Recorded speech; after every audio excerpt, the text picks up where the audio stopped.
designed his logo. I don't know if he's still using the logo I designed for him, but I helped design a logo for him a long time ago. So let me just see if I can find it. Here we go.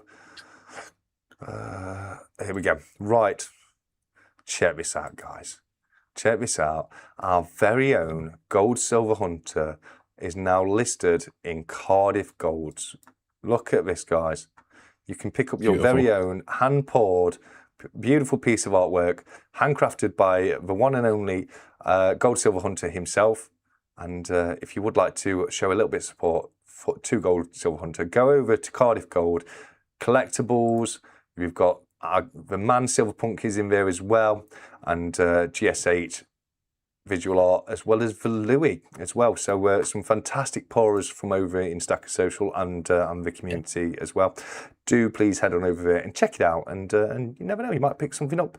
Dog was called Pickles, but was it a Jack Russell? Your interaction feeds need scrolling up. Okay, what, the one behind me? There you go. I don't know.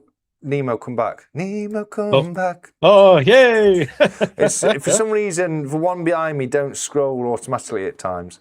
Already been on Cardiff Gold website earlier today, and don't miss his next treasure hunt. Exactly. You never want to miss a Zeus treasure hunt, do you?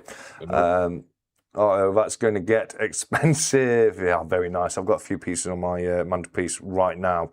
Obviously, the dragon on the back, that's a GSH piece. I've got 2 Odin pieces. Then I've got 2 pieces that I call Odin. The kind, it's not meant to be Odin, but it's one where he's got the bad eye. So I call it the Odin bar, because it's a bit like Odin when he had to pluck his eye out for the knowledge. What is Jack Russell? Check me out, guys. That's what I'm saying. That is what I'm saying. Give that man 10 groin coin. I don't know. It's weird information just sticks there. I don't know why I know it were a Jack Russell of all things. I don't know. But that stuck to me. Could you ask me to the members duck race, please? Of course, yeah, Louise, you will be in there. I know it's out earlier, and you will absolutely be in there, 100%. Don't worry about that. Jack Russell, yeah, check it out. So yeah, no, they're the giveaways we've got to do. They're going to be a lot of fun. We're going to get the first one of those done very, very shortly, guys. Massive well done to GHS for getting his items over in Cardiff Gold. That is a big achievement, isn't it? Yeah. Oh, what's this here? Let's have a look. The only way is Essex. Expected date 10th of July. GHS. That's very similar to what I've got. In fact, I think that might be one of the ones I've got design-wise. Odin bar, another Zeus hunt coming soon. Zeus, I've got to say, these hunts you're doing. What is it? What is it you see on that Ferrero advert? Ferrero Rocher's advert. with these hunts, sir, you are really spoiling us. It was something like that, wasn't it? Oh, he's a generous guy. Generous guy. What's this about? It's 𝗕𝗂𝘀𝗺𝗃 𝗠𝗏𝗏 love balloons. No, please don't. Hast du es van Zeit voor mich, das singe ich ein Lied für dich von 99 Luftballons. I hate you guys. Gotta love it. A bit of Nina there. Bit of Nina. Lost my Jack Russell a few weeks. Oh, Louise, I'm so sorry. I mean, it's so hard. I was saying when Joseph said earlier, it's so hard when you lose a pet, isn't it? I still haven't got over my last pet, really. So, yeah, I know what you're saying there. Ambassador, yes, yeah, Zeus. Honestly, mate, you are, Ambassador, you are really spoiling us, something like that for sure. But no, you are absolutely smashing it on these hunts. The generosity is absolutely insane, and there you go. Do you know when I'm growing up as a kid, I used to think like Ferrero Rocher cost like a fortune. I used to think like they were like. You know, the only people you ever saw eating them were like rich and famous people. You know what I mean? Hot take. I don't like them. I don't think. Them. Oh no, man! It's like eating cardboard. Oh no, it's nutty and praline-y and I'll have some of that. But I used to like whenever I saw like as a kid, if we Ferrero Rocher, I'd be like. How did you afford them? How did you afford them Ferrero Rochers? I didn't realise they were like slightly expensive compared to other chocolates. But like, Not like caviar, beluga caviar or anything. Again, forever. You're the best. Around, nothing's ever gonna bring you down. What's that? Bring you back there. There you go. We're gone. GSH's contributed to that piece. Yes, I mean, it's a gorgeous piece, guys. Honestly, the design on that, it's a nice size piece as well. I've literally got one in copper on my mantelpiece. I bought it in the GSH auction that he did a little while ago. In fact, no, I didn't buy that one on the auction. I bought that one directly from GSH. It was the other Odin and the Dragon I got in the auction.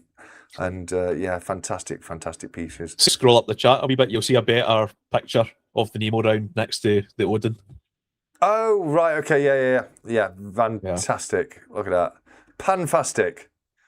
Absolutely love it. Absolutely love it. And I've always said this to GHS, I love his style of his bits. I love it. It's like a little bit grungy, a little bit, back alley. You know what I mean? It's got that gritty kind of effect to it, and I love it. I've always said I really love. 100%. I can remember there's been a few times he's shown me pictures, and because he's a bit of a perfectionist. You can see that in it. But if it's got the smallest little fault, he's like, it's a shame about it. I'm like, mate, that gives it so much character. That's what I love about it. You know what I mean? It's like it's absolutely fantastic.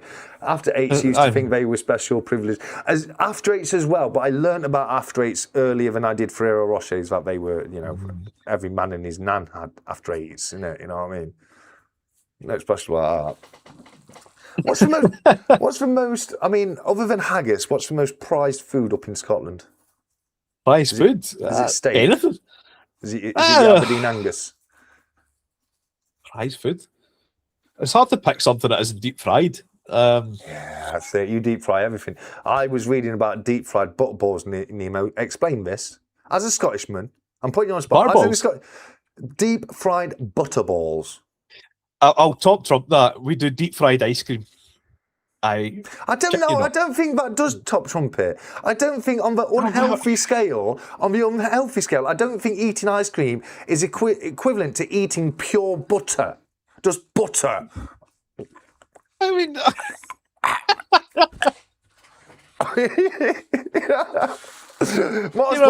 Mars bars. Yeah, you deep fry everything, but like the one that really stood out to me was butterballs. I was like, that's not even that's an ingredient. It's not food.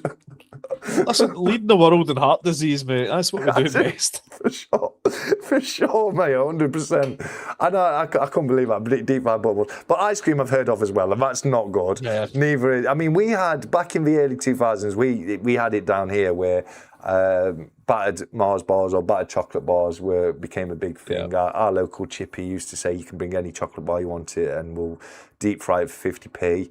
And then people were coming up with some mad Mad things to deep fry. Hold on. That's true. Ness is salmon. Salmon. I've just got to address this for Robot Toaster. Maybe it's just me being a nerd, but that Odin reminds me of Unicron a little bit. Sorry, I saw original Transformers there, and I was like, gotta get in. Speaking of which, did you know that the Transformers animated movie from the 80s was the last film credit George Orwell ever had? Really? It is George Orwell I'm thinking of, isn't it? Just 1 second, because I'm a bit naff with, as people know, I'm a bit naff with names, so I best double check it before I say.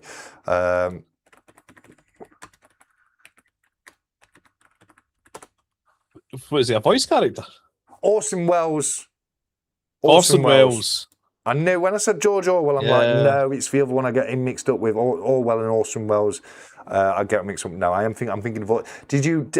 Unicron. Hey Nemo, here's a fact for you. Did you know that the 1980s original animated Transformers movie was the last ever film creditation for Orson Welles? I nearly said George Orwell again for Orson Welles. Get out of here! I've never heard that before. I know, but it's mad, isn't it? Orson Welles was such a thespian, such a highly revered actor, and his last ever credit was for Transformers, the animated movie. And he voiced Omnicron, didn't he? He voiced him. Yes, yeah, Unicron. Yeah. Unicron, aye. I'm not sure if I think he may have voiced Megatron as well. I'm not sure, but he definitely voiced Unicron, but I can't remember. I think it's the same voice actor on that. Orson Welles, the third man. Yeah, epic voice. Yeah, he did have an epic voice for sure. But yeah, sorry, blame Robot Toast for that. He made me think of that one. But yeah, there we go. I don't know. We've got a couple of minutes left before the first duck race, mate. How should we feel that? I don't know. I mean, we were talking about Berlin earlier on, and I'm stoked for it. I've provisionally booked a hotel, so no peace for you because everybody else is jumping in that bandwagon. My super secret, quiet little hotel. You know, you all used to going to other end of town. I'm like, I'm near to hotel. I'm here. Nah, it'll be good to have you all there. It would, and we were saying like me, Nemo, 𝗕𝗂𝘀 Sterling, Sam when he's stacking. Was that it? Was anyone else? I can't remember. I don't think it was anyone. No, it was just just us four, wasn't it? We went to after we went up to my hotel, dropped our bags off. This was after the Samurai Museum, wasn't it? Was it? No. What was no, this that was the last day. Last day at the fair. That was it. Well, last day at fair, and then because my hotel was we're closest, we went back to my hotel, dropped our bags in my hotel room, and then we had a little walk. Did we go to Noodle first, or did we go and get my bag first? I think we went for the noodles first, and then we went and got went to get the noodles first. I was blown away by those noodles. Oh, I had such reservations because was it not like a Japanese restaurant? The chef was it Chinese or Filipino or something? I don't know, but yeah, the guy behind the counter was Indian. I was like, pick a nationality, guys here. I mean, it's. and I'm just sitting there thinking, as long as food's good, I don't care. Give me some food. It was amazing. Absolutely amazing. So nice. The noodles were so nice. I mean, I said I perhaps introduced it the wrong way because I said to Griff, who sometimes comes to Berlin, you know, there's a really nice sushi place next to it, and he kind of went, "Oh no, I'm not going there." I'm like, "No, it's not the sushi. You need the noodles. You want to get the noodles because those noodles are good." But CY knows and Griff knows, and hopefully next year you guys will know too. Just down the road, so you come out of the hotel, turn left, go down to the main street where it crosses over. Other side, so the diagonal, opposing corner of the crossroads. There's a little building. It's right on the corner. You go in and it looks like it proper looks like an old 80s pub. You know, it's got the old 80s pub ashtrays, the old 80s pub mirrors with the designs on it. It really do. Let's see why it's in the chat. He'll tell you.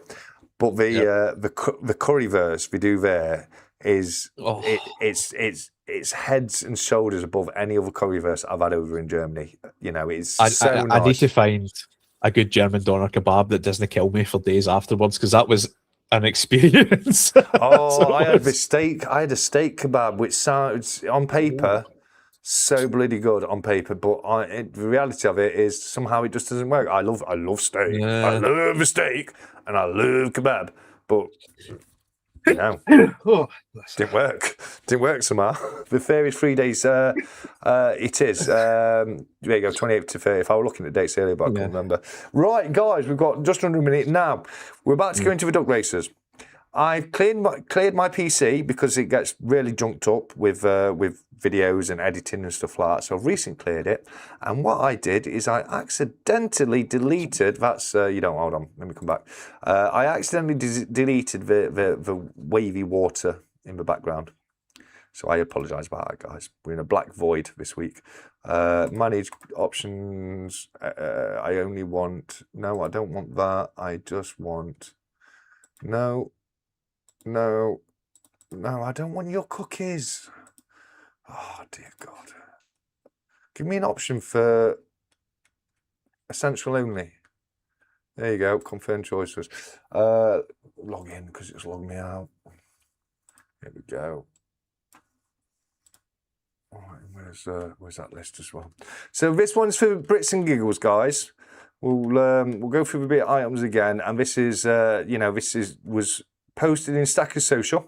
You were given the opportunity to get in Stacker Social, and you had till 6 PM today to enter.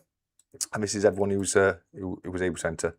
Did somebody just say cookie? Right, I've got to very quickly go to Stacker Social. So best meal I had at lunch when living in Berlin. So that is currywurst. Okay, that sausage there actually looks quite nice, doesn't it? That actually looks better than most of the sausage you get, because most of the sausage you get, it's that hot dog kind of sausage, isn't it? You're getting the jars over here. That one don't look too bad. But what's so good about this place I was saying, in the old pub kind of place, is it's proper meaty sausages. It's proper. You can have different variants that go with. We get a little bit of a side salad, so a bit of bread, some chips, or like little bits of cut up fried potato. It's so nice, mate. So nice. You've got to come and try it with me. But if we go back over to the duck races now, you'll see we're in a bit of a black void. What's going off here? Why can't I? I don't know. It'll do. Sod it. Right, okay. So, how long shall we do that? That looks dodgy. It don't look right, does it? It just don't look right. Where's my face cam? Oh, frame. If Brits and Giggles is in the chat, you can choose the length, mate, because it's your race. So do let us know. I've seen him in the chat, so I've seen him, but obviously, you know, it's one of those things, isn't it? People can pop out from time to time.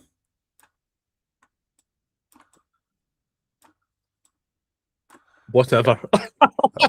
Whatever. Nemo, you pick the time, brother. 1 minute. Oh, BBA. Oh, no. BBA's got to pick it.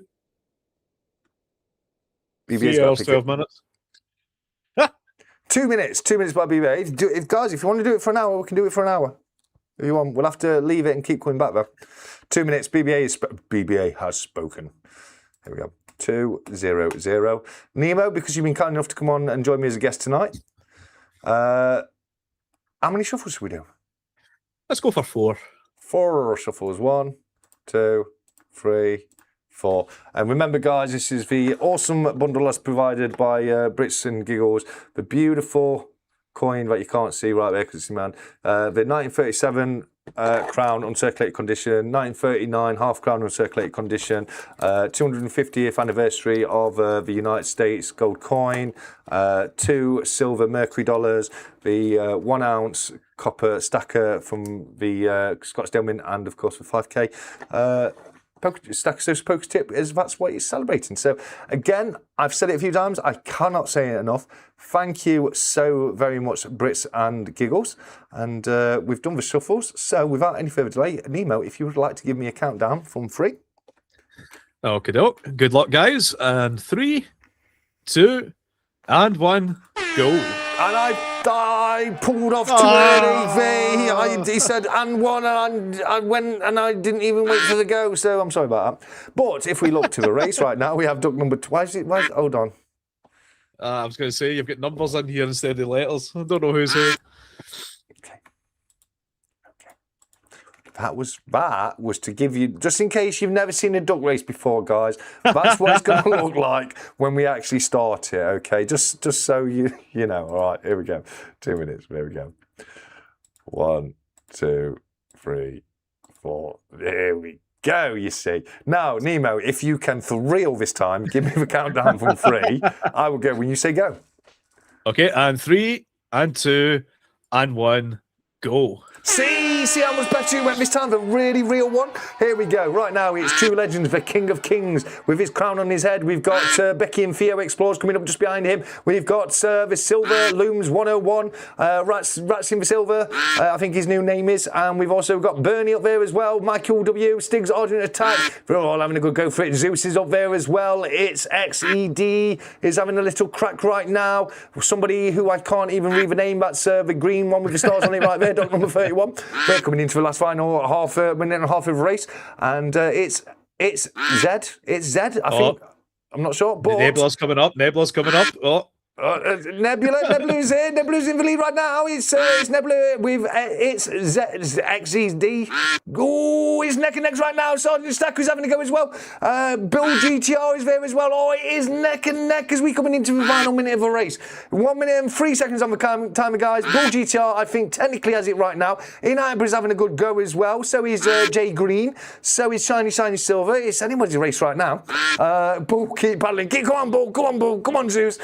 Here we go, Bull GTR, currently Bull GTR, Ian Atterbury just behind, Jay Green, Milwaukee, The Animist. We've got some fantastic names right here, guys, some real A-listers hunting down this win as we come into the final 35 seconds of the race. Here we go, guys. Stacker Dan, I think it's technically just Stacker Dan. We've got Tina Xfinity as well. Tina right now in the lead, this Strawberry Duck number 6.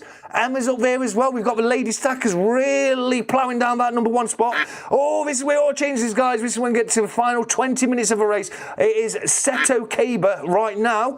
Vernzo as well. But is anyone going to make a break for it? They love to make a break for it right at the end. We're in the final 10 seconds. Coming into the final 5 seconds. GSH is coming going to make a break for it. It's going to be after me now, but it looks like it's going to be H. As you take out the G, take out the S, and you're left with just the H. Smog.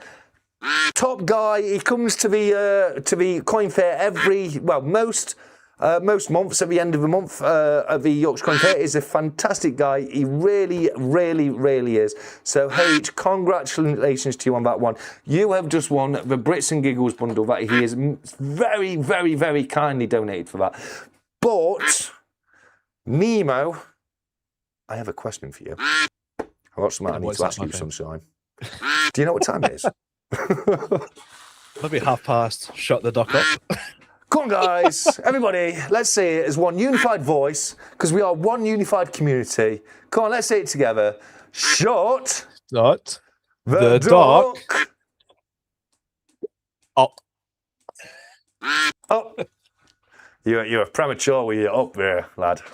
Shut the duck up, that's what we like to say. Thank you, guys. Love to see him there. Shut the duck up, shut the duck up.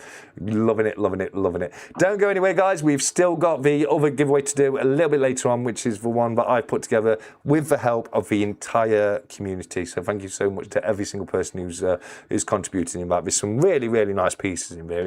You know, we've got brand spanking new watching unopened inbox. You've got the amazing little copper piece by Nessie. I love it. I love it. You've got the copper piece by Ian Atterbury. These really are super cool. These colourised, Britannia copper pieces. They really are. He said to me, "Oh, you can have one of them if you want TSC for yourself." And I looked at it. I said, "I would. I'd love to keep one of them, but I've already got one, so I'll put them all in giveaways." Huge thanks to TSC. Put a lot of work into the giveaway. No, 466. You get the thanks on that one because that was your generosity, and it was an absolute pleasure to help you with that, my friend. So thank you so very, very, very much for doing that. I can't tell you how much I appreciate it. And as I said, guys, do show 466, aka Brits and Giggles, a little bit of love there, because that was it was a very, very kind thing for him to do. It really was. Right. Okay. So as I recover, what have you got to say, Nemo? Help me out here, bro. Well, we were talking about Berlin. A couple of people were asking in the chat, is it worth going? Yes. So I would say 100%. Yeah. I mean, I obviously come from Scotland. I mean, you might not have guessed that, but we don't really have coin shows up here, so we're going from that to what that is, it's just completely mind blowing. Yeah. I mean, are you going for 3 days? Or are we doing the same? Going the first day and the last day? I normally go twice, to be fair with you. Yeah. First and last day. I prefer to have this time to do other things in Berlin on that middle day, because it's a long way to go and not. First year I went, I really wanted to go to the Samurai Museum. That's how we found out about it. Me and Griff were staying at the Motel Plus, and I said to Griff, and this is something I highly recommend. If you ever go on holiday anywhere, most of the time the hotel or whatever you're staying in will have a little info board. It's normally near the elevators, normally at the bottom of the elevators, or maybe in the bar or area or whatever. But we have pamphlets for all the different things locally you can go and see. And I have a laugh with it. And we were going through it and we were pointing out the more silly ones and like, oh, shall we go and do this? Oh, shall we go and make our own teacups out of mud? That kind of thing. I mean, we're going through it and it's like, Samurai Museum? I'm not going to lie, that sounds pretty good. I want to go and see that. And we had a laugh about it, didn't we? So, because I didn't get a chance that first year, we didn't know what was going off and we didn't have time to do it. I had a lot of stuff that year as well. It's when I did the J-Mania interview and all that kind of thing. So a lot of stuff going off. So I didn't get a chance to do it. And I can remember before we went this year, me and you were having a chat, weren't we? And I was saying to you, man. I just hope to God it's just some guy's shed and he's just got, what I was wanting. Have you ever seen Miyamoto's photo of his arsenal? Armory? Yeah. Well, I was trying to say arsenal and armory at the same time, and I nearly said arsery. Now, to be fair, don't get me wrong. Mia's little arsenal is amazing for a collection at home. Yep. But I wanted that to kind of be what we were going to go and pay towards seeing. But we went, and my God, it's possibly the best museum I've ever been to in my life. It was fantastic. It's amazing. I've never been so disappointed and excited in my life. No, I've never been so disappointed because something's been so good before. Yeah. Wanted it to be so badly, wanted it to be terrible, but it turned out to be amazing. And so I'm going to have a thinking what to get up to on the sort of kind of middle day, because I wanted to check out a few places in Berlin that I didn't get a chance to, mainly because it was freezing and time constrained. Can I just say, sorry to interrupt you, mate. Nessie's just put, will you be partaking in ice skating TSC? Hopefully not, because the year before, it was completely, not that year before, we were walking the streets and I had my coat off because it were cool, but when you got walking, you warmed up a little bit. You could smell the sewers. And if you remember this year, I said to you, I mean, the one benefit is because it's so cold and it's frozen, you can't smell sewers. But you got the little waft every now and again, didn't you? Because we have open vented sewers in Germany, so every now and again you do get a little bit of a waft. But this year, I hope that was an anomaly, because that was bad. I think it was minus 14 one of the days. Something like that. But it's also Berlin. Have you ever heard of rock salt, mate? Especially the high tourist areas. I mean, we walked up to the Brandon Gate. The gate, and it was like an ice rink. It wasn't ice rink either. It's like Buckingham Palace level of tourism areas. You know what I mean? Like the Brandenburg Gate and all that. People flock to go and see that. And I genuinely could have hurt myself a number of times. I mean, I was being daft. To be fair. But the amount of times where I wasn't being daft, I was trying to be as careful and sensible as possible, and I still ended up going over time and time again. It was scary, but not quite perhaps as scary as the taxi rides over there. Oh Jesus, that's one benefit, I suppose, of staying closer to the venue, is not having to suffer. That was just insane. I mean, the guys driving through Checkpoint Charlie like it's still the 80s, and there's like we're getting under machine gun fire. Like we're getting chased. We're getting through. We're trying to get across the border. Come on, guys, we can do it. It was insane. It was insane, and I'd been saying to people, "Hey, up J Green." I don't think people like that one in Stack Counteract. But I'd been saying, people were saying, "Well, I don't know what you mean about taxis," because I was saying I don't like game of taxis. I get the trains are so good as well over in Germany. There's no need for a taxi. I'm happy enough getting the trains, and I'm happy enough getting the trains. I know what to get, because me and one of the lads, Jason, came back home one night at the same time, and he ended up going on the underground. And I said, I'll be honest with you, mate, I know what I'm doing. The underground might even be a little bit quicker, but I know what I'm doing on this one. I'm going to stick to what I know, because I don't want to, it's already late enough as it is. So yeah, but the other thing is, I remember the first year I went, the taxi, which weren't as bad because the roads weren't as icy, but I just came away saying, the taxi drivers, it's like Beirut. It's crazy. It's like you say. It's like we're back in the 80s and we've been gunned down or something. And then and then you guys were like, "Oh, I don't think it's that bad." And then we got this one taxi. Oh my God! And I thought you were going to take his wheel. His axle out when he hit that curve. He was up the 𝗃𝗃𝗃𝗃. Oh God, yeah. Nothing was pedestrian crossing, extra lane. Yeah. Oh, I don't. Yeah, I'm not a massive fan of the taxis over there. I'll be all right. I'll get there on my own. My own way. Thank you very much. Taxi back to Berlin Airport was mad, says Zeus. Yeah, it doesn't surprise me. I shared a taxi with Zeus, me and Sound Money, and his wife and kids, etc. And Zeus had booked it as a people carrier, and this I want to say it was a Toyota Yaris turned up. I was going to say, mate, I've come to realise in Germany, it don't matter what you book, it don't matter how many times you try and book yourself a double bed, don't matter. It don't matter, because they'll just put you in a bloody twin room. Mate, I've booked a twin room as well without realising. I might cancel comfort double. I'm comfort doubling, and if I don't get a bloody double, and I tell you now another thing, if I ain't got a double quilt on my bed, I'm going straight back down to that place where I bought that bag, and I'm buying myself a double quilt, and I'm going to have a good night's sleep this year. Right? I'm not gonna cramp myself into a single bed with this little bath towel sized bloody sheet over me, like trying to fight the cold because the person who's coming to room to clean it's left bloody window open in -14 degrees, and I'm shivering me bloody. Yeah, there was a big bone of contention this year because the first year I booked a double room and it turned out to be a twin, and you just think, all right, fair enough, fair enough, all right, it's 2 people room, it's not a double, it's a twin. There's a big difference between a double and a twin. It is what it is. So this year I went out of my way to make sure I booked a double bed. Yeah, went out of my way. I got there really late the first day. I think it was nearly midnight.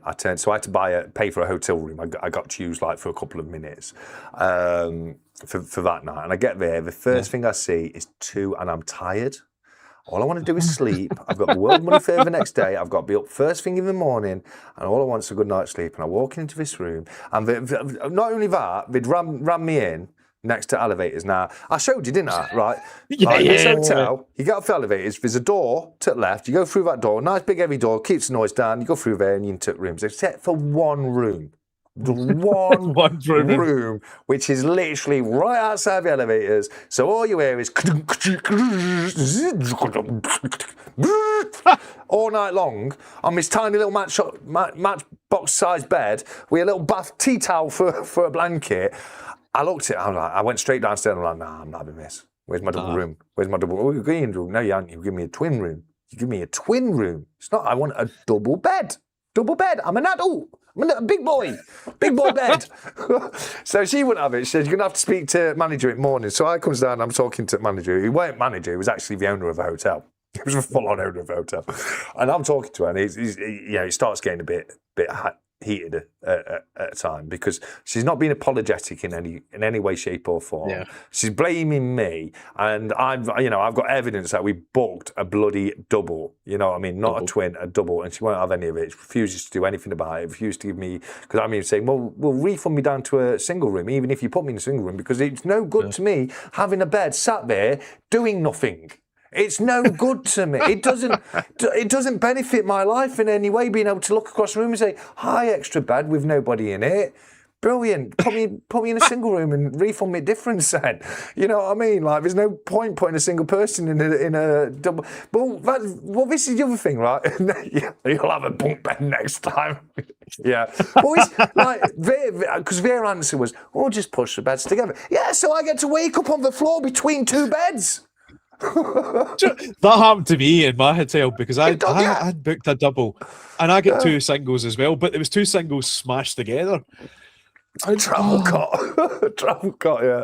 I'm taking my bed chair from fishing with me this year. I'll be comfier.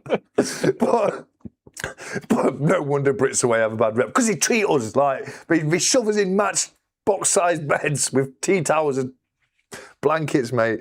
But no, I got really heated and I had to stop myself and think, you know, I'm in a public place here. I'm representing myself as the stat collector. You know, you're tired, you're stressed out. Take a step away. Just take a step away. All right. Don't want to embarrass you. And so I said, right, okay, here's what it is. I'm going to walk away. I'm going outside and have a fag. I went out to have a fag.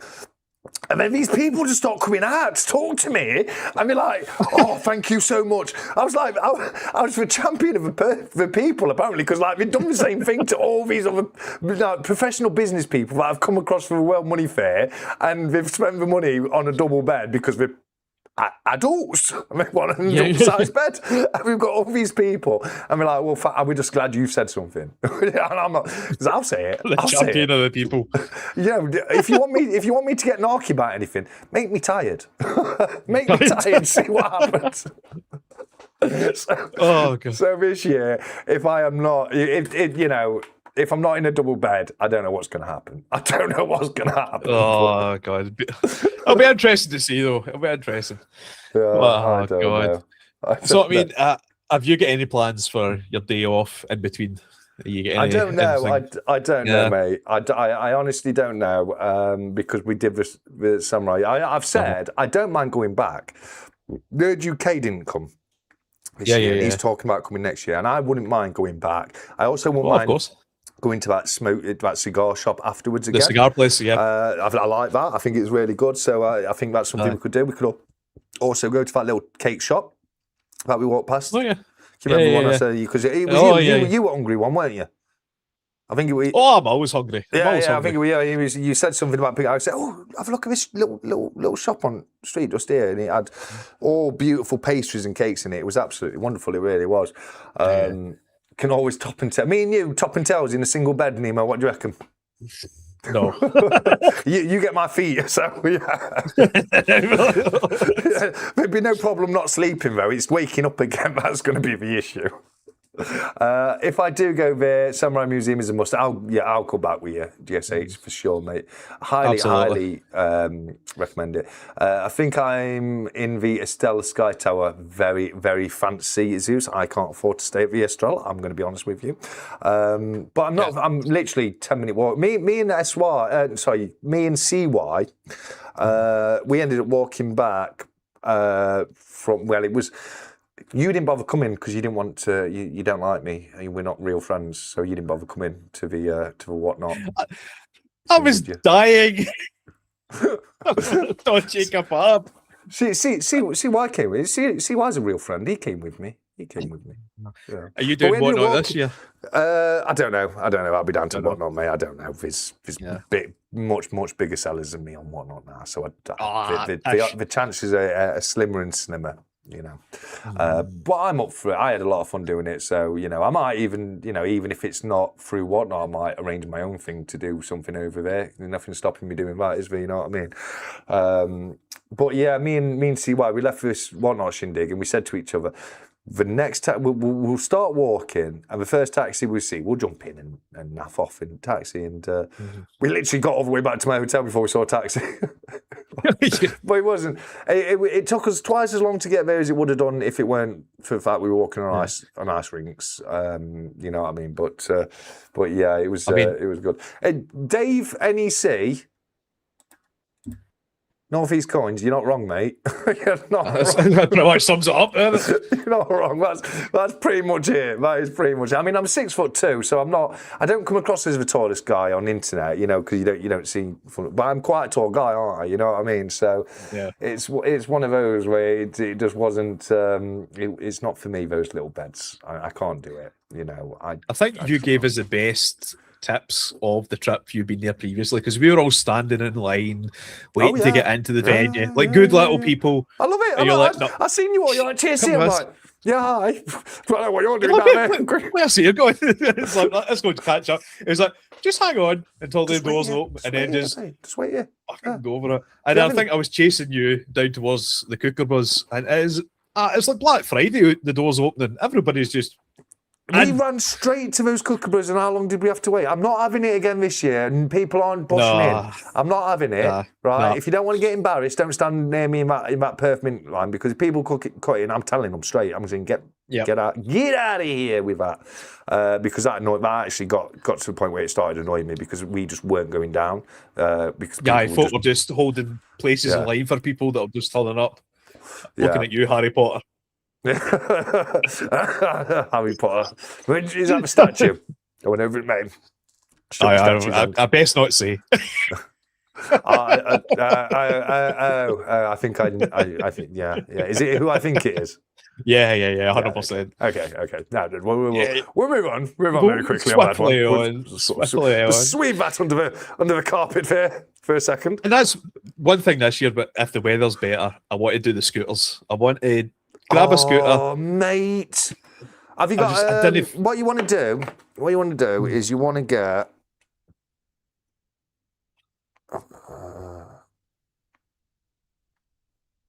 what is it? I delete it and then I get it back again. Oh no, it's here. You want to get this. Where's my Osmo? VOI. Yeah, and that's we have different companies, but that's one I use.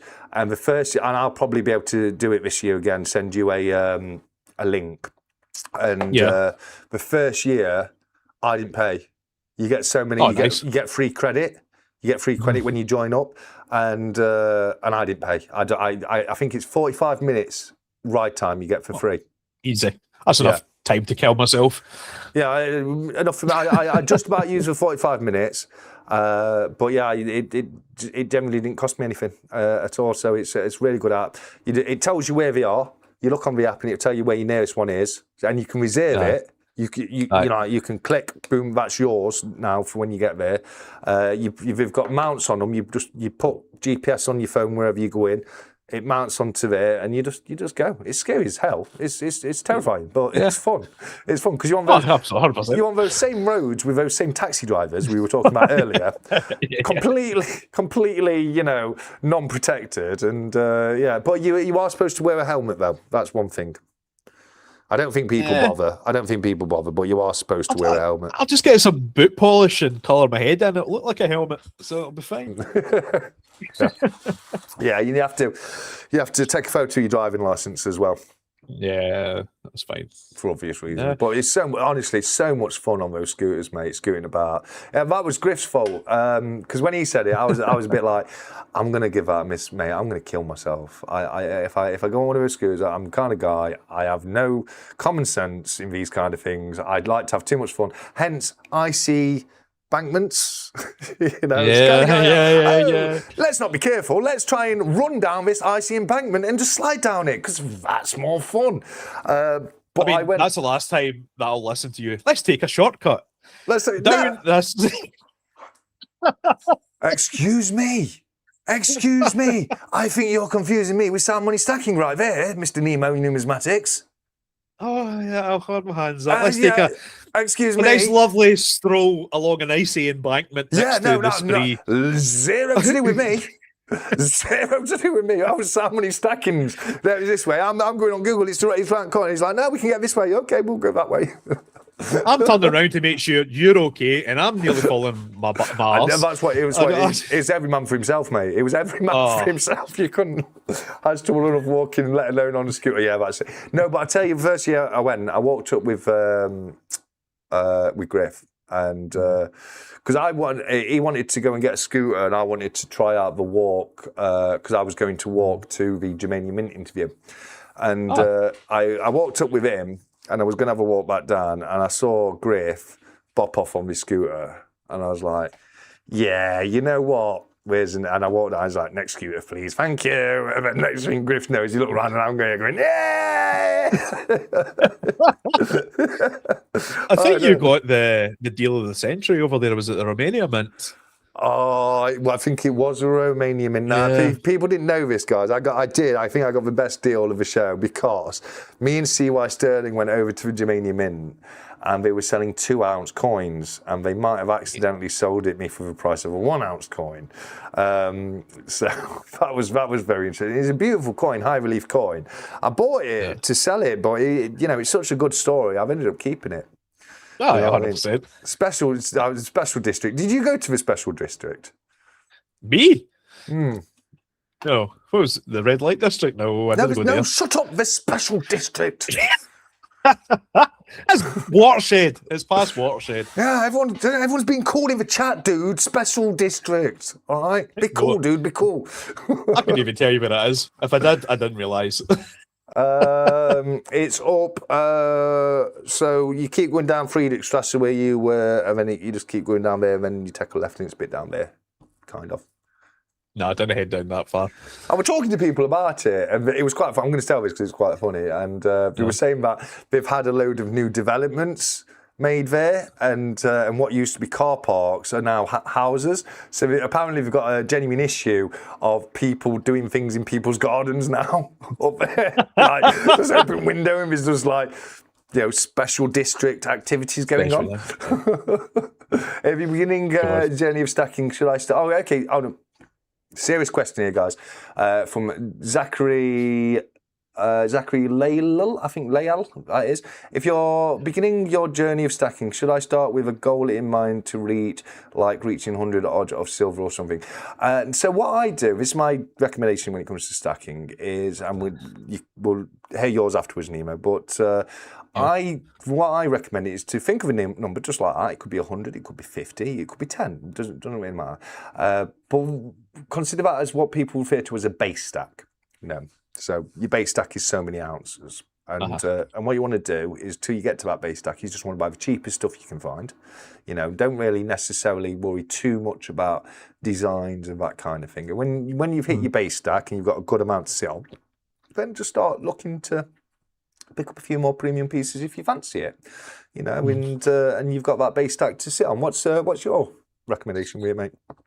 I think never compare yourself to anyone else's stack.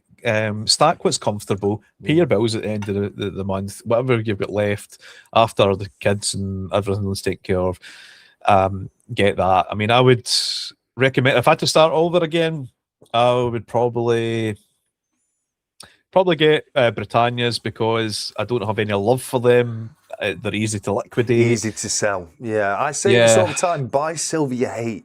I know it's counterintuitive, but when it does come to selling it, it's so much easier to get rid of it. It really is. I have so many pieces that I paid a wee pretty premium on, and I couldn't have faced to sell them now. They're either antique versions of very limited mintages. They're not investment pieces, they're collector items, and which can sometimes be investment pieces, but it gets a lot more grey than black and white when you start looking at those things. If I take it rid of 20 ounces of silver and it was all Britannias, I wouldn't lose any sleep over it. If it was things like kookaburras and things, nah. I think they're sweet spot kookaburras, because when you buy them new, it's bullion prices, but when they get a bit old, they start shooting up in price because people are after back stacking the entire collection, which is now 36 years old or something like that. Follow-up question by 𝗂𝗺𝗺𝗃. Should you focus on premium types of silver or go for weight for as cheap as you can? Now, as I've just said, my recommendation is initially go for the cheapest you can get. Build up that nest egg, build up that stack, that amount of silver behind you, and then after you've got an amount which you think's good amount to have there. That's when you want to potentially start looking at a bit more premium pieces. Is my recommendation. Now, if something comes along really early on and you just absolutely love it and absolutely have to have it, then of course buy it. You know, it's one of those things. Buy what you love. Don't always, like Nemo said, don't always necessarily look at silver as an investment. Especially if you're collecting, there's some very nice pieces out there. There's so many pieces to collect, isn't there? You know what I mean? But we're all different, and everyone does something a bit different. This is one thing I do say very often, that a bit of advice might work for Nemo, but it don't work for me, and it might work for me, but it don't work for Nemo. So it very much depends on your own personal situation. But that's what my recommendation is. And regarding like buying cheap or premium to start off with, what would you say, Nemo, mate? Buy cheap to start off with. Pre-47 stuff, or get anything from whatever country you're from. So if you're in the UK, go for the numismatic pre-decimal stuff. Try and go for 925. 50% is still good, but go for that. Crowns, half crowns, etc. 50%. I would say 50%. You're just waiting for the spot to go up on it. You know what I mean? 50%. Generally, apart from like this, obviously. For 1937 crown we've given away today, that's 50%. Well, that's uncirculated, very nice collectible piece. So that's going to go a lot. I said to Brits and Sovs, and I think you'll agree with this, in that condition, that's a £40 plus coin easily. Easy. You know what I mean? Easy. So, and that's 500 silver. So, some stuff can have a bit of a premium to it, but the majority of 50% silver generally tends to get sold at or around spot price. I've sold some beautiful condition 50% stuff at under spot. So it can be very, very good way to get it in at a good cost. That's my next question. How are you finding the numismatic market, especially in the last year when silver has shot up? Are you finding that the numismatic value is going up with the price of silver, or do you think it's coming? It takes time. It takes time. Yeah.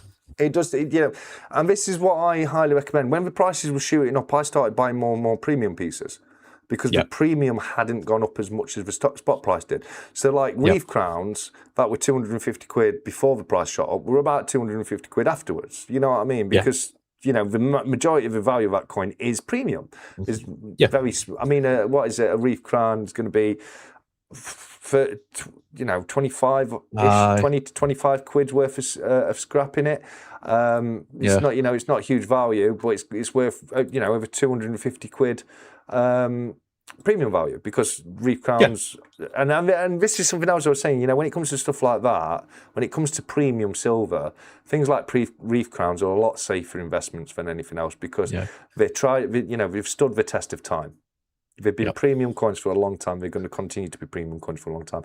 With the bullion stuff, and especially with newer stuff, a lot of the premiums, and this applies the same to proofs. A lot of the stuff will lose value from what it sold at originally. Not everything will go up in value afterwards, and if it is a highly premium piece, then there is a good chance it may lose value afterwards. And proofs from the Royal Mint are a perfect example of that, aren't they? Oh yeah, 100%. I've got a love-hate relationship with the Royal Mint. I really wish. I started my channel doing 50 pence hunts. I really wish they would release more circulating stuff. Yeah. But they seem to be money focused now that you have to spend X amount to get a commemorative coin. Well, I've said it recently. I'm thinking of selling my 50p collection, mate, because of it. Yeah. Yeah. They don't do anything like. It's like they're trying to get people away from actual currency. There's no joy. I believe it's being phased out. Yeah, I believe it's being phased out, mate. I generally do. Because we go into CBDC and digital currencies, etc., etc. So just another follow-up from Zachary. He said, "So buy old ugly silver and not the new shiny styles of silver." Not necessarily. Not necessarily, because it depends what you like, but it also depends how do you plan to liquidate. What's your end goal with it? Another thing I often say is, when you first start in stacking, you have to think about how you're going to end stacking, because if you think to yourself, right, well, what I'm going to do is I'm going to go down to the to a dealer and I'm going to cash in at a dealer, and then you go and buy nothing but premium pieces, you're going to sting yourself in the long run, because the dealer's only going to give you spot. Doesn't matter. They'll tell you whatever. It's the same thing as selling a piece of jewellery. You take it and they'll give you scrap and they'll say, oh yeah, but we just melt it down and then you walk past that same jewellers 2 weeks later and you see the exact same thing in the window. You know, it's just the nature of the game. But not, you know, it depends what you like. You know, when we're saying, you know, buy as low as possible, if you do like shiny new bullion, just buy the cheapest bullion you can possible. You know. I keep a look around, look at the Stacker social marketplace. There's a lot of good deals in there. Other places where there's good deals, you know, whatnot can be good for deals some of the time. So yeah, not necessarily just saying don't buy any new shiny stuff, just buy the old stuff. Just buy as low value as you can for what you want to buy, you know, is what I'd recommend on that one. So I think the kind of best bullion you can buy just now is the 2026 Britannia, and I think I've seen it there. It's in Chards. 59.65. That's from your dealers, though, isn't it? Yeah. So if you go past your dealers and start going to your peer-to-peer, you'll get a better deal, better prices from that. Now, obviously, guys, like there's a payoff there. So you buy directly from the mint, you're going to be paying the highest prices, but you've got the best chance that it's a genuine coin as what it's supposed to be, unless the mint you're buying from is a royal mint. I mean, less said about that. But generally, I mean, I'm joking about the 𝗃𝗂𝗃𝗃, but generally speaking, you know, buying from direct from source is the safest way you can do it, and you've normally got a 0% chance of getting a fake. Buying from an online dealership, you'll pay slightly less than you will directly from mint, which is again counterintuitive. You'd think direct from mint would be the cheapest way to do it, but the dealers buy from the mint in wholesale, which means they get a better price from the mint to the point where they can put a little bit of profit on there and still be making profit and still be cheaper than the original price per piece from the Royal Mint. You've got a higher chance of getting a fake there because quality control can always go wrong. You know, all these mints, they will have quality control, but things can slip through the net. So you've got a slightly higher chance of ending up with a fake piece.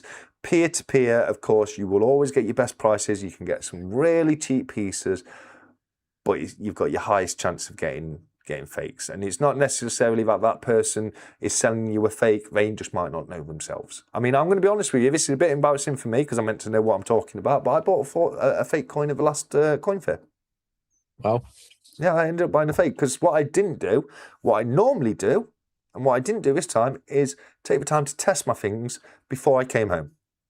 And I came home and I tested it and I knew straight away it was fake, and it was like, well, okay, now that opportunity's gone, I'm not going to see that guy again for 2 months, so I can't even expect him to do anything about it. Oh, I allegedly bought something from you 2 months ago, and it was fake. So give me someone. It's not going to happen now. Nah. You know, and what I'm saying is, it can happen to the best of us. You know, it legitimately happened to me. I lost. Luckily, I've got the 𝗕𝗂𝗃𝗃 investor. Highly recommended. Do check out Numismatics. Link in the description, guys. And I was able to easily identify it as being a fake when I got home. But that's pretty much the first time it's ever happened to me like that. That I bought a fake coin not knowing it was fake at the time of purchase. There are some fantastic fakes out there, and it generally can happen. So, you know, there's always that payoff. Depending, you know, the cheaper you go, the higher the chances are fakes. And there's, you know, there are some very good fakes out there. I mean, I think some of the best bargains I've ever got is from yourself. Yeah. Much to your annoyance. Yeah. Crispy shiny things is just the same thing on your whatnot. We get coins on the spot to your annoyance. Yeah. Yeah. Now, there's some great deals going on my whatnot, guys. I highly recommend coming across and checking them out. I really do. I've got a list of a load more stuff tomorrow for Monday. Every Monday night, every week. Yeah, every Monday 6 p.m. It's and even if you're not buying it, it's a live stream and come and hang out. You know, it's good fun. Let's see it. Okay, so it's here because I've got a handful of fakes here. I'm going to be doing a video on fakes very soon. So let me just get you. This is for 𝗃𝗃𝗺𝗃. So the problem I had on this one, guys, and this is the genuine truth, I was buying quite a few pieces from the same person. And it's a person that I've bought from many, many times. And it's somebody, you know, I've actually referred to this person in these chats quite a bit. And it's someone I trusted, and I truly believe he wasn't aware of it. I don't think he did it purposely. And I was going through his box, and I was picking a few out, and I've just come to trust him a little bit because I bought so much. unfortunately, I trusted him too much, and I got home, and to be honest with you, I looked at it, and when I looked at it, I thought it is in the condition is a bit too good, but it's a potato. It's 5 potatoes, is what it is. Let me just get the 5 potatoes. As anyone who knows my whatnot will know, that means actually it's 5 potatoes. Potatoes. Yeah, so here we go. All right, so yeah, there you go. It's actually very good. It's actually very good, isn't it? That'd be very difficult. Yeah, very. I mean, design-wise, very, very, very good. Looking at it, you can't tell. You can't really tell looking at it. Super, super good quality on the design of the fake. You know, the weight, magnet, PMV, everything failed on everything. So that's just a cautionary tale, guys. It does happen, and you know, it's. I mean, obviously, I'm kind of glad that's happened, because I will now never not test on site again. You know, it's sometimes making a little fumble like that will save you a lot in the long run, and I think that's potentially saved me a lot in the long run, because I had this thing. The worst thing is, I was sat there testing other people's bits for them. So they were all right. Everyone else was all right, but numpty head over here didn't think, oh, I'll just do these bits now while I've got it, and that's that. 5 tatties, yeah. Can you buy 5 potatoes with it? Still probably can't even buy 5 potatoes with it, mate, to be fair. But it has some value to me, because I'm going to be doing a video looking at fake pieces, and I've got a few different pieces of fake silver. A lot of them I bought purposely, knowing they were fake, very cheap for the purpose of the video I'm going to do. But I think it's good to show people that, no, actually, there are some very good fakes out there that you can't just tell by looking at them.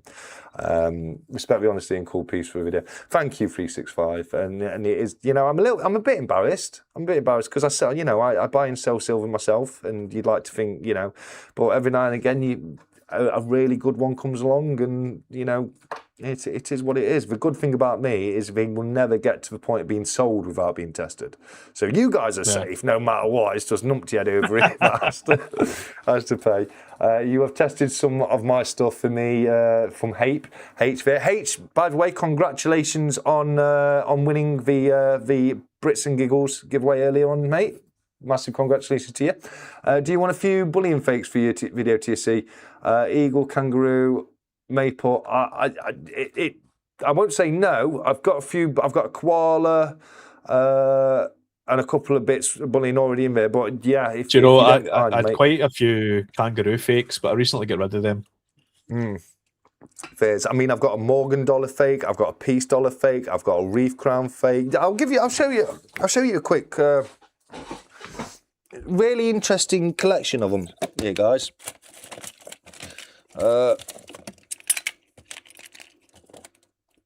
And I've been, same as I said, I've been trying to get as good as a variety of them as possible to show people just how good some fake coins can be. Because here you go. Oh, not on there. There you go. Looks beautiful, doesn't it? Looks fantastic. 1931 Reef Crown. Not bad at all, that.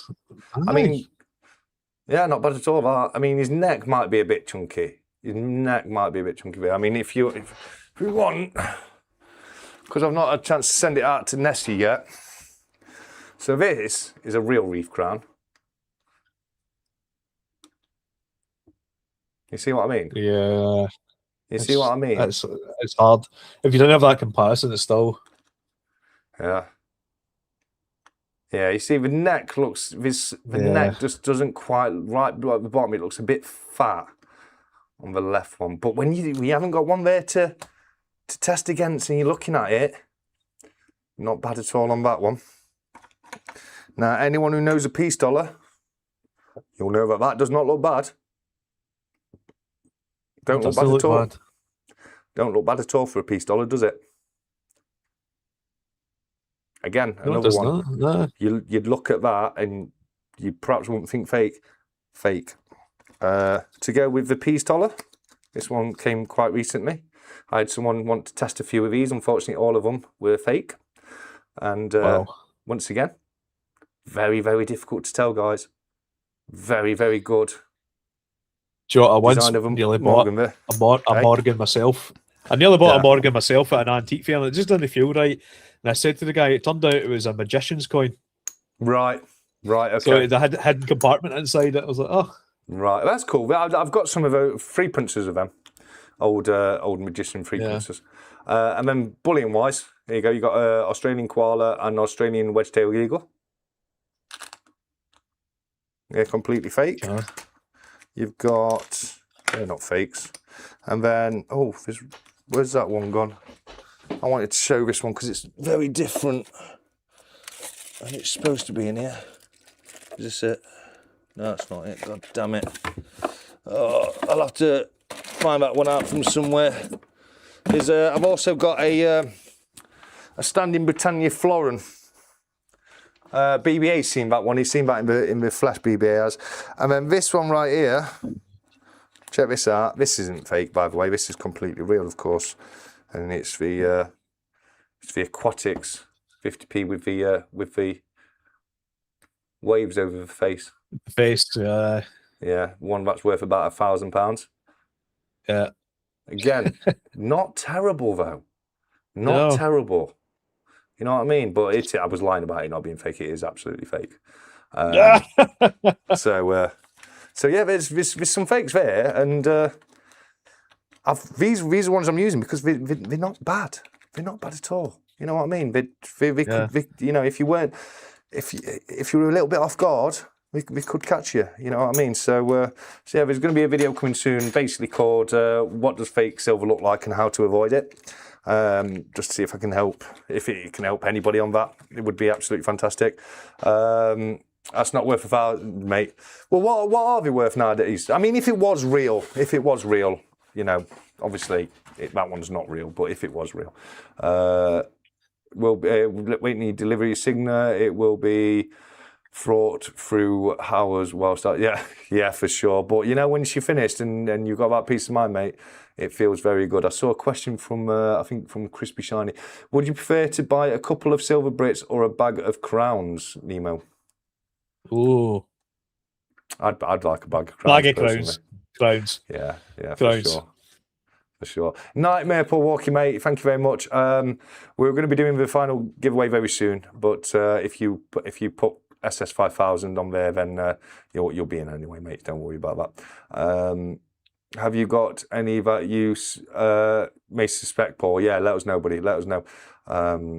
I was twitching face, sweating hand, shaking a couple of hours. Yeah, oh, God. But yeah, I felt a bit like that. But when I went through mine, there were no fakes. It was all good. We did the trial of the stack chat, didn't we, that time? Yeah. When I had to test it all in front of you all. So if anything did come back fake, it would have been very, very embarrassing. But yeah, no, I was all good. But yeah, we'll see. I'll get that out as soon as possible because I think it'd be a really interesting video and really helpful for people. Because I've said it all along. There are some actually good. I know a lot of people are. I can tell if a piece of silver is fake or not. It's very hard. Sometimes it's very easy. Sometimes it's not. You know, when we do a good job of faking it, and the worst type of fake, of course, is the fake that's actually made out of the metal it's supposed to be, but cored. So it'll have a copper core for silver or a tungsten core for gold, and you know, certain testing machines that cost tens of thousands of pounds will get fooled by them because they can only penetrate about a hair's depth into the metal. That's how an XRF. That's how far an XRF can read into the metal, about a hair's depth, about the thickness of your hair, not the length of your hair, the thickness of your hair, which is why I recommend the Sigma PMVs, because they are full through testers, and you know, as long as you can fit it underneath the sensor, you can test the whole way through, and you know, it makes it so much better. Fake shilling off eBay recently. Wow, fake shilling. If you have that Olympic card, it's more like 3K. Well, at one point in time, it were about a K, but fair enough, it's gone up in value. It don't surprise me. Very, very sought after, the Aquatics. Was that the one where Koinu blew you out of the water on speed testing test? It blew me out of the water on speed testing. I mean, look. He did it, I beat him. He then had to redo it, so I beat him again. Then he redid it again, and I got bored. All right, and I stepped out, and I said, "You can have the title because I'm not going to try again. But if I did try again, we already know what happened. I'd win again, all right?" No, 𝗀𝗀𝗃𝗃 that's it is 𝗀𝗀𝗃𝗃 who's got the title on that one, bless him. And fair play, because when it comes to Sigmas, 𝗀𝗀𝗃𝗃's your man. When it comes to 2 arts today mint stackables and Sigma PNVs, 𝗀𝗀𝗃 is your man. He is. Worst kind of fakes are numismatic fakes made out of the correct metal. No machine would set those. Yeah. So, like, the worst kind of fake is like Robot said. You basically you do this, like the reef crown I've just showed you here. You do that, but actually make it out of silver. Because it's got what? It's got about 40 to 50 quid's worth of silver in it. I mean, you're selling it for 250 quid. You know what I mean? Yeah. So there's still a lot of money to be made in that, you know, and they're very difficult. The truth is on them, if they're well enough, you know, designed, it can be impossible to tell them apart. It's a bit like the sovereigns that come from the likes of the Middle East. They're made of some of them, was it 22 carat and 24 carat? Some of them are made out of, but the replicas, you're getting the gold content. You're not getting, you know, the numismatic value, as you say. Yeah, that kind of thing. But there are for the really valuable coins, you know, the 1847 Gothics, your 1936 reef crowns, those kind of things. It's worth making them out of the actual original metal. Like what Robert says, and they are very difficult, extremely difficult to actually tell them apart. That's when you'd employ the Royal Mint, etc., to look at it and let you know if it's a genuine coin or not. But yeah, the point is there's some really good ones out there, and just be very careful, guys. H has been lucky so far, thanks to great people like the Stack Collector and local jewelries who have kindly tested. Yeah, I just want to remind everyone, guys, like every month when it's on, and it is on most months, I attend 2 coin for shows. I go to the West Midlands. I'll tell you this while Nemo disappears. Oh, he's back. I go to the West Midlands coin show middle of the month every month, and I go to the Yorkshire coin show end of the month every month. And ever since I started going, probably a year or so ago now, I have said, in fact, I think it's a bit over a year ago now. It's probably more like a year and a half. I say, as long as you're a member of Stacker Social, the only thing I ask is that you join up and become a member of Stacker Social, which is completely free to do. I will let you, well, I will test some coins for you. And I have people contact me and offer me money. Say, if I pay you, can you come and like hire me your machine kind of thing? And I say, no, come to the show and do it for free. Do it for free. You only all you have to do is be a member of Stacker Social.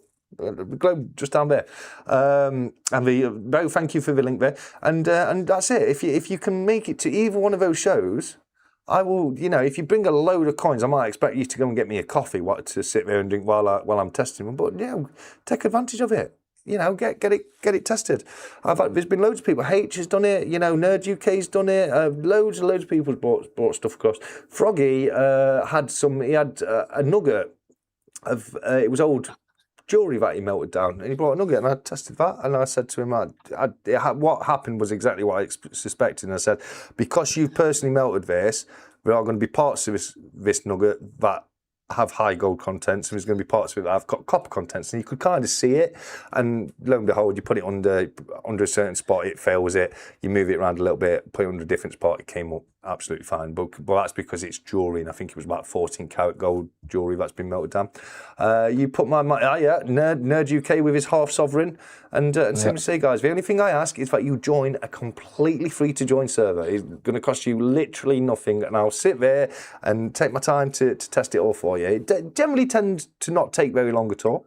So take advantage of that if you can. You know, I highly recommend it because especially when it comes to gold, that little bit of peace of mind, it's invaluable, isn't it? It really is.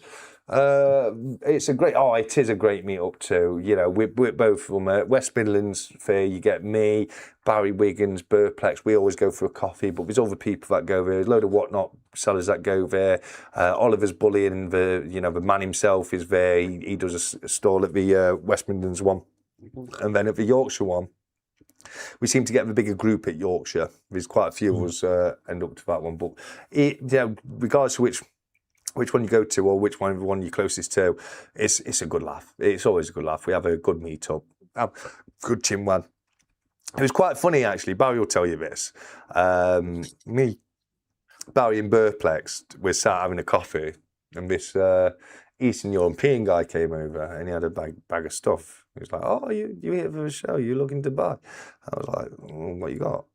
And it's like, "All right."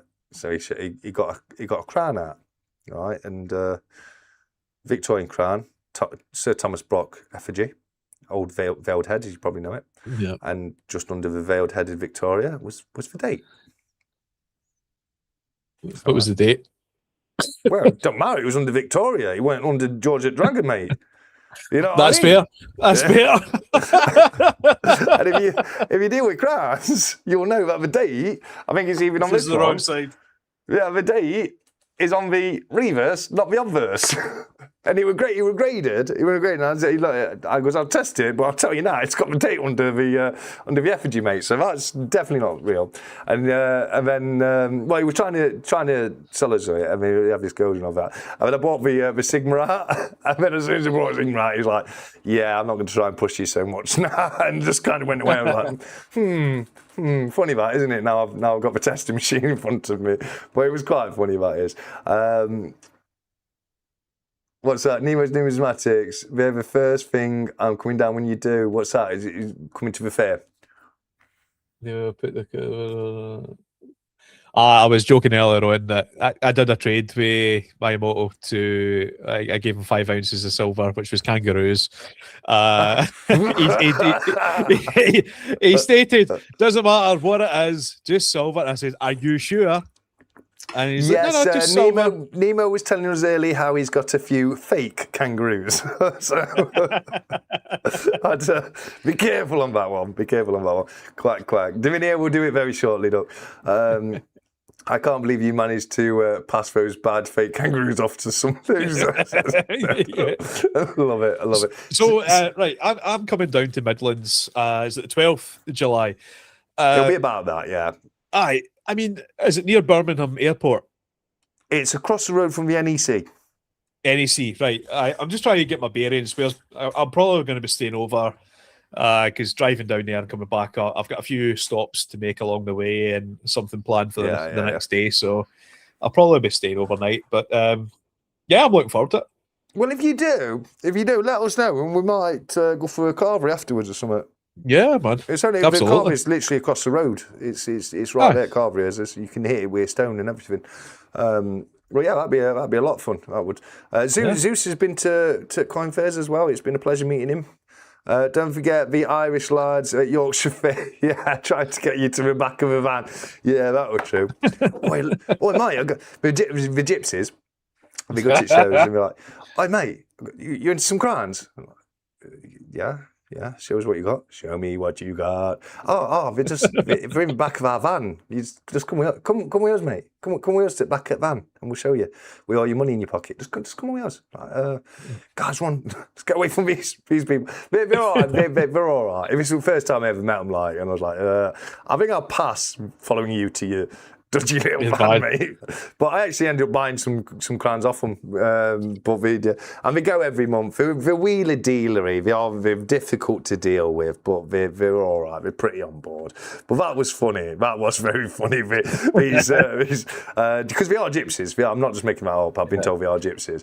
And they, come to the back of the van. Where's the way no one can see you, mate? I was like, yeah, I'm all right. I'm all right, thanks, mate. Leg it, lads, leg it. Pick me up on way down. There you go. Yep. Pick me up on way down, mate. Don't just say it's a ghost. I was going to bring it up. But since Baron Vamsky has brought it up, I mean, this is the time this is the first time we've spoken publicly since. It is. Right. Yeah. If anyone doesn't know, right, last year, Everyone in the community was saying, let's do something for Halloween. We should do something for Halloween. And I said, well, I've actually been thinking something for a year, and there's something I'd like to do. It'd be completely free. It's meant to be one of the most haunted sites in the UK. If we go up and just walk around, we'll have a fantastic time. It'll be brilliant. And everyone's like, oh yeah, Nemo's, yeah, I'm coming. Craven's, yeah, I'm coming. Couch, yeah, I'm coming too. And everyone else is coming here. Until we get to the very freaking day, the actual day of the hunt. And every single one, oh yeah, I'm not coming now. Oh yeah, oh, they're not coming. Oh, I'm not coming if they're not coming. Oh no, I can't make it. And then old Muggins here has to go walking around Scary Forest all on his own. I was scared. I didn't like it. It did sort of fall in its arse, didn't it?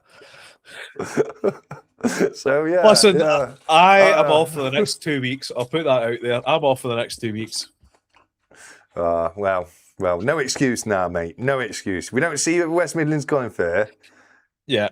That's that. And we can't go for a carvery after that because the carvery's at the Yorkshire one. I'm sure there will be somewhere round there we could go for one, but we'll have to get where we have a coffee at West Midlands one's quite cool as well because it's the national.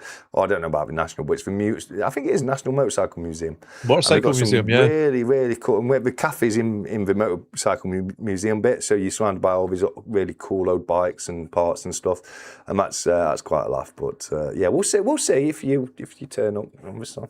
Yeah. You made it to Germany. I'll give you. You made it to Germany. Listen, yeah. Come on. What do you want from me? I want you to come to Coin Fair and also come hunt ghosts with me on Halloween, mate. That's what I want. Yeah, no, I'm actually planning. I need to get to the 𝗬𝗏𝗏𝗏𝗏. It's. You need to get to 𝗬𝗏𝗏𝗏𝗏. You need to go. Now you're going to steal my idea and not even take me with you. Right, well, I'm off the next 2 weeks. If you can fit me in, that sounds bad, right? If you can fit me in, let's do it. That's a bit tight, that is. I've got my car's in garage on Monday because it's knackered again, so I don't know. But yeah, we need to do that at some point. I've just bought my son another one of those. I'm gonna grab it because I want to show people. They're fantastic. These are, mate. I was telling Coin Noob about these. I think I showed it you before because I've just bought another one of them. I mean, ain't no wrong with this one. I've just bought another one. It's a yeah. Right. And the quality of the videos of this is fantastic. It's 4K. But the best thing about it is, if I do this, see that? It's night vision. Yeah, hold on, let me that's the one. That's it. All right, why is it not picking me? Oh, it could have got my ND filter on, I think. Yeah, you go. So now, night vision. Spooky vision. IR night vision. And I bought another one. The reason I bought another one is I've mentioned this to a few people. I'm going to start doing some members only videos with behind the scenes stuff, but I'm doing a little bit of a documentary. I'm doing a fishing documentary.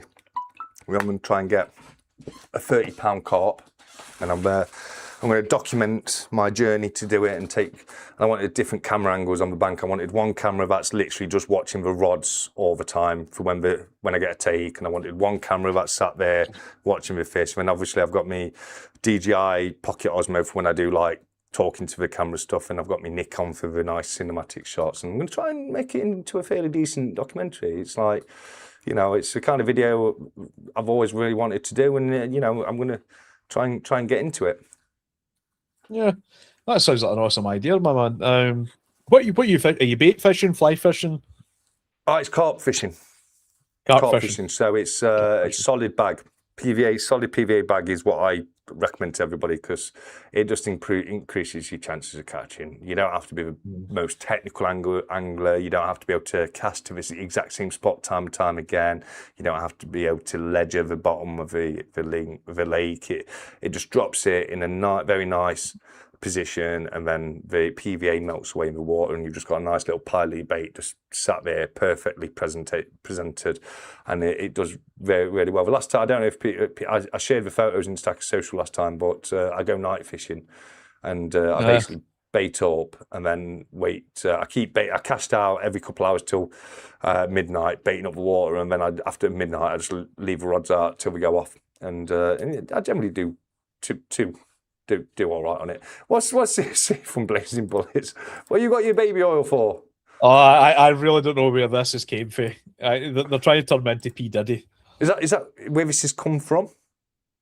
I don't know. It is the Zeus's treasure hunt room. What did you just say? 𝗵𝗃𝗃. Did you just say 𝗵𝗃𝗃 or something? No, it's come from. It's come. You did not say come from. I will rewind it and play it again. You did not say come from. It's Scottish, right? Okay, it's came free. 𝗵𝗃𝗃. That's what you said. That's not come from. That's 𝗵𝗃𝗃. It's like saying sticker. Oh, stacker. What's next? Yeah, I like dogs. I like caravans too. You know what I mean? Right, dags. Dags. Sorry, what? Dags. You like dags?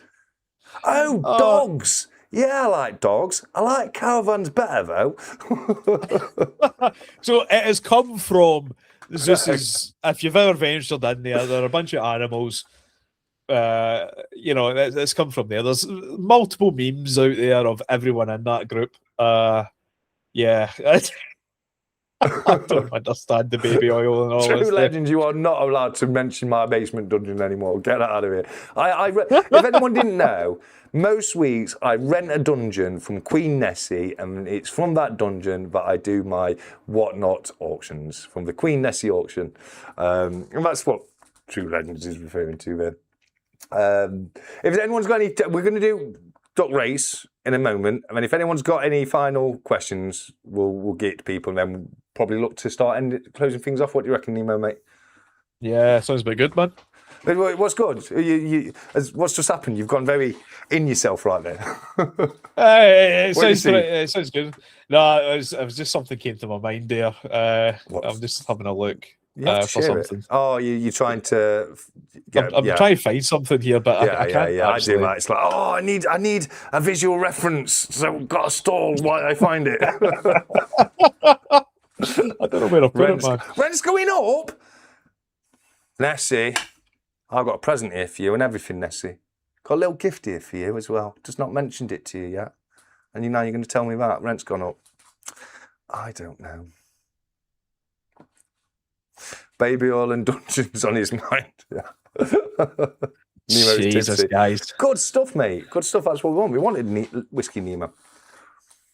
Whiskey Nemo, yeah. Yeah, it's like Divinia said, Nemo's tipsy. And I'm saying, yeah, that's what we want. That is what he's about.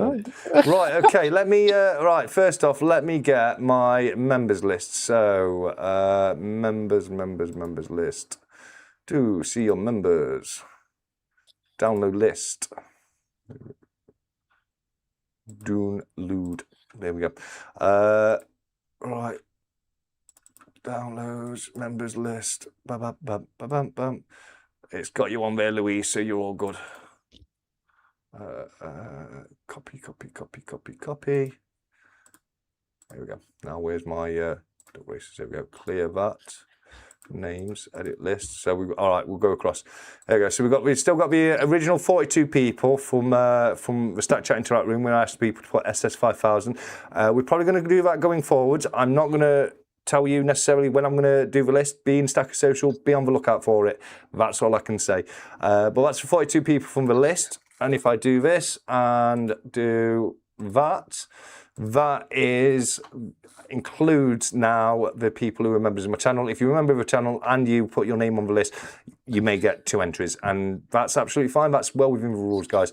So keep an eye out for Stacker Social going forward for the future Duck Races, guys. I'm going to be integrating them through Stacker Social, and good luck to everybody who's in this one. Don't forget, you've got the 1 ounce 𝗬𝗵𝗿 bar. You've got the 250th anniversary gold coin. You've got the 1 ounce copper stacker. You've got the 1 ounce Britannia coin. You've got the brand new watch in box. You've got all the rest. It's a fantastic giveaway, guys. It really, really is. Nemo, how long are we doing it for? 90 seconds. 1 minute 30. 90 seconds. Well, do you want me to do it as not 1 minute 30, or do you want me to do it as 90 seconds? It's the same thing. Yeah, no, it's not. Because I can go 90 seconds, or I can go 1 minute 30. Which way do you want to do it? 1 minute 30. 1 minute 30. It makes all the difference, you see. These slight... What's this? The only treasure we need is each other. That's hilarious. Have a look in Stack to Interact, everyone. I don't know. Right, 1 minute 30. It makes all the difference, you know. Are you fighting fit now? Yes, Louise. Let us know how you're doing. I know you've been in hospital recently, and I'm so glad to see you see you back with us. I saw you in the SS giveaway last week, and I thought, it's good to see you in there. I've not even asked you yet, guys. Not even asked you yet, so I don't know what you're doing. All right. We got the time on there. So, one of you, give me the shuffles. Give me them shuffles. 0, no shuffles. 0 is an acceptable answer. We've got no shuffles from Robot Toaster. Now, guys, what I like to remind you every single week, if you won today, you've got Robot Toaster to thank, and if you don't win today, you can blame Robot Toaster because he's just made the final decision, which has locked the cat inside a Schrodinger's box. Or has it? Is that cat there? Is it not? Is it dead? Is it alive? The only way to find out is for me to press that start button and wait 1 minute 30. So, Nemo, let's get that done. Give me that time down, my friend, and we'll get it right, sorted. Guys. Good luck, especially me, because I'm in here. 3, 2, 1, and go. And they are off. And Nemo, you are in there, mate, so good luck to you. We've got all load of fantastic people in here. Look at some of the names we can see. Queen Nessie, Ian Ritchie, Baron Vamson, Queen Nessie again, remember. One for a member, one for the list. T72, Calc, Ian Kirk, Looms, 101, Dave, lucky all the A-listers right there. 1 minute and 10 on the countdown timer, guys. Pure Metal Stacker, Blazing Bullets. It looks like it's Blazing Bullets and Blistering Barnacles Adventure right now. Really good shootout right there. Self-Hoarding is storming away from the back. We've got Viking Doug right there. Is Wiggy in here? Wiggy's had a win, mate. Wiggy had a win recently. I was over the moon. I really was. Right now, we've got Louise Wawa, Nerd UK, Louise Wawa again. Remember, once for the list, once for the members, guys. You've also got the Animus right now, but it looks like Nerd UK's just got it. Oh, Sergeant Stacker has just creeped into the lead. We're coming up to the final 30 seconds. The Copper Duck is coming up the top. The Copper Duck, here we go. In our break. Oh, Nemo, that's it. Come on, lad. Joel Broomhead's there as well. Millpool Walkie, Resurgent, Killboy was here, Davinia Robbins as well. We're all in there, guys. We've got just over we're coming up to the all change moment. This is where it all gets excitating. Here we go, 20 seconds left on the timer. Come on, Wiggy, Cheney, come on, Wiggy. Let's get another win. Nemo, where you gone? Copper Duck, PC Duck, get out of there. Someone's going to make a break for it at about the 5 second mark. That's when we'll find out who's going to win. But right now, it looks like it could be the Silver Spectre. Silver Spectre's looking very strong, so it's S181. Magsy is, making, no, Ian Ritchie. Ian Ritchie, look. Ian Ritchie has done it. Ian Ritchie, congratulations, my friend. You have just won this insane bundle of goodies right here. Absolutely fantastic. Well done to you. But let me ask you all a question. While you tell me how much I rigged it. Do you know what time it is, guys? Do you know what time it is? Nemo, do you know what time it is? I don't know. I don't have a watch. I never run it. I forgot my watch. Yeah, and the problem is I can't open this up. I can't open it up to pull the thing out and turn it on because it's pre-boxed and I don't know what time it is, guys. You've all got to tell us in the chat. That is right, guys. You know it is time that we all say together as one unified voice, shut the dog up. Here we go. He's gone. Shut the dog up, says Nessie. Right, let me put that down before I forget because I'm really good at forgetting to put this down. So that was Ian Ritchie. Ian Ritchie, unless your address has changed, I should have it because you've won the groin coin game now. A time or two. 4th of the 7th, 26 is today's date. Ian Ritchie. I don't keep note of the Brits and Giggles winner because that was a separate giveaway for somebody else. But Ian Ritchie, your name's now on the Champion of Champions board, and at some point we will do a Champions of Champions race as suggested by Diaxis all that time ago. Says Davinia. No, well done, Ian. Look, and Ian's here was every single week, and so he's I'm happy to see his name come up as I would have been anyone else, and he's just let me know same address, mate. So congratulations to you there, Ian, mate. You've just won some fantastic bits and bobs in there. well done. And well done, Stacker Social. Well, once again, well done to 𝗫. I've just done one giveaway, 2 technically, nothing really. 𝗫 and 𝗃65 have been running giveaways all bloody week long.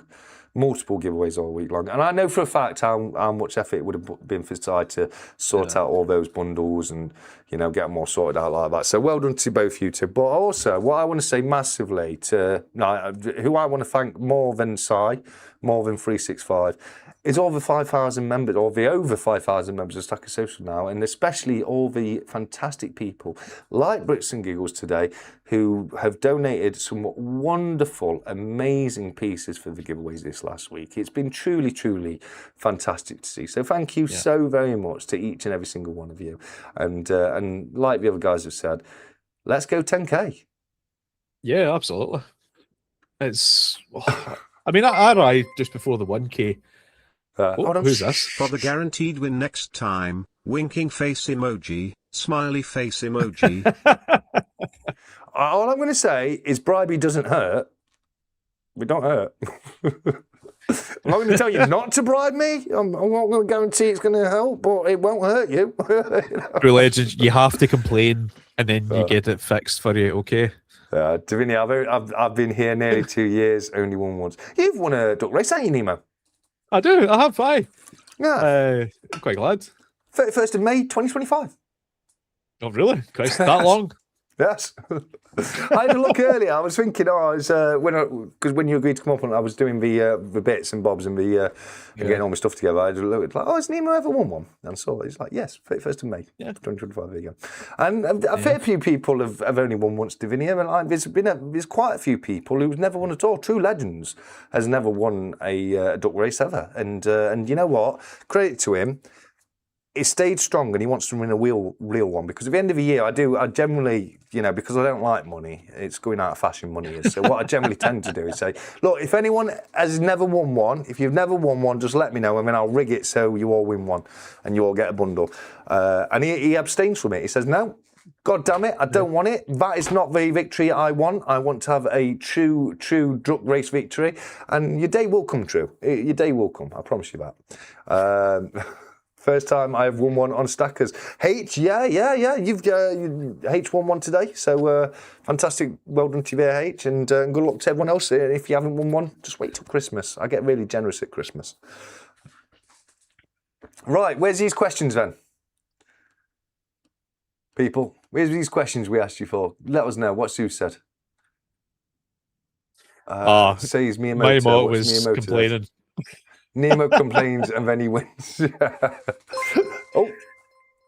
Oh. For some doggy treats, dog emoji, woof woof. Speaking of which, let's see what damage is done. Hello, buddy. Hello. All right, calm down. Come on. Jump up. There you go.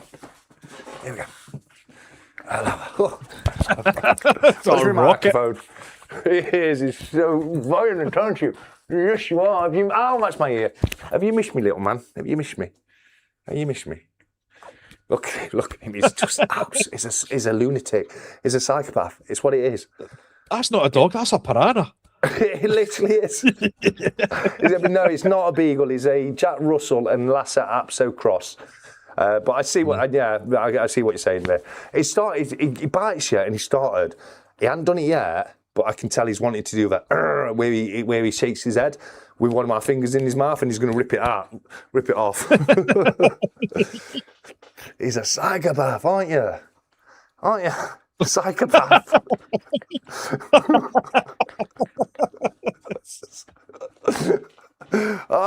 Milk teeth are very bloody hard. These needle teeth. Razors. Leave me alone, you bully. You absolute psycho. It's all legs as well. And do you know that scene from Alien, the original Ridley Scott, where Dallas, the captain, is trying to search him in the vents, and then it comes out like the alien comes, he puts his arm out and goes, ah! He does that with his legs. He comes at me with his legs. It's like Alien. Look at him. Oh, Miller's going fair on the 12. Yeah, Nemo said the 12th, didn't you? Yeah, 12th, yeah. Would you put him in the hedgerow for treasure? Treasure. Yeah, right now, I'm not gonna lie, get rid of him. Hey, what you eating now? Get off it, bloody nightmare, aren't you? just keep eating me. Just keep eating me. My mother used to have a Jack Russell, and it was absolutely psychotic. I don't know how it's where he gets it from. This. Yeah, I mean, whenever her house phone rang, it would always bite her feet.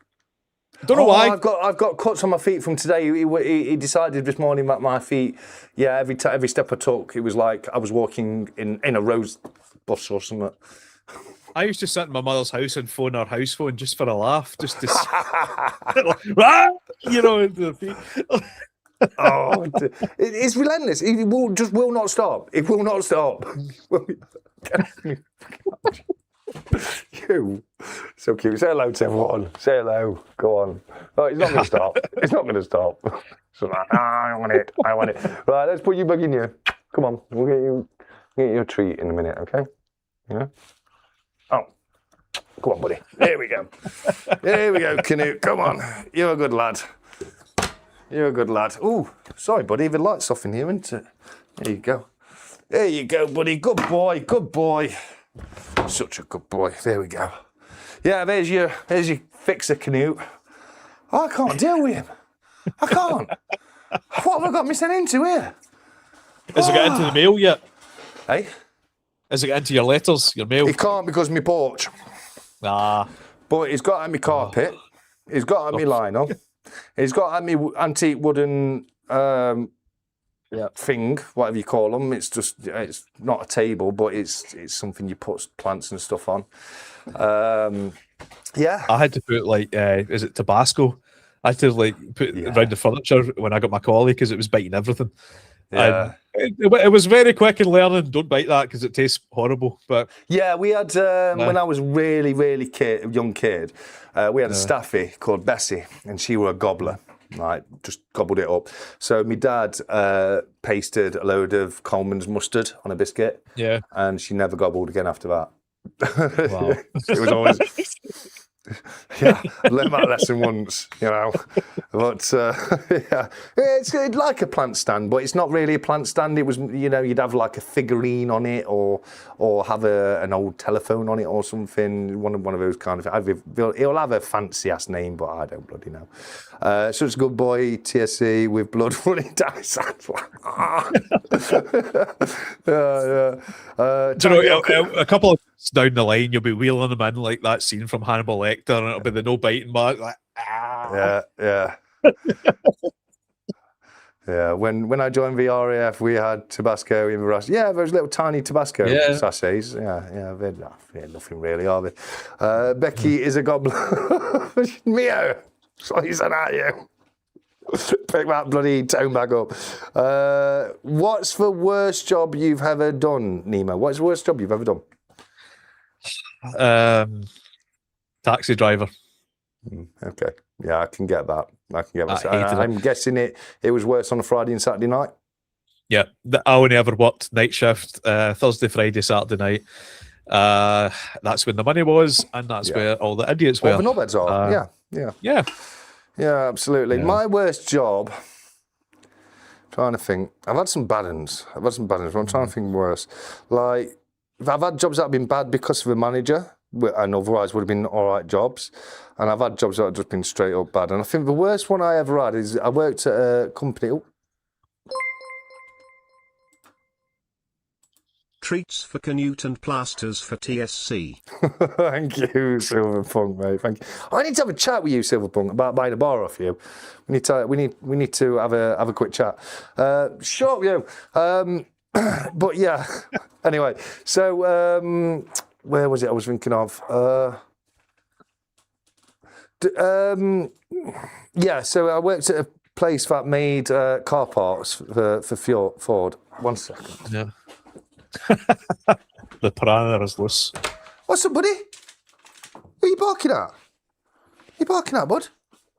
What's up? Go on, get in there. Stop trying it on. You just want a treat, don't you?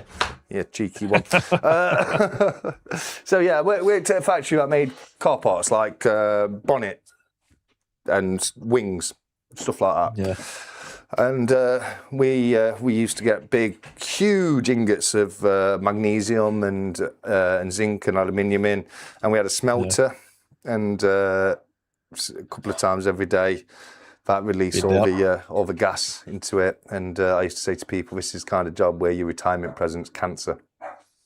Yeah. You know, because it just picked, with no chimney or anything, it kicked all this smoke into the forge, the foundry. Yeah. And I don't know if anyone's ever worked in a foundry before, you'll know what I mean, but they're not nice places to work in, and you've got a lot. Knut, my little lovely, can you please calm down? Thank you. There you go. There you go now. When I worked with in the taxis, I also had a second job, and it was working and what's the best way to describe it? A machinist. Sorry, the best way to describe it is what, mate? So I was doing CNC machining. Oh, CNC, yeah. One specific part for turbo actuators for Rolls-Royce. Yeah. It was for the aircraft engines, but they had a secondary site that was also a foundry that would obviously print out the rough parts before being sent to us, and doing a couple of shifts in there. I've never felt heat like it. You could quite easily lose a stone in weight. Yeah. Well, one shift. So I can't. This wasn't mine. I never worked. Well, I never worked at the place. This is a story from when I was a delivery driver. So I was working, but not for the place. And I actually spoke about this the other day because we were talking to a mechanic about like how hot his garage got. And the worst place, I didn't work there myself, but I was just delivering and picking up. And just for a short period of time I was there, I could hardly cope with it. That was Nottingham powder coaters. And Wow. it was a heat wave. It was a heat wave, and obviously because they heat coat, you know, you have to heat. It was like being the temperature in there was just absolutely insane. Let me just appease this thing here with a bribery of a treat because he's not settling down. Do you want a meaty treat? Who wants a meaty treat? You want a meaty treat? Come on, man. Come on, man. I hope that's a dog you're talking to, mate.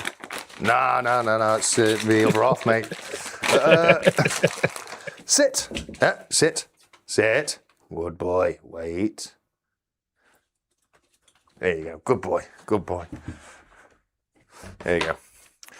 We'll probably he might calm down now a bit. Now he's been bribed and paid off. Does Knut need a pay? No, he's got puppy pads down, mate. He can't go out. I can't let him outside yet. So we're still puppy padding it because his parvo vaccine's fully up to date, but his viral disease vaccine needs another week, and viral disease is carried in rat urine. It's a very, very nasty disease. It's something how come the vet was saying to me, well, there's a disease with rats. It's not actually with rats, and she didn't get any further. I said, virus disease. She's like, yeah, exactly that. So I'm just waiting for that to kick in, and then I can start letting him out the back. Knut's want fingers. Yeah, he does. Oh dear. So Ian was asking what hotel we're staying at. Oh yeah. Do you want to share that information in a public forum or? Motel Plus on Silver Street. No. So yeah, Silverstein Strasse, Motel Plus. It's close to the venue, nice budget-friendly hotel. You don't get much more than a cot to sleep in, but it's budget-friendly. I think it's fair to describe it as no frills. Yeah, it's a travel lodge, basically. A travel lodge, yeah. Do you know what?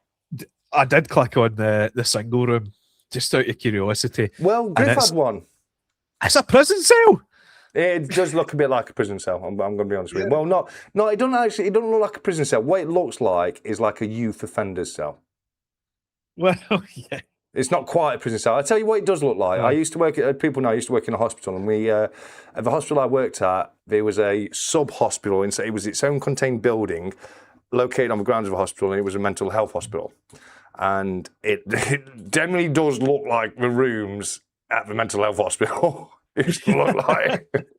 But you're not wrong. But Griff had one, and again, if you just want it for somewhere to sleep, leave your stuff while you're out and about all day. It's cheap, you know what I mean? It is cheap. That's the job. Yeah, but I know what you're saying. But you know, my room it was a bit bigger, but otherwise it were no frills. You had the 2 twin beds, you had 2 twin beds, the built-in units for the desperate TV up front, and then ensuite shower, and that's all I need really. I'm not, I don't care much. Was there a fridge? No fridge. Yeah, no safe, no fridge. Same as saying no frills whatsoever. Maybe they do rooms with those things, but I don't know. But again, it's if you want it out like that, then it's probably not the best option. But if you don't really care and you just want somewhere clean enough just to crash out. Berlin in January. If I need anything cool, I'll just hang it out the window. Yeah, exactly. Pay extra for padded warm room. yeah, ultra safe. No. To be fair, hotel safes, they're not worth those digital safes. They're not worth. I can get into them in a minute flat with no tools. I don't need. I only have to hit it on the top of the safe. That's all I have to do. You twist the little thing, smack it on top of the safe while twisting the little thing. It disengages the magnet for a split second, enables you to open it up. You're in. You're done. So I'm not bothered about not having. Do you know what I do in my hotel, and it makes it a lot safer than a safe? I put my valuables wrapped up in my dirty underwear and socks, and nobody's going in that. There ain't nobody going in that, so you're all right. You know what I mean? I've got a personal safe that I take with me. It's very compact but sturdy. It's about yay size. And it's basically got a metal cord that's hard to cut. So I always take that for like the passport and that. Or you've always got the prison pocket. Yeah. Well, yeah. We will see. TSC says True Legends. I will say. But yeah, it's one of those, isn't it? You know what I mean? It's like, I'm not going to sell Moto Plus as a fantastic hotel. It's cheap. Yeah. It's real cheap, and it gives you more money for silver, is what it is. Yeah. And it's got a really nice Japanese restaurant next to it. I was looking at other areas in the vicinity, and there is some nicer hotels. I will give them that, but it's taking money away from, shiny and everything else. So, sleep, somewhere to sleep. It's clean, it's tidy, it's a single bed that I'm looking forward to. But I'm looking forward to it. Yeah, it's going to be good. It will be a good laugh. And if anyone is on the fence and wonders if it's so worth it. It's so worth it. I mean, there's going to be people there. We hang out together. We do similar kind of stuff. It's going to be. It's a great. Last year I didn't do anything. I didn't contact any mints. I didn't make any. Whatnot contacted me and asked me if I wanted to do a live show, and I said, yeah, absolutely. I didn't really put my name down because I thought we probably got bigger people than me anyway. But they contacted me and asking me if I want to do it, so I did that. Other than that, I want it as an holiday. I just want a bit of fun. I did the first year I went, I was doing these interviews and meeting these people, and I was just pillar to post. Didn't get time for anything, and I'd rather just have a little bit of me time. I think it's very worth it. Do you think the universal hate is again, and the price of silver will skyrocket before we land? Well, we'll see on that one, mate. It was crazy, because first year I went, I think I had about 700 quid to take with me. Not a great deal of money. I think about 700 odd quid spending cash, on top of everything else I had, buying food and all that. This month, I had about $3,000 to take with me. And the mad thing is, I had about the same buying power as I did the year before. Yeah, same. I think I picked up a few bits from the mint haul that I wanted to pick up. I obviously got my 𝗀𝗶𝗃𝗃. Yeah. I was desperate for picked up, what else did I pick up? The packs round. I got the proof instead of the normal rounds. The guy picked up the wrong one. Fair enough, I'll take that. Yeah, you got a little Bruce bargain there. And then, guys, if the Germanium Mint made a faux pas on their fractional gold pieces and priced them wrong, so one of them was well undervalued. So there's some little. There's deals there. Yeah. Not deals, but people making mistakes, and you get. Were you anywhere near me? I think CY was here. He'll be able to tell you about this. But it was on last day. It was when I were doing auction, and I was going around buying a few bits before auction started, right? And there was a guy selling 1 gram bars, right? And he was selling them at a price that I thought was actually quite reasonable, because I think it was like €2.85 a gram or something. Until you found out, he wasn't taking them out of the capsule to weigh them. He had these tiny little 1 gram bar in these big ass capsules. If they weren't little, if they were big, like a full ounce size capsule with his tiny little 1 gram bar in it, and he wants you to pay that premium on plastic. On plastic. I mean, it would. I wanted like an ounce. I wanted to get a few. Like I just wanted to get. It wasn't even anywhere near an ounce. It was just. I wanted to just get a few of the 1 gram bars. I asked him for a price, and it came to over 300 quid. And I was like, "Are you having a laugh? Are you having a laugh, mate?" And I was telling him, "There's no bloody chance. No chance. That is you're a scam artist, mate. Is what you are. Yeah. Right? Charging people that for that. It's ridiculous." And I just laughed at him and walked away. And I thought, you're an absolute joke, mate. You really are. And I had a few people come over and see this Sigma and say, "Oh, can you just check this for me?" That's what I usually do. Do you know what? I mean, I picked up some good bargains in the numismatic hall. There's a few people selling I'd never seen them before, the 𝗬𝗪 Now they are 50% silver, roughly 14 grams, and they were going for €30. I thought, do you know, reasonable. Nice Portuguese coin. Was it Portuguese or Portuguese Empire?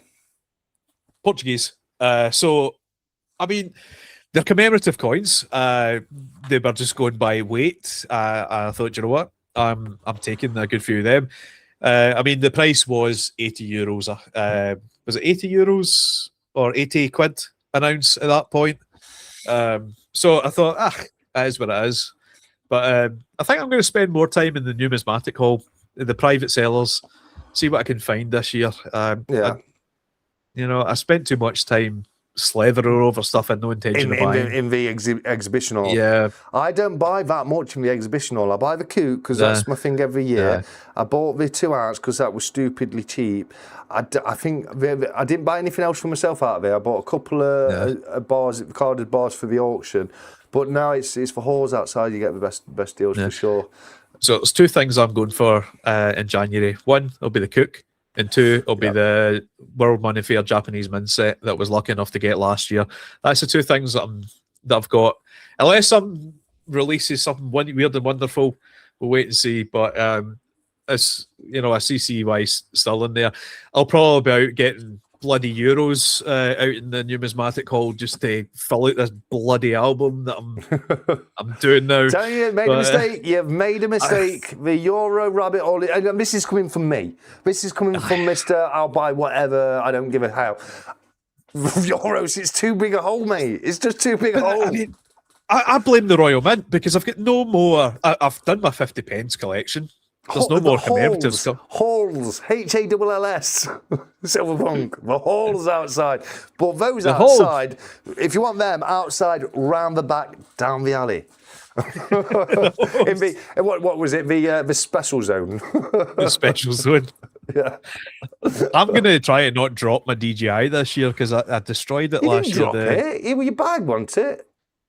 I don't know what happened to it. I thought you thought it was your thing, didn't you? So I kind of dropped it, and okay. I don't know which point the joystick broke.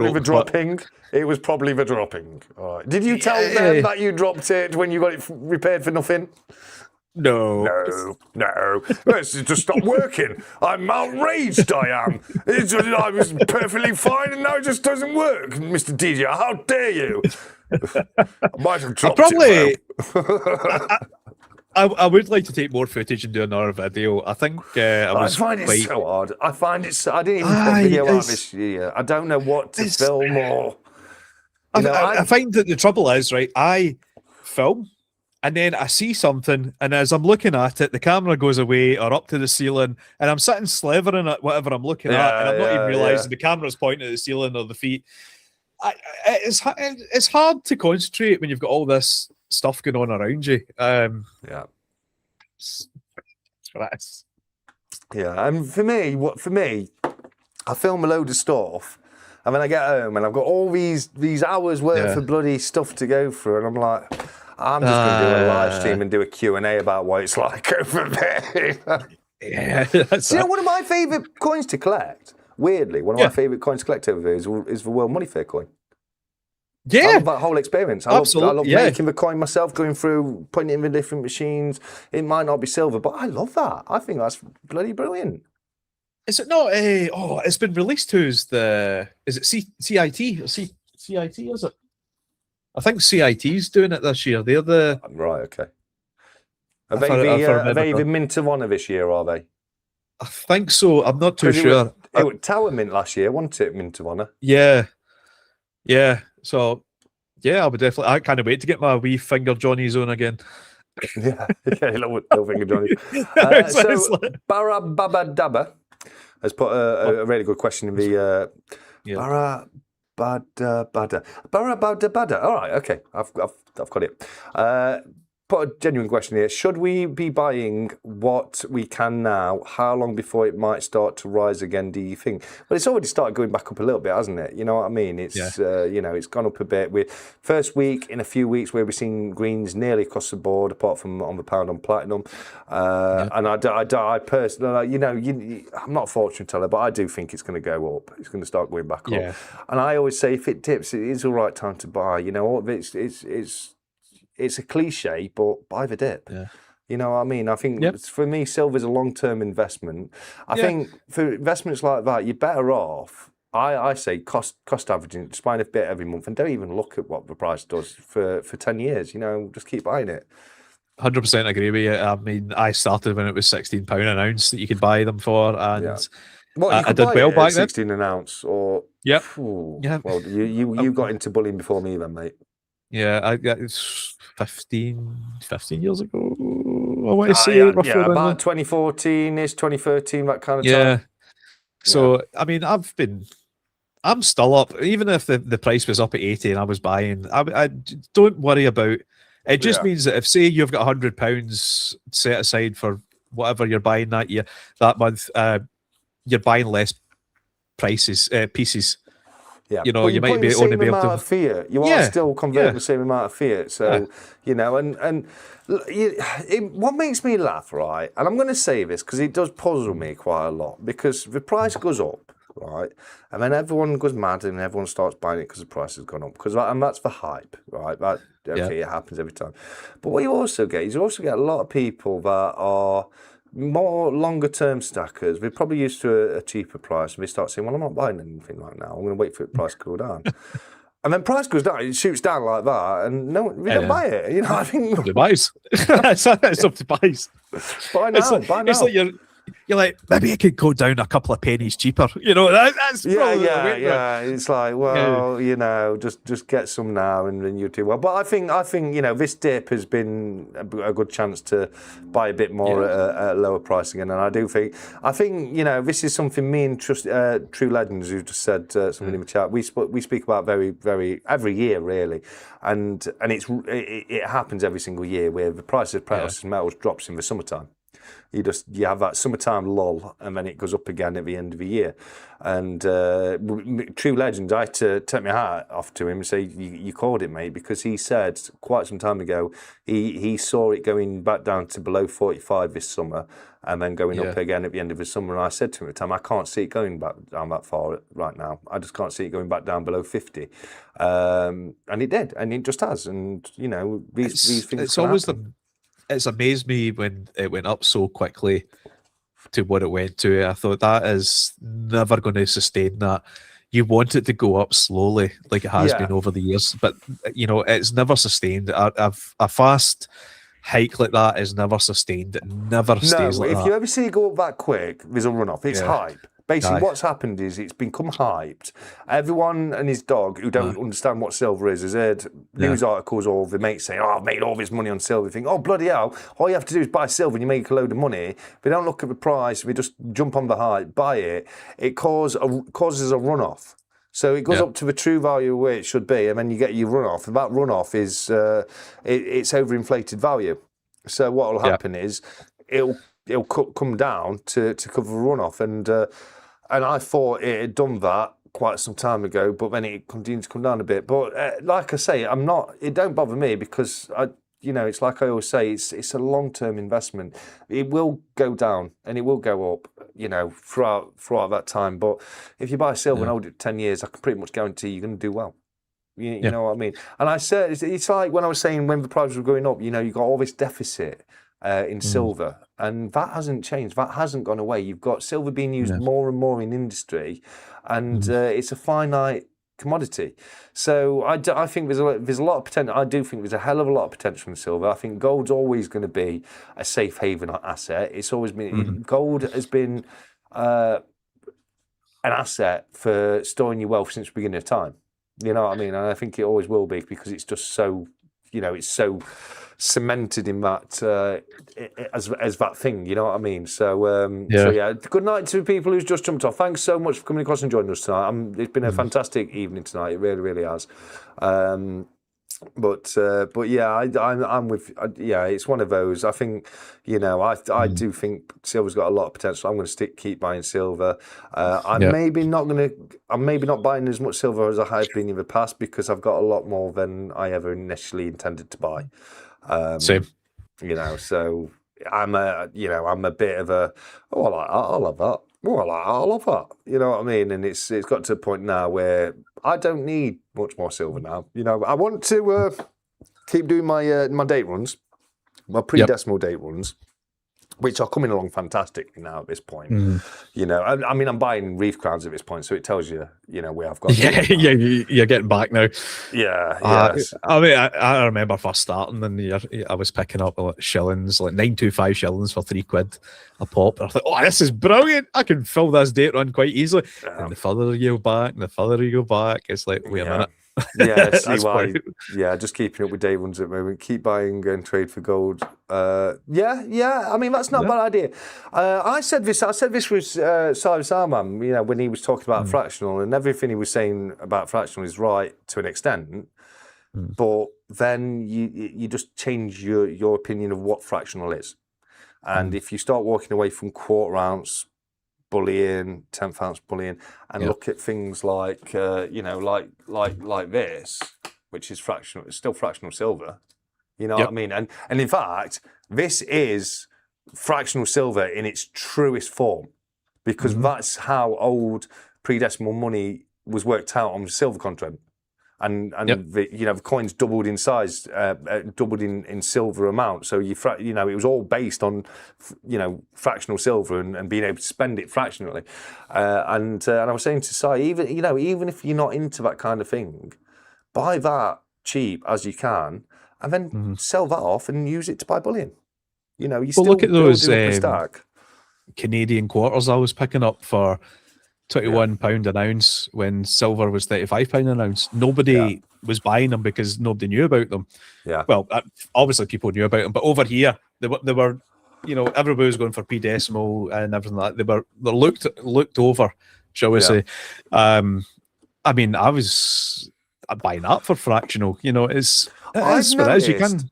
I've noticed through being a seller, and it's one thing I noticed, and I kind of went into that. I noticed there was a massive hole in the market for nice world silver pieces, and I think it's because it takes a lot more research to know what it is. You know what I mean? Like when it's pre-decimal, it's quite easy to build up a knowledge, understanding of pre-decimal coinage. But when it comes to foreign coinage, it becomes it opens the floodgates, doesn't it? And I think they're very much some of the most underrated silver out there. Some of the world coinage, some of the designs you get with it are just fantastic. They really are. I can't get enough of them. I really can't. I mean, that's what I did in January. I downsized, if you will, a lot of my numismatics stuff that didn't fit within a collection that I was currently doing. Random pieces. I sold that all off and I traded it for gold. I was running out of space to store it all, so it worked out well for me. And again, that's what goes into say what you're saying about fractional. It all depends what your definition of fractional is. There's deals out there to be had. You just need to look. You just need to do your research. Yeah, for sure. But what 𝗖 was saying about trying to avoid bullying fractional, I would highly recommend. Now, I have said, obviously, there is a situation where I could necessarily maybe see someone doing fractional. It's not an ideal situation, but I've used the example when people struggle to save money up because obviously life gets in the way and things happen, and then you have to take, if that's the kind of thing, it's better to have a little bit of silver. Maybe you've overpaid for what it is, but also it's important to remember if you're buying quarter-ounce Brits with that premium, when you sell that quarter-ounce Brit, it'll have that premium. Yeah, you know what I mean. So it's it's not ideal, and the premiums you pay on fractional bullion, it makes it a lot more expensive. Did you get when Royal Mint made the error of listing the 1/10 ounce Brits? No, I didn't know. No, I've never been a huge guy on error coins. It's there's some interesting. I don't know. Was it an error in the price? Oh, sorry. I do apologise. Yeah, it was. I can't remember what they were selling. It was like it was a tube, and I think it was.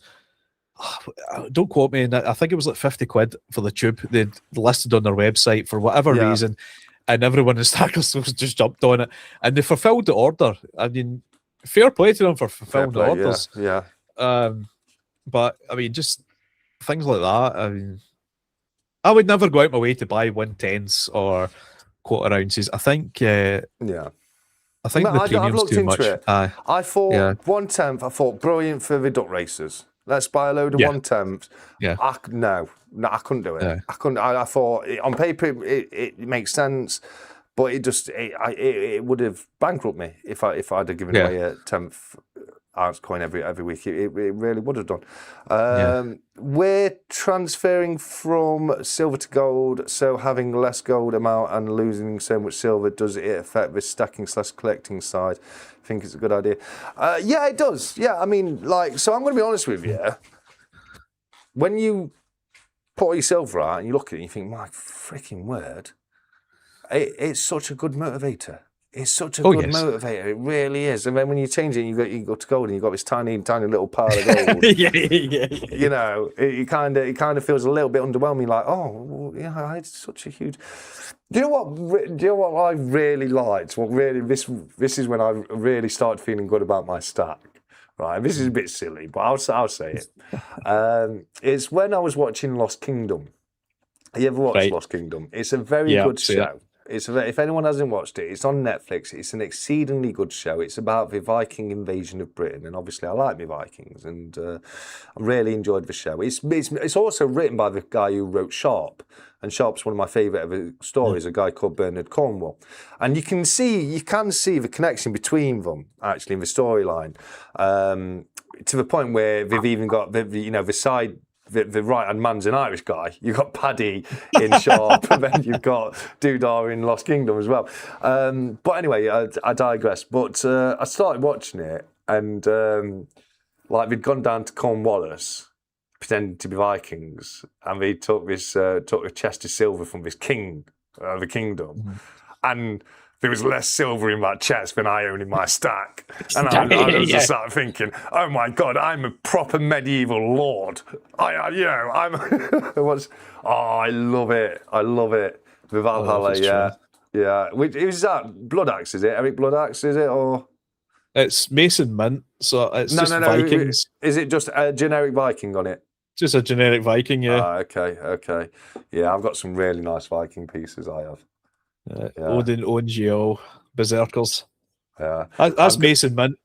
Yeah, very nice piece. I've seen that before. It is very, very nice. No. But there's some fantastic pieces out there. But it made me laugh. I was like, yes, no, I've got more silver in my kingdom than you've got in yours.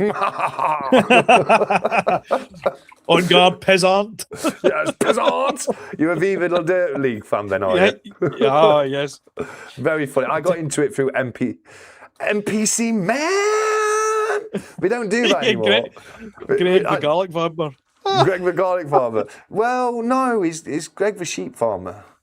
sheep farmer. Because he's Gheg the garlic farmer, but his quest is, my sheep have run amok. It's like, you're a garlic farmer. What are you talking about? But obviously, the best character, and I never used to think it was best character until they did the film, is Balin. Balin! Nice day for fishing, ain't it? Nice day for fishing, ain't it? Nice day for fishing, ain't it? Oh, God. Highly recommend watching it, guys, if you haven't seen it. I said this to you in Berlin, but you always remind me of the vegetable merchant. Yeah. It's like, you bitch! You bitch! You come down here and you take all my money. I've got children to... And can I have one banana, please? One banana. One banana. Here we go. And he's like, here's a broken stick. A broken stick adventure. A broken stick adventure. Here's 50 gold for the broken stick. Would you like to buy some of my fruit now, adventurer? No, can I sell this broken toothbrush? Oh, fantastic. We've got a broken toothbrush. We're going to be eating for days. Yes, brilliant. Thank you, adventurer. Here's 25 gold. It's hilarious. It absolutely is. Oh, I love it, man. Body weight or silver weight? Yeah, for sure. My body weight in silver, I don't know. I'm losing a bit of weight, so. But yeah, I think it's hilarious, especially the NPC man stuff they do. That's absolutely. Yeah, if anyone don't know, it's based on a video game, and it's based on the life and times of the non-player characters you get in video games and following them, and it's really, really good. It really is. I also like the Tech Town. Rowing in Tech Town. Well, that's a pay cut. Did you know that rowing is in Avatar? Really? Yeah. Yeah, he's like a generic soldier. Did not know that. Yeah. I couldn't believe it. And he used to be a serious model as well. Oh, really? That's why he always does the poses. Can he take a bad picture? Oh no, I'm sorry. I've got to revise my favourite character. It is, of course, Bodger the blacksmith. Bodger the blacksmith. Bodger. How you doing, Bodger? No, actually, my favourite character is Bodger's dark cousin from Darkwood. Hello, adventurer. How are you doing today? If you don't know, if you watch this out of context, I apologise, but no, you have to check it out. You do have to check it out. And yes, a very happy Independence Day.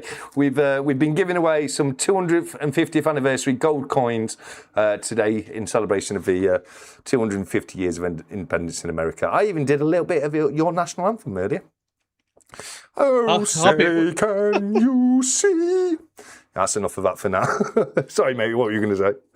Happy Treason Day, ungrateful colonials. Hello to all my American viewers. Great to have you all here. Look, can you blame them? We weren't, look, we were a bit... Yeah. We were a bit back then, weren't we? You know what I mean? Like, do you know when George Washington died, the Royal Navy ordered their ships at half-mast to show respect? When who died? George Washington. Okay, yeah, I can believe that. Yeah, I thought that's a salute to a fellow, soldier. I thought that was quite touching. Did you know who Batman is named after? Adam West. No, that's who played him. Batman, Bruce Wayne. No, the name Bruce Wayne. Do you know what he was named after? It's two people. No. It's two people. It's Robert the Bruce for Bruce, and it's Mad Anthony Wayne for Wayne. Now, I may be mistaken here, but I believe Mad Anthony Wayne was the guy who successfully invaded Britain during the American War for Independence. He was just a mad guy. He just put a ship together and he just came across and he got into one of our harbours and just caused a load of, loads of shenanigans. It's a brilliant, it's a fantastic story. Let me find out if it was Mad Anthony Wayne. But yeah, Batman is named after two people who are famous for killing British people. Did Mad Anthony Wayne invade? But I think you meant to say killing English people. Well, what did I say? British people. British. Well, no, it wasn't him who did it. Which? See, that's my theory. American... Why all the hard folk are in the north of England? It's just to slow us down in case we get any ideas. Because, like, I mean, can you imagine if Cambridge was up there? We'd just look over the wall and go, we could take them. Well, tally ho, lads, we've got some rowdy folk coming over here. Shall we do something about it, old boy? Well, let's sit down and we'll have a good old chinwag about it and we'll see what options we have. Oh, they've murdered us all already.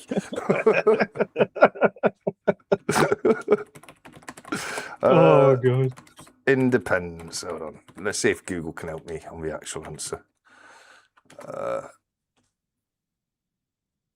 John Paul Jones. John Paul Jones. Yeah. The American naval commander John Paul Jones led the only American military operation on English soil during the War of Independence. Operating from his ship, the USS Ranger, there we go. The Scottish-born American captain launched a daring nighttime raid on the port town of Whitehaven, England, on the 23rd of April, 1778.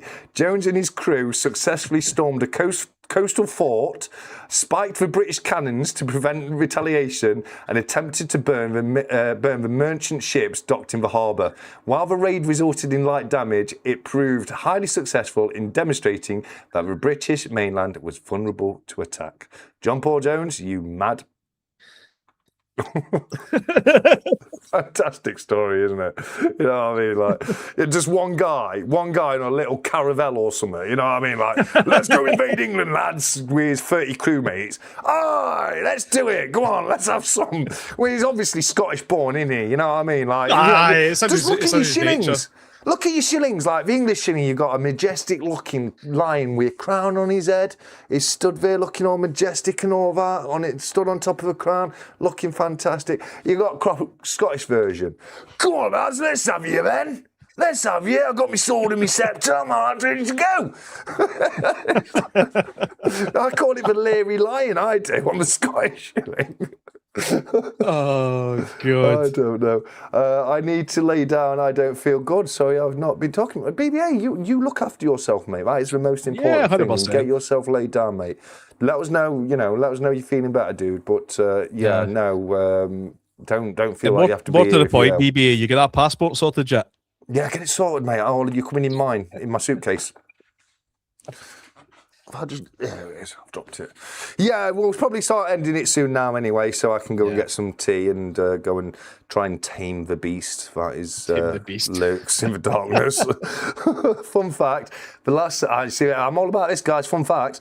The last Highland charge was by loyalist Scottish emigrants in 1776 during the American Rebellion in North Carolina. There you go. That doesn't surprise me. That does not surprise me at all. I just thought of someone, but it's gone out of my head again there. That was it. Here's another mad Scottish bastard for you. The last kill ever to be caused or ever made by a longbow in wartime wasn't as long ago as people might think. It was during the Second World War, and it was made by a guy known as Mad Jack Churchill, who used to during the Second World War, stormed into battle with his Scottish claymore. That's a sword, basically a broadsword, and his longbow. Yeah. What is in your water? What is in your water up there? Right. He also had a personal piper chasing him up behind him. He had his own personal piper running up. He did. What? You just pour whiskey in your water or something? I mean, I don't. Pretty much. But Mad Jack Churchill is the man. And then there's one guy that's probably only one guy that's better than him, and I can never remember his name. And he was in the First World War, and he loved it. he came back saying how much have a good time he had. I mean, as an old man, he joined up to the Second World War. He basically got blown up. He got put into a field hospital. Right, the surgeon refused to amputate his 2 fingers. Bit them off, so he could get back into battle. He was missing an eye. He had one eye gone, and he were asked afterwards. Quite frankly, I enjoyed the war, and I was disappointed when it was over. Like, you're a psychopath, and you have no place in modern society. Oh, I don't know. Apparently, it's still legal to. Oh, here we go. Now, I've heard so many variants of this saying. It's English. It's legal to sue a Scotsman with a long woe from York War. So I'm told. Now, that is the original version. The OG version I'm aware of is it's legal to shoot a Scotsman with a bow and arrow before midday on a Sunday in York. It's the same as Edinburgh City. You can still apparently shoot a Welshman. I just think I think that's the same one though. I think it's just changed a little bit from place to place. Yeah. And I very highly recommend people not to test it. I don't push your luck on that one. Just let go. But yeah, I've heard that myself. And again, I would not want to test the validity of it, but I have definitely heard about rumour. I'd be okay. I think I just burnt myself out. Fairs. Yeah, with this heat we've had recently, it's easy to do. He even killed a tiger tank with a single arrow. Yeah, straight down the barrel, the turret. Sorry. The person you're thinking of is Adrian Carton de Wiart. You are absolutely right, Robot. Robot Toaster is so good. When I can like half remember something, Robot Toaster is so good at coming in with the actual facts to back up what I'm saying. He's really good at that. So I went to an evening with Brian Blessed many years ago. It was just Brian Blessed. How dare you not invite me? And hearing some of the stuff that he got up to, it's like punching a polar bear in the face. Yeah, you know, that kind of thing. He's the most manly man. Didn't he climb Everest at like 70 years old or something?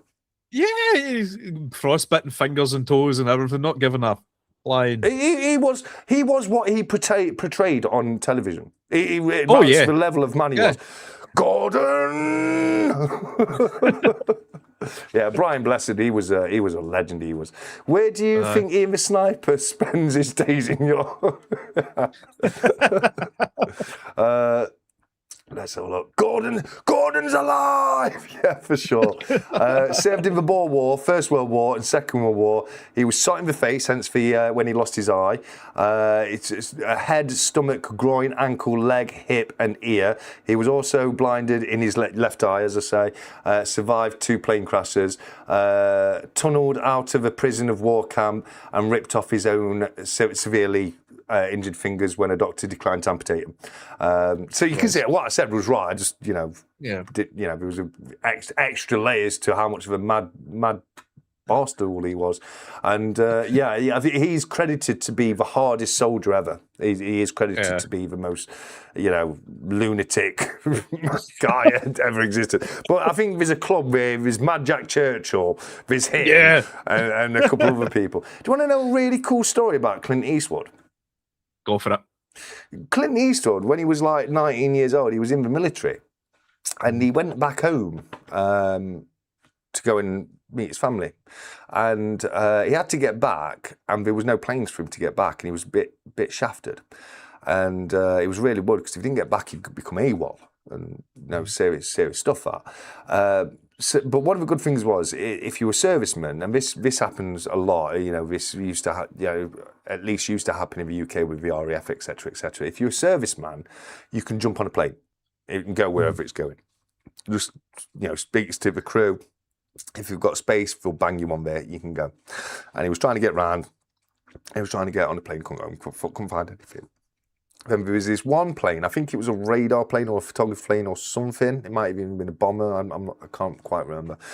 Robot Toaster's the guy for that. But he speaks to this guy and he's like, there's no space. The only space is in the back where all this equipment, you know, radar or the bombing or the photography equipment, whatever it is the only space is in the back there. And he was like, I'm so desperate. I'll crawl in there. I'll crawl in there and just you know, I'll ride it out. It is what it is. It's the better of two evils. Plane starts taking off. The door of his section it becomes faulty and opens. Right. So he's desperately trying to keep this door closed. You can imagine fighting against, you know, the pressure of the air in the plane. He's desperately trying to hold that closed. And then for a completely separate reason, nothing to do with the door malfunction, the plane goes down. It just goes down. And it goes down in a shark-infested stretch of water, which he had to swim 19 miles to safety. Wow. And that was Clint Eastwood, before he became Clint Eastwood. I just thought that was... When I first heard that story, it was on Mr. Ballin's channel, very, very good storytelling channel. And he'd tell the story, and he didn't tell you who it was till the very end. He was like, and that person was Clint Eastwood. And he just thought, wow, that's mental. It's like, do you ever see the interview with Christopher Lee? Psychopath, much. Psychopath. No, that's not the sound that a human makes when you stab them in the back. This is the sound a human makes when you stab them. And I know because I've done it so many times. Yeah, you're like, what the fuck? Okay, Mr. Lee. Did we mention we're going to be raising your paycheck for this film, and you get everything you want? That guy killed. He was a soldier. He killed in wartime. Yeah. He wasn't just a psychopath who went out, but he was a genuinely hard and scary man. Christopher Lee was genuinely. Do you know, one of the weirdest things in my life, and I never realised until he passed away, but my great uncle was one of the founding members of the SAS. Spent a lot of time. 4006 just let us know that it was a radar bay. It was a radar bay, and it is 100% true story. Who was that? One of the founders? So, one of my great uncles was one of the founders, founding members, original. Spent a lot of time in Africa. Later went to Europe. Would he have known Paddy then? I would assume so, but what's his name? Paddy Wayne Main. Paddy Main. Yeah. He was basically he basically started the SOS, didn't he, Paddy Main? Yeah. So I mean, he's so you know the Commander Memorial, the 3 commandos that's up in Fort William. Yeah. Well, he is one of the one on the right. So the story behind that is, the sculptor, the guy that was drawn, that was going to be the sculptor, arrived, and they just went, right, you and you pose. And that's the story behind it. It wasn't any in particular. So he's one of the, you know. But I only knew him as my Uncle Jimmy. He kept parrots, and he would rescue, like, there was a lot of kind of cruelty in, like, say, the early 90s with parrots and that. So he would rescue and knit jumpers for these wee parrots who'd lost their feathers, right? So I knew them. SAS, pure stone cold killer. What do you do on your days off? Oh, I just knit jumpers for parrots. And I only ever knew this. And it was one day, I've still got his, it's up there, his Commando Memorial.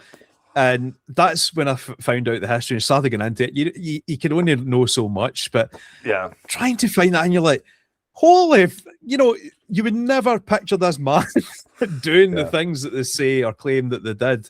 Yeah. It blows my mind. Yeah, I mean, the one I've mentioned it before on the channel. One I've got that's a bit like that is one of my great uncles, my great uncle Harry. He was at Bletchley Park. Yeah. So he was one of the people that helped to decode the Enigma. And the interesting thing about that story is obviously it was so secretive. He couldn't tell anybody what he was doing, and he used to get so much crap. He used to get white feathers put in his pocket, and he used to get people really, really, you know, he became a social pariah. He was classed a coward, and he couldn't even tell people what he was doing and how important what he was doing was. Because let's be honest, cracking the enigma was one of the things that really brought the end of the war. You know, once we were able to crack that, and it's quite sad actually the way he was treated. And but that's when I found out he was at Bletchley Park, I thought that's super cool. That is, you know what I mean? Yeah. Working on that kind of thing, but having someone who was in like the founding SAS, because that was before it was even there wasn't even special forces then, was it? I think it existed on paper. I mean, it was a regiment. I think a regiment part of the RAF. I think is what it was, and then they created the special forces. I think that came well later than the SAS being formed. But yeah, I mean, anyone in the SAS has my ultimate respect. You know what I mean? Yeah. I mean, we still had his original Fairbairn Sykes dagger. Went missing, and it turned out my grandmother, who inherited it, sold it, which is quite gutting. But the only things I ever heard from it, he never spoke much about it. The only things I ever heard was some of the training getting thrown out the back of a truck, and that was the parachute. That's one where you have to go and steal cars and stuff. No, it's essentially they're in a truck. You get dropped off at one point, and you've got to on completely on your own get to point B, and they were allowed to steal cars or do whatever. It got sorted out afterwards. Oh yeah. But what I was saying is like the jump training, because they couldn't afford to keep sending them up. It was a case of driving down this runway at 30 miles an hour, jump out as if you're jumping out of a plane. If you break your leg, tough. Yeah, the high jump we used to do.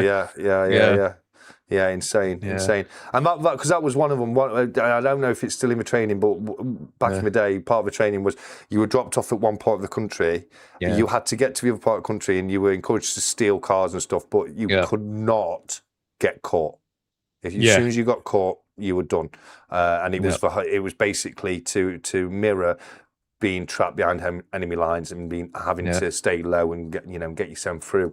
And I know that was one. And they used to go, where's it, Dartmoor? They do the training for the SAS, don't they? And it's grueling. They've had people die on it, you know. Yeah, we've had people like fall down dead through exhaustion. Like they came a few years, I think about 10 years ago. They were put under a spotlight, and it was basically suggested that they were being cruel to trainees, and the entire country turned around and said, "It's for fucking SAS. What are you talking about? Being cruel to them." You want them in mental. Yeah, we're quite proud of our SAS being the best of the best. Thank you very much, and we'd like to keep it that way. But I'll tell you what, let's do participation awards for the SAS, shall we, and see how that works out for people. You know what I mean? But yeah, it's super hard. A pariah in his early service as well, from what I can gather. He was always, getting charged with this and that, and that's what I mean. That's but that's that's probably what got him in the SAS. Yeah, I mean, look at Paddy Mayne. That's the person they wanted. They wanted people who fought for themselves, who didn't necessarily follow the rules all the time, but got the job done. And that's exactly the kind of person. We went for rogues. The SAS was full of rogues. It 100% was. And fantastic rogues as well. Look at Paddy Mayne, absolute legend of a man. Of a man. It's unfortunate what happened to him. He went through a real mental decline afterwards, and because of all the stuff he went through. But I've got so much respect for all our servicemen in any way, shape or form, but especially the SES, SBS, and the commandos. Unfortunately, third Commando Regiment. No, I won't do it American way. I'll do it our way. Thank you for your service. What are we now? We've been disbanded and made something else, haven't we, with Third Commando? I'm not too sure. Are they something else now? Yeah, what's it? Let's have a look. Because you've got two commandos. What have the Third Commando been made into? It's now the UK Commando Force. Yeah. Third Commando Brigade is now it's been restructured and now is the UK Commando Force. So, Third Commando, I salute you. But yeah, that's happened recently. I saw it in the news, but I find this kind of stuff interesting. I'd love to go to Bletchley 2006 Special Air Service. Yeah, SAS Special Air Service. And then SBS is the Special Boat Service, and then you've got the Royal Marine Commandos. They're our top 3 special forces, aren't they? Can you think of any more in Britain? Sorry. Not that I can think of. I'm pretty sure there's something out there that we're not privy to. Well, there's then secret services.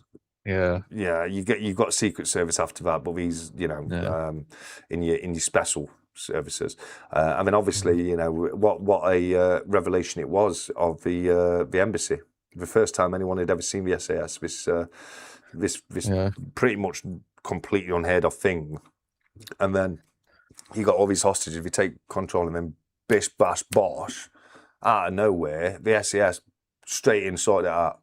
You know what I mean? That was incredible. That was. Oh, what was his name? There was a guy from just up my road. Had the pleasure of meeting. He was in during the embassy siege. John. Robot has actually put the type of plane Clint Eastwood was in. This is what I'm talking about with Robot Toaster. Top tier level of details, man. Tell you. John McClassy, was it? Oh, I can't remember. Yeah. What was that, mate? No, it was like one of the guys who was at the embassy siege. We met at a bar quite close to us because he's from 5 minutes up the road from me. John McClassy, I think his name is. Yeah. He was one of the guys. He was a gentleman. Hey, you see Mr. E's comment? That's going to be us at White Lagoon, mate. I remember when I was in my 20s hiking to a buffet solo and nothing but woods and heather. Next thing, everything moved and I was surrounded by soldiers. I quietly, most gently crapped my pants. That's going to be me and you in the White Lagoon. We're going to just sat there and all of a sudden. Okay? People are expecting chairs and everything to move, and it's special forces rocking up. Yeah. I don't know. I don't know if I probably have mentioned this in the past, but there was a time where I was confronted by armed response. That was quite interesting. I opened my flat door and had a load of MP5 submachine guns pointed at my face. I went out for a drink and I'd been dating this girl and it weren't going well. We'd not even been together long and it just weren't going well. And I'd been out for drinks and I'd broke up with her and she didn't take it very well. And she came down to my flat and she rang me up and she's like, "Oh, will you just come and talk to me, please? I just want to talk to you." And I could hear people in the background. I said to her, "I'm not being funny, but I can hear you've got people with you." And she said, "Oh, no, I am. And that's just some people walking past," because she was outside in the streets. And I turned around and said, "Look, if I come out and talk to you, you're going to naff off and then leave me alone." She goes, "Yeah, please, I just want to talk to you." So I went out, poked my head out the door, and I was elevated. The front door was elevated. When you went round and went down some steps to get to the gate, and then you could get out. So it was like a wall in front of me. And just beyond this wall, I could see like three of them. Three of them. And I turned around and goes, "You all right there, lads? You think I'm stupid?" We got into a bit of an argument. I nearly ended up coming out the gate and they were like, "Oh, just leave it. It's not worth it. Just leave it." We went. Yeah. And I'm going to be honest with you, I went out with a baseball bat. Because I heard people on phone. She said it weren't anyone there, but I went out with a baseball bat, and when I saw them, I whipped it out and said, "You all right there, lads? Yeah? You coming round to my house? You want some?" And he went off and said, "Oh, it's not worth it, not worth it." Rank police told him I went out with a gun. Yeah. Bit of a difference. A little bit of a difference. Told him I went out with a gun. So the police got the armed response squad round to my flat. Yeah, we were 6 officers with MP5 submachine guns pointed at my face. I walked out, I'm like, "Ooh, okay, are we okay? Everything okay here, officers?" And she just wanted to get me in trouble. I said to the police, I said, "Look, I went out with a baseball bat because I could hear she was with people, and I was a little bit worried about what was going to happen when I went out. So I just went out, made sure I didn't come out of the gate. I didn't, I stayed at my front door, and I saw them off with that. And they refused charges on me and asked me if I wanted to press charges on the other people, because obviously it's quite a serious thing. And I said, I was like, I just want to get on with it. I've just started a new job. I've just moved into a new area, and I just want to get on with my life, if I'm honest with you. But that was very interesting to open your front door and have some machine guns pointed at your face. That was, if you can find it, a book called 𝗵𝗵𝗿𝗃 was written by a childhood friend of mine who joined up, ended in the SAS, and then moved close personal security. What's 𝗵𝗵𝗿𝗃? That's got something to do with the SAS, hasn't it? 𝗵𝗵𝗿𝗃. I don't know. It's ringing a bell somewhere. I don't know. Book got banned. I might have heard of that book then, 𝗵𝗵𝗿𝗃. At some point, maybe. I don't know. Have you seen what this is just put? I'm quite curious. I'm just getting to it. I had 11 armed police on my doorstep in the UK last week because of a present that my wife bought me. Oh, well. A rifle. A rifle, fair enough. Yeah, I get that. I mean, rifle-wise, I've spoken about him quite a few times. I've got a friend who's basically got, I mean, Mia's little room with his swords and everything is absolutely amazing. But this guy with his World War II stuff and his decommissioned, the real guns that were used in the Second World War, they had firing pins removed, etc. And he literally has got a museum's worth of stuff in his house. It's insane. It really is. But I can see why that might have had a few problems getting a rifle delivered. You need to have a word with you were lucky a friend was pepper sprayed and got fractured ribs for nothing. Well, I've had things like that happen to me before. I'm not going to lie. I can remember one time I hadn't really done anything wrong, and I never faced any charges. But because I didn't do everything the police said, yes sir, no sir, and I maybe spoke up for myself, I ended up getting taken to a cell where the CCTV was mysteriously not working, and then got my ribs broken and thrown onto a concrete berth and left for 18 hours without any medical assistance. And that was a fun time. And then same as saying no charges. You know what I mean? It's like, well, thanks for that. Thanks for that, guys. I should have sued. Them, but again, I haven't got time for that kind of stuff. You know what I mean? Just get on with my life. I posted the story in the chat room last week. I just missed it, mate. Sorry, I do apologise. But yeah, that's. It's always fun to open your door to armed response, isn't it? You know. Hopefully, I've had my turn of that, and then that will never happen again. Fingers crossed. But that's as the old saying goes: "Hell hath no fury like a woman scorned." I suppose, because he's broke up with me. So can you please go and threaten him with guns? Jesus, I don't know. It was quite funny though, because they rang me, because like I say, I have this metal gate, and my old flat was so bloody secure. It was amazing that even armed police had to get the Nottinghamshire police help desk to ring me up, explain to me that there were police officers outside my house and they wanted to talk to me, and can I please just go out and see them? And I said to myself, I'm not being funny, but I've already had people try and get me out of my house today to cause trouble. And I don't know if you are the police. You're telling me that you're the police, but you could be someone trying to use this to get me out. And I poked my head out the window and I saw a police 4x4. And I didn't realise at the time that the police 4x4 is armed police, and that was an interesting. The police can be trigger happy at times, also hence why people try and frame others. They can sometimes, not so much in the UK, because any time the police use a gun in the UK, there's a lot of red tape to go through, a hell of a lot of red tape. The police actually they fear using a gun on duty in the UK, but in America it's very different, of course, extremely different. I'm waiting for them because of a tweet they don't like. Oh, okay. I've said this before. In the UK, and this isn't just me being funny or anything, but in the UK we don't have freedom of speech anymore. We haven't had freedom of speech for 16 years, not since the introduction of the Malicious Communications Act 2010, which means it's now illegal to say certain things. And this is why you're seeing police knock on people's doors, because of tweets or comments they put on Facebook. You go on YouTube, it's full of videos of people opening the door and there's police there, and we want to have a chat with you about something you put on social media. And that's because of the Malicious Communications Act 2010, and we now have we no longer have free speech. You know, in the UK, it just is what it is. It's one of those things. Yeah, I think we can be very, very difficult on coming down on people for tweets. I think people have a right to express themselves. You know, if you're not calling for violence or anything like that, fair. You know, you have a right to an opinion in my book. And if people don't like it, fair enough. They have a right to have their own platform and make their own opinions. And it is what it is. Comedians can't even tell jokes anymore without the risk of being cancelled. Yeah, I mean, it's a Pandora's box. I think he's getting better.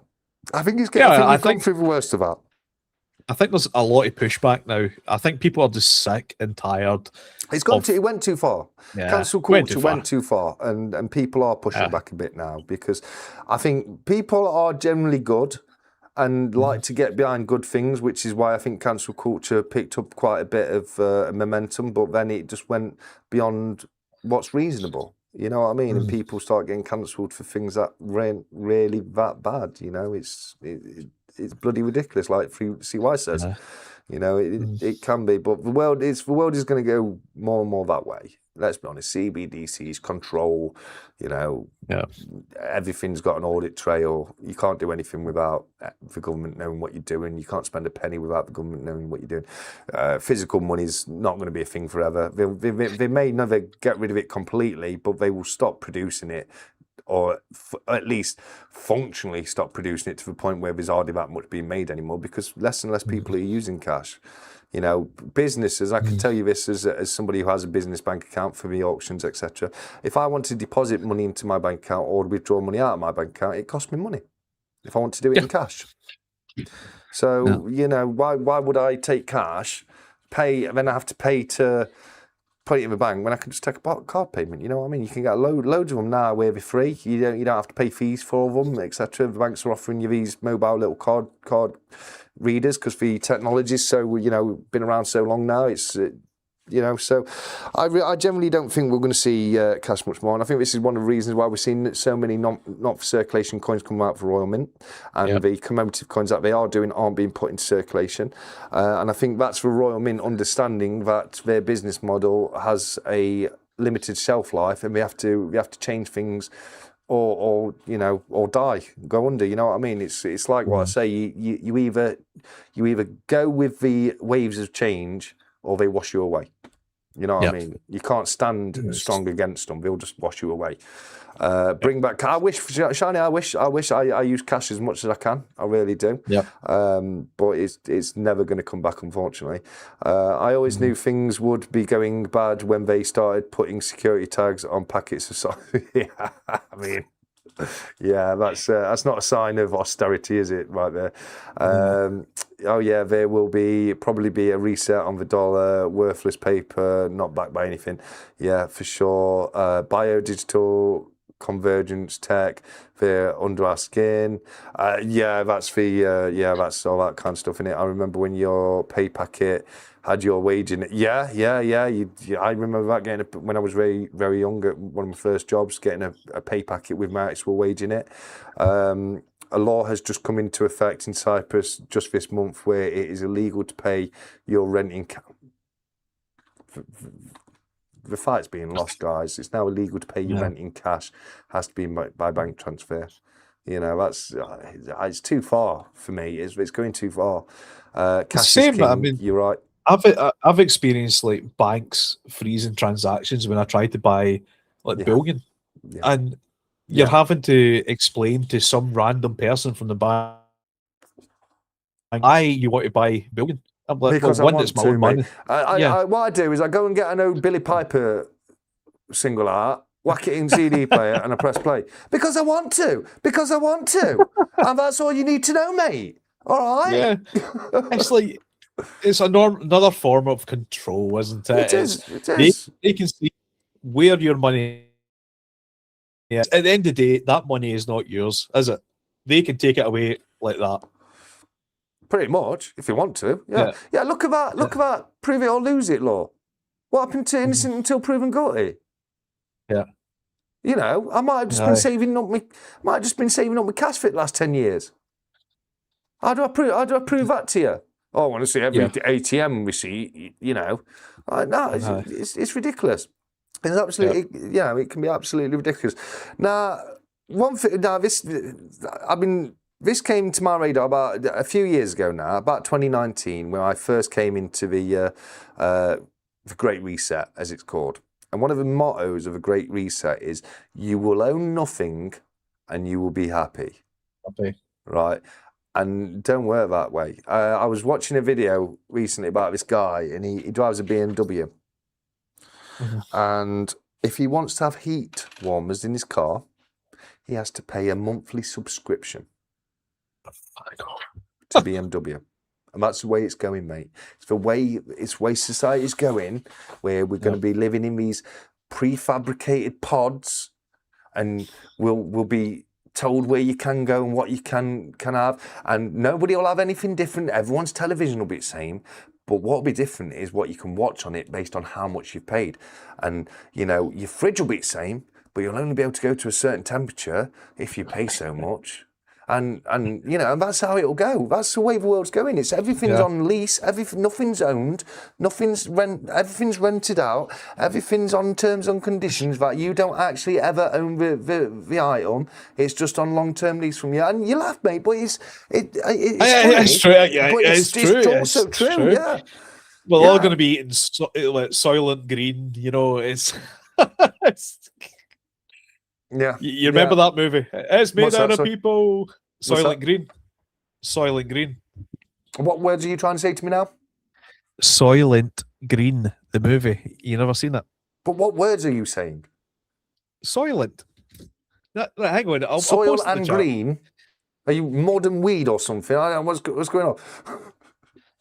There, I've posted it in the chat. There. Soylent. Oh, Green. Soylent Green. What's Soylent? I don't even know that word.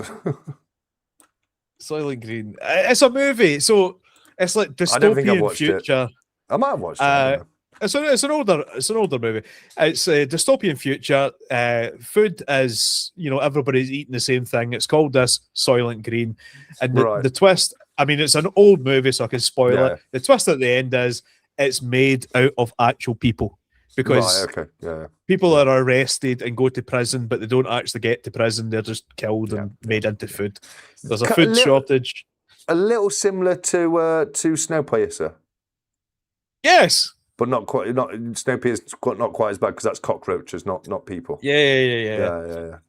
Although, saying that, I just think, you know, as a species, there's a huge like well of protein out there that we're not tapping into, and maybe we just need to mentally get over eating insects, because a lot of cultures do it out there.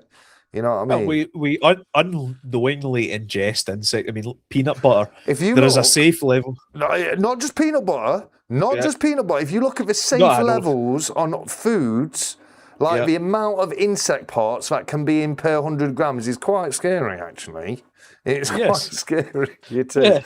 But you also eat, you consume insect parts way more than just you know, tolerances. You know, like colorants are made out of beetle. You know, there's one of the main colorants used in foods made out of beetles and stuff like that. So there are a lot of ways where we do consume it, but we're just not aware of it. But you know, I'll eat if it's safe to eat and it's tasty. I'll eat it. I don't give a damn. You know what I mean? Demolition Man's another good one. Demolition Man, very, very good example as well. 𝗫𝗁𝗃𝗃. Old people food. Is that food from back in the day, or just food that old people eat these days? Bugs, yum. Well, I don't think we've had. Maybe we're not that bad. You don't know, do you? You know what I mean? It's like, might be all right. Thought 𝗕𝗂𝘃 was going to go with eating people. There. No, if you are going to eat people, don't eat the brains. Whatever you do. Is it Kuru or something like that? It's called. Yeah. It's something like that. It's a parasite that eats away your brain, and you get it. Yeah. It's not just from people. You get it from eating primate brains. So it could be a chimpanzee or gorilla or something. But yeah, if you ever desperate enough, because we are in a situation where maybe it's shipwrecks and stuff like that. Maybe I don't know. But what I do know is if people eat people brains, it dissolve brain. Yeah. So yeah, what are the 𝗲𝗄𝗃 cells? Oh, 𝗲𝗄𝗃 cells. Don't listen, man. 𝗲𝗄𝗃 cells. Yeah, 𝗲𝗄𝗃 cells. I still don't know how that works out. Yummy prions. Loved it. Red food colouring. Yeah, it is a red food colouring that we use the beetles for. Insects aren't good for us. Have we not? Why not? Why not? They're good for the nature. I've eaten roasted crickets before. I've had some bugs before and never really minded them. I've heard they're crunchy, really, and not bad. Yeah. Can only work out 2 shells. Yeah, can only work out 2 shells. What's the third one for? I've had chocolate covered ants. Yeah. Ants are really nice, really tasty. I used to do it when I was a kid. You're coming to a Scotsman about eating disgusting food. I mean, we're animals. We'll eat anything. Yeah, that's true. You are animals. Joking. Deep fried butter. Yeah, you know. Deep fried butter balls, mate. You know what I mean? Really, yeah. No, I like haggis. And I think haggis is another one where people just need to get over stuff because it tastes nice. It's all right. There's no wrong with it. And black pudding, there ain't nothing wrong with black pudding either. Just because it's congealed blood, it don't matter. It's all meat. It's all part of an animal. Get down here, you be right. You know what I mean? I don't know. Have you ever seen the butchers from Napoli in Italy, and it's always the intestines and the tripe and everything like that, and they're chopping it up, and try that. It's nice. It's just you need to get over what you're eating. Yeah. I've probably eaten 30 kilos of midges. Yeah, and that's just running across the field with my mouth open. Some of that is prion disease. Yeah. Mia say it as well, Robot and Mia. Prion, that is the name of it, prion disease. It's what you get if you consume primate brain. And that's just one of those weird facts that I've got in my brain, guys. Don't judge me on knowing that, please. That's just from documentaries. Researched. I used to like brain. They were quite yummy, but then I was told I weren't allowed to do it, so now I just eat feet. was it not quite recent? It was a German guy who put an German ad out. cannibal guy. Yeah. God, I always remember that episode of the It Crowd. Yeah, IT crowd. The cannibal. You just wanted to watch the movie. It goes back. It goes back because he just wants to watch the film so much. It's like, oh no, it's actually lovely. It's actually quite lovely, I told him I didn't want to be eaten. I just wanted to watch the film. And then Moz is like, well, I want to watch the film. And then he gets raided when we go around to watch the film. But yeah, that was based on a true event. There was a guy in Germany who put an advert out, and someone responded. Yeah. Someone responded. It's like, oh, that's not right, is it? You know what I mean? What have you been eating, TSC? Not brains, all right? Not brains. Brain. To the mad cow, we did the same to the mad cows. Well, yeah. That was a fun one, wasn't it? Mad cow's disease. Oh, mate. I mean, growing up in the country, that was stockpiles of... Oh, no, it was foot and mouth, sorry. Is that not? Foot and mouth isn't mad cow. No. CJD or something. It's mad cows, isn't it? It's kind of mad cow disease. Yeah. It's. But no, like driving down the country, you get the smell of burning, like piles of cows been burned because. Well, yeah, but do you know? But they had to change things after that, didn't they? Because until foot and mouth. The way to dispose of cows or bovine like that, diseased bovine, is they used to burn tyres and diesel. All right. And it caused, the amount that they were burning off during foot and mouth, they had to make laws, and it can never be done like this ever again. You know what I mean? It's just, yeah.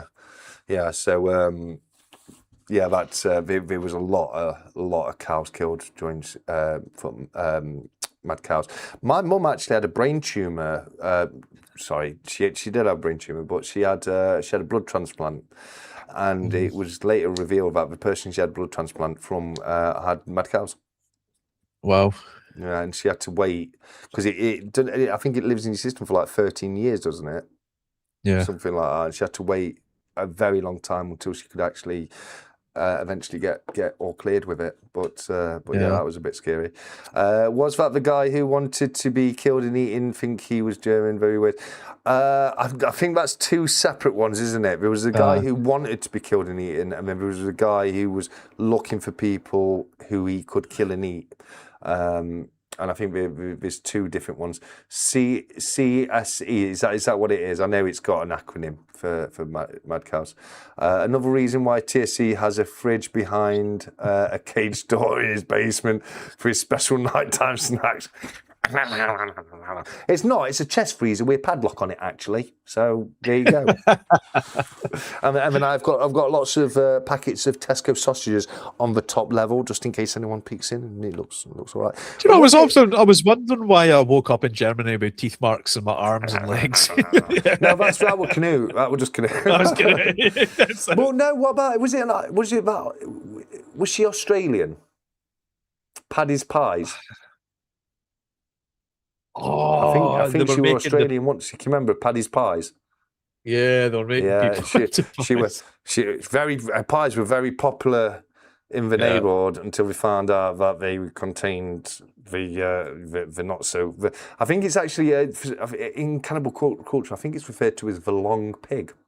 Another really weird random fact for you right there. Fair enough. Yeah. But yeah, she was making pies out of it and giving it to the local neighbours. Can you imagine the level of hatred you would have for someone if you found out that they'd made you eat like human meat?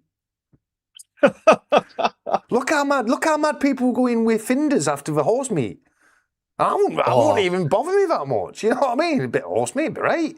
So go to France. It's on the menu every day. You know.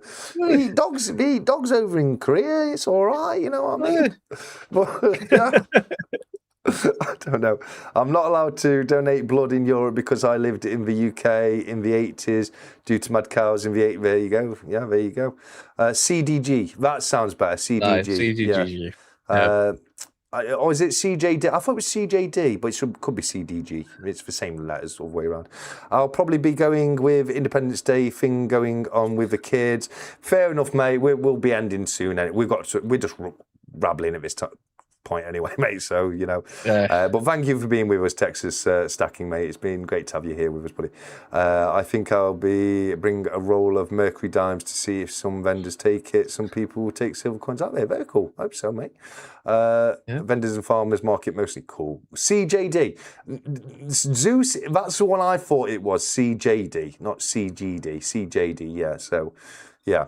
Horse meat may... horse meat used to be a delicacy. Exactly. Yeah, it's, you know. Have you seen that? That thing there? It's like, where do you draw the line? And there's like loads of animals.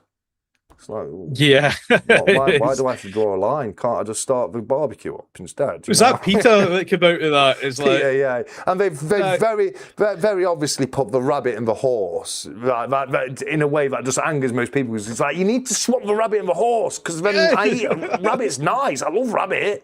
Bit of rarebit, mate. No, rarebit's not rabbit. Rarebit's cheese on toast, isn't it?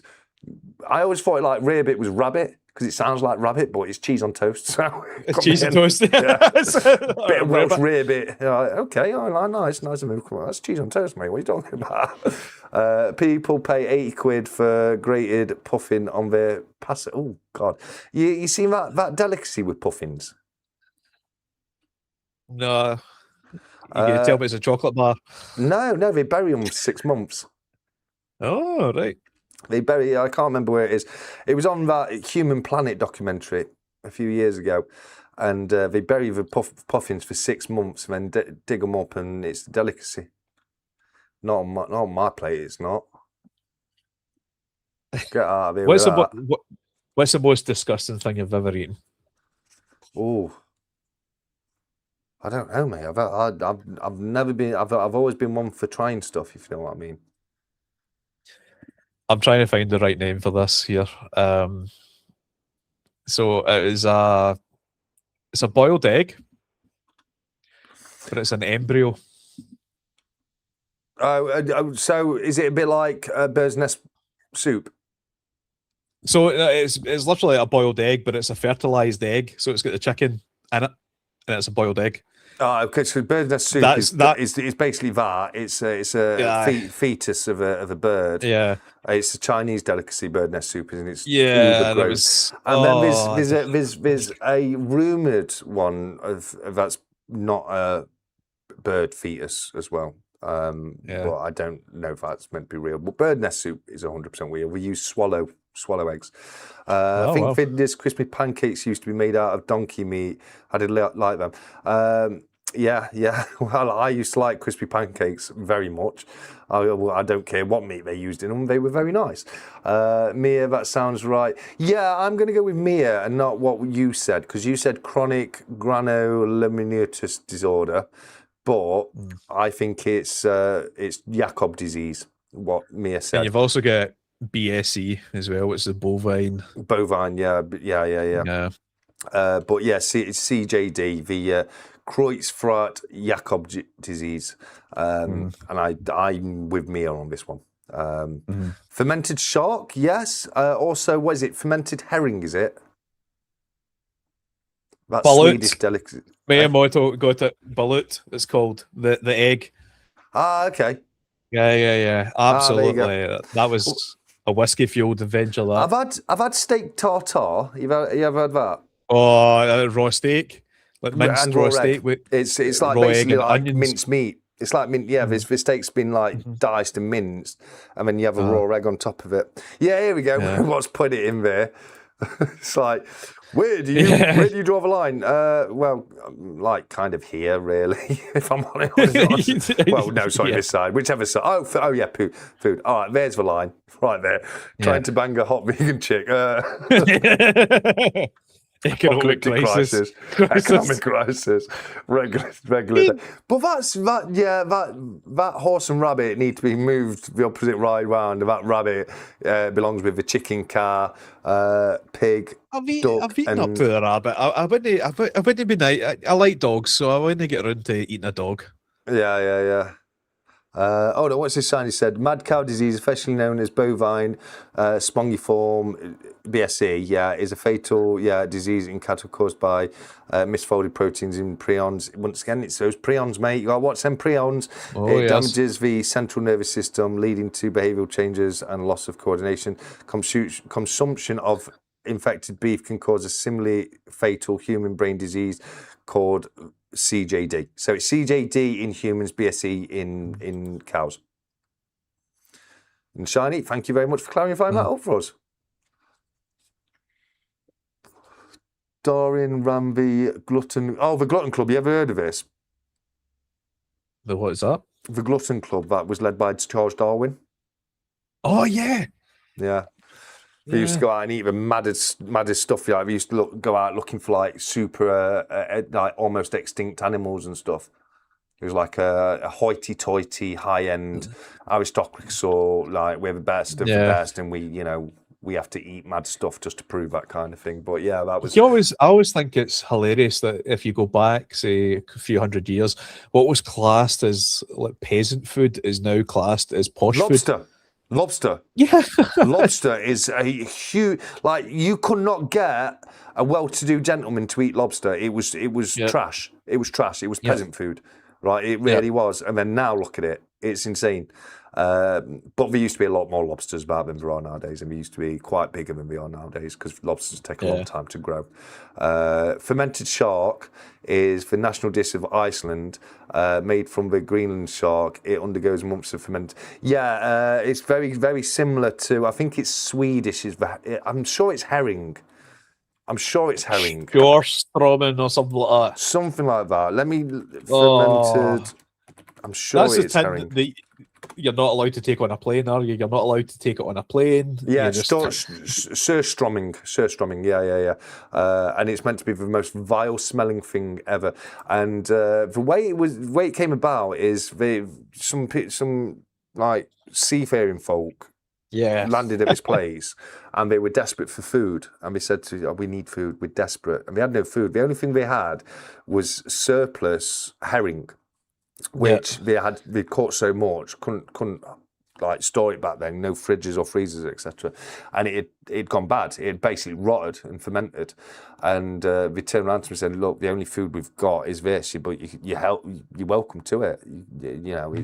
It's garbage, basically.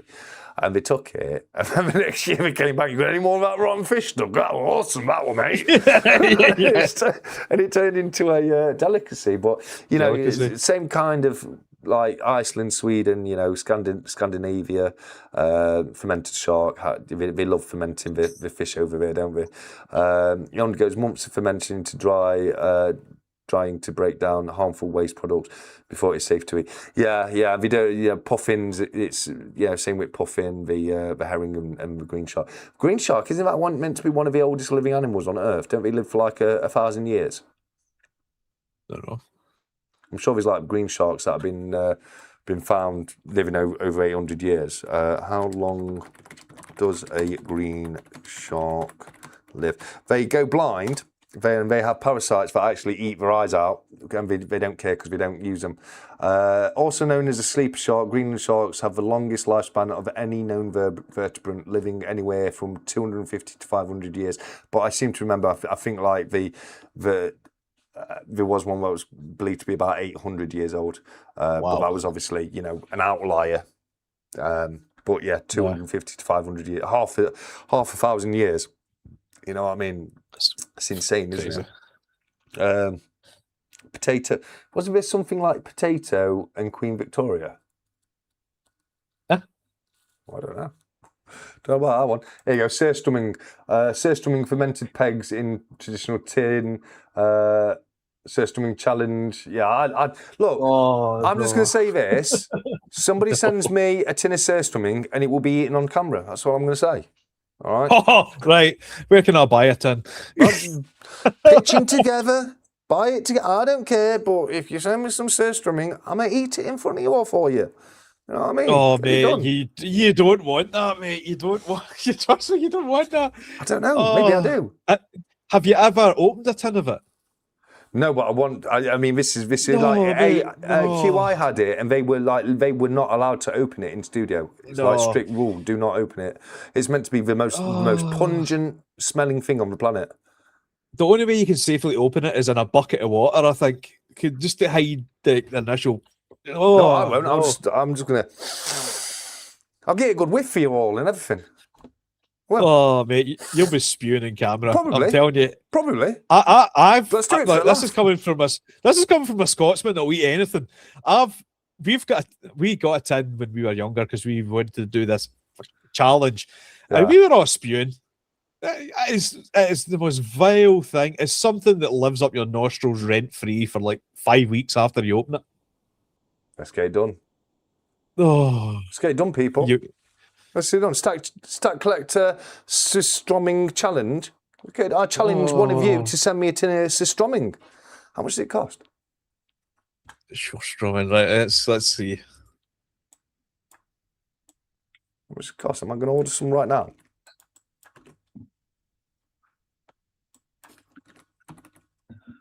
Buy surströmming. There we go. Shopping. Where's shopping? Here we go. Shopping. It's not much. It's not much. Look, about 20 quid. Yeah. Oh God, I can smell it again just looking at it. Right. It's just putting it out there, guys. Available on eBay. £16.90 per tin. All right, it's got £14 per 15 quid postage on it. A century egg. Oh. What's that? You ever heard of a century egg? I think I have actually. I just need to just look at it. Yeah. Green, those black green eggs. Yeah. Again, guys, send it, mate. I'll eat it. Not bothered. Century eggs. Do you know what we should do? Go about 20 quid, guys. We should meet up in Berlin and go to like the big park behind Brandenburg Gate, and we'll get you one. and we'll film you. All right. Hey, we don't want to wait till. No, we don't want to wait till January. No, Get no, one no, sent to. we- Come on, guys. We'll live stream of it you- from a distance. We'll do it again. One of you be a community hero and send me a 𝗕 egg and some 𝗕𝗺, and I will eat both of them for you. Oh God. Oh, Mr. E.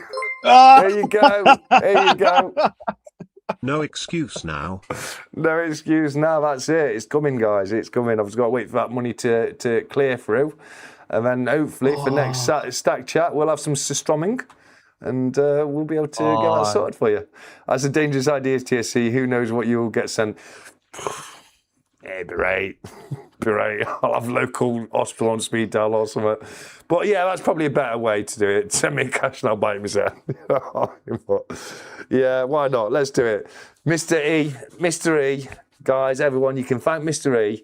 Because now, thanks to him, I'm going to be eating some 𝗕𝗺. Have I got to eat my whole can? Even I wouldn't be that cruel to say that. One meaty piece. Do you want some more doglet chocolate bar to eat? Not for me. Canute might like some, but I'm all right on that one. I'll try it once, but you're not gonna have to twice. get rid. Yeah, you're gonna have to get rid of the dog that night. That's just cruelty. Yeah, probably will. Probably will. What I'll do is on that live stream, I'm going to set. I've never done this before. I'll set a super chat challenge goal, and if we hit it, I will eat the entire tin of 𝗕𝗺. Oh.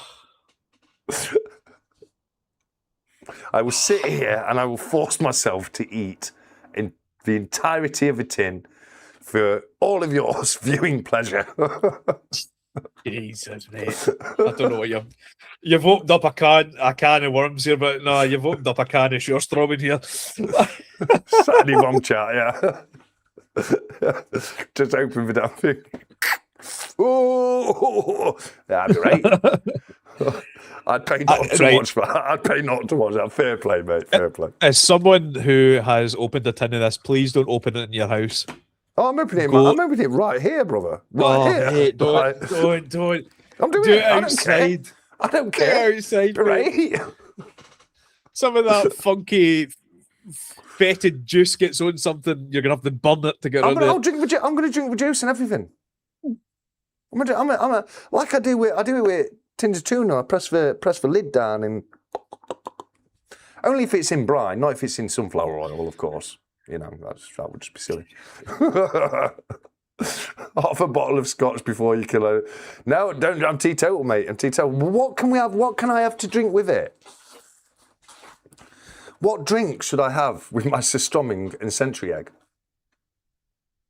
I think we should make it into a meal. We should make this into a full-on meal. Come on, guys. This is your chance. Don't miss it. Right, so what's the starter? Is it 𝗕𝗺 or is that the main course? Yeah. Hold on. What is the worst ever drink? Oh, no. In fact, what is the most disgusting drink? Here we go, guys. What the hell? Pork brains with milk gravy. What the hell is this? Pork brains with what? Milk gravy. Sorry, what? I think I'm all right. That one. I'll eat me putrid rotten fish, but you're all right. We are.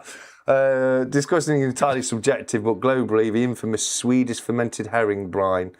There we go. 𝗕𝗺. I've got to drink the brine. Or the traditional Korean wine. Hold on.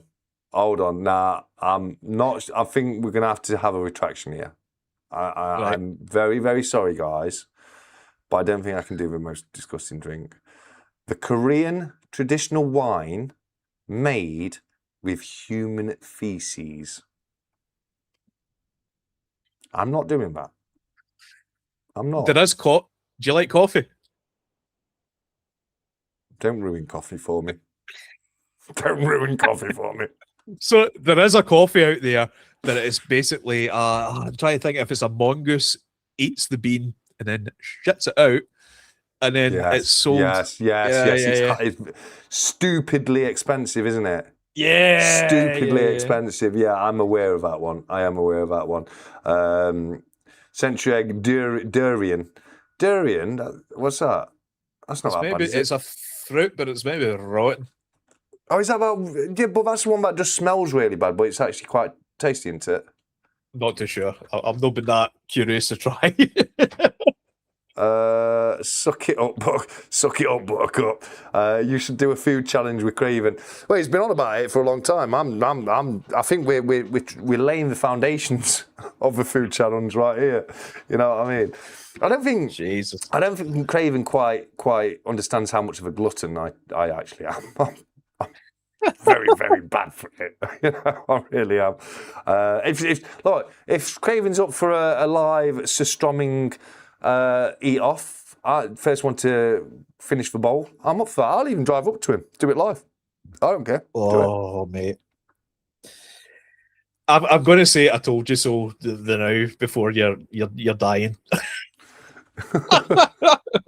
Durian is nothing like as bad. What is durian? Let's have a look. Durian. Apart from, Durian. From my understanding, durian actually tastes quite nice, but it just smells really, really revolting. I do know what a durian fruit is. It's 𝗃𝗶𝗃𝗀𝗃𝗃 is the coffee. So I mean, surströmming is the thing. Channel, thumbs up emoji. Thank you very much. How dare you speak over my member announcements? How dare you? Thank you, Texas Jacking. I appreciate that, buddy. One tin would destroy us in his civilization. Yeah. 𝗂𝗂𝗃𝗃𝗃𝗃 cheese. No, I've tried that, and it's quite nice. Is that the one that's like eaten by like loads of nasty stuff? It's basically got loads of maggots in it. So it's nice maggots and that. Yeah, eaten by maggots and that. Yeah, I know that one. But that's meant to be really nice, isn't it? It is really nice. I will say I've tried that, and it's really nice. Quite creamy. I think I've tried it myself a while ago. I'm very aware of it if I haven't tried it. It does not taste nice. It generally tastes like farts. Yeah, but I like stinky cheese. I actually like stinky cheese, like Stilton. I think he's talking about the durian fruit. Does not taste nice. Oh, okay. Fair enough. My understanding of durian was the taste was not as bad as the smell of it. Protein cheese. Plenty of protein in that cheese. Extra protein for you guys. Get it on. The maggot makes it creamy. It's the maggots that make it creamy, mate. Well, I used to put maggots in my mouth all the time, mate. Fashion. Yeah. If it's a cold day and you want your maggot wiggling around as much as possible, you bang it under your tongue for a bit, warm it up, stick it on your hook, whack it out. Yeah. I ain't done that in many years, but when I was a kid, I'm like, oh, I'll do that. I don't care. Never grew out of that, really. Did like, oh, look at me. Oh, it's surströmming. I don't care. Oh, mate. I'm talking about dairy. Fair enough. Thanks, Mia. Nemo worked it out. So, I've got to get myself a tin of surströmming. I've got to drink the juice and eat the herring. What do I get? A trip to the ER? I don't know. Apparently so. I'm genuinely. I'm serious about this. I think, and Mystery has put the cash down. So fair play to you on that one. I think it has to happen.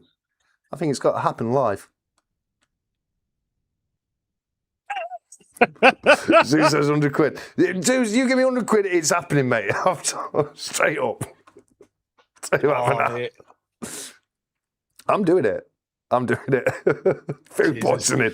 Probably food poisoning, yeah. Nah, it's meant to be safe, innit? It's just disgusting. I'll be right, as long as I don't get ill from it. No, as long as you're not doing it next week when I'm travelling down to Midlands and I have to be anywhere near the vicinity. I'm doing it at the Midlands. I'm doing it at the Midlands coin fair. Oh, tell you mate, I can't smell that again. I can't. It's taken years to get over the trauma. Surströmming is generally safe to eat. It's generally okay. But it is not without risks. The high salt content prevents harmful bacteria from growing, and swollen cans are normal. However, it does come with specific consumption risks and guidelines. toxic accumulation. The fish can contain naturally occurring dioxins and PCBs. Because of these levels, Swedish health authorities recommend that children and pregnant women avoid. I'm not a child. Physically. I have the mind of a child, but it's in an adult's body, and I'm not a pregnant woman. Explosive pressure. This is what I like. Explosive with fermentation processing. I want to throw stones at it. We cracked it open, and I'll say they are a bit of a squirter. It does squirt everywhere. Oh, I love it. There we go. Preparation safety. Opening a can indoors or at eye level is not recommended. The intense, pungent odour clings to surfaces and the spurting liquid, here you go, your squirts, can be a nuisance. Many enthusiasts open the can outdoors or fully submerge in a bucket, like you were saying, a bucket of water. Yeah. I'm doing it in my ass. Doing it in my ass, mate. It's going to be that bad you're going to shave the beard off your face because it'll be clinging to it. I guarantee you. There we go. Zeus is up for it. I'm doing it. Right, no excuses coming. Let's do it. Life's a strumming food test. Yeah, I'm not doing it at coin fair. I'll do it in my house. CTSC at August coin fair, and he still smells of fish. Yeah, but that's actually not related to the surströmming. That's just something I've been dealing with for a while. It's like catching a smelly squid. That's all good. I'm happy with that. Look, I'm a fisherman, right? I've caught bream. I put breamy kit in my car. I've left it in the car for a few days. I've gone in the car. That is a pungent smell. Anyone who has caught bream will know.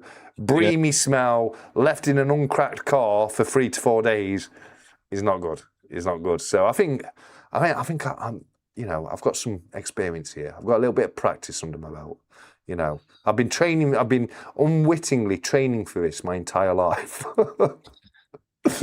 Maybe you've got, no, don't be silly. If Zeus going to put down 100 quid, I'm up for it. Miyamoto Sim, don't do it. You and me both know Zeus enjoys suffering. TSC will smell like fish even in bed. I will, but again, not entirely related to the surströmming. Aubergine. That's just an eggplant, isn't it? Yeah. Oh, yeah. See, I don't know that one. Loving this stream, the report, the banter. Thank you, Herded Sheep. I appreciate it. We do a good stream once in a blue moon. You just got to get through the rest of them. So, start by eating 8-year-old kippers. Yes, yeah. I don't know. Look, I am fully up for the surströmming challenge, mate. Maybe we'll wait till that has happened before we start venturing through other journeys, such as durian or other things. But I think we need to start this off with surströmming. I really do. Right. Well, I've got something I was going to give you. We met up at Midlands, but if you manage it, I've got this look at that. Nice cigar for you. That'll help get the smell out the place for you. That will. Oh, mate. Yeah. That would be very much appreciated, mate. That would. Right. So let's have a look. How quickly can I get some surströmming to my house? Oh, Jesus. Where's the best place to buy it from? Amazon? Amazon at this point, I think. Yeah, it's 40 quid at Amazon, though. Oh, hold on.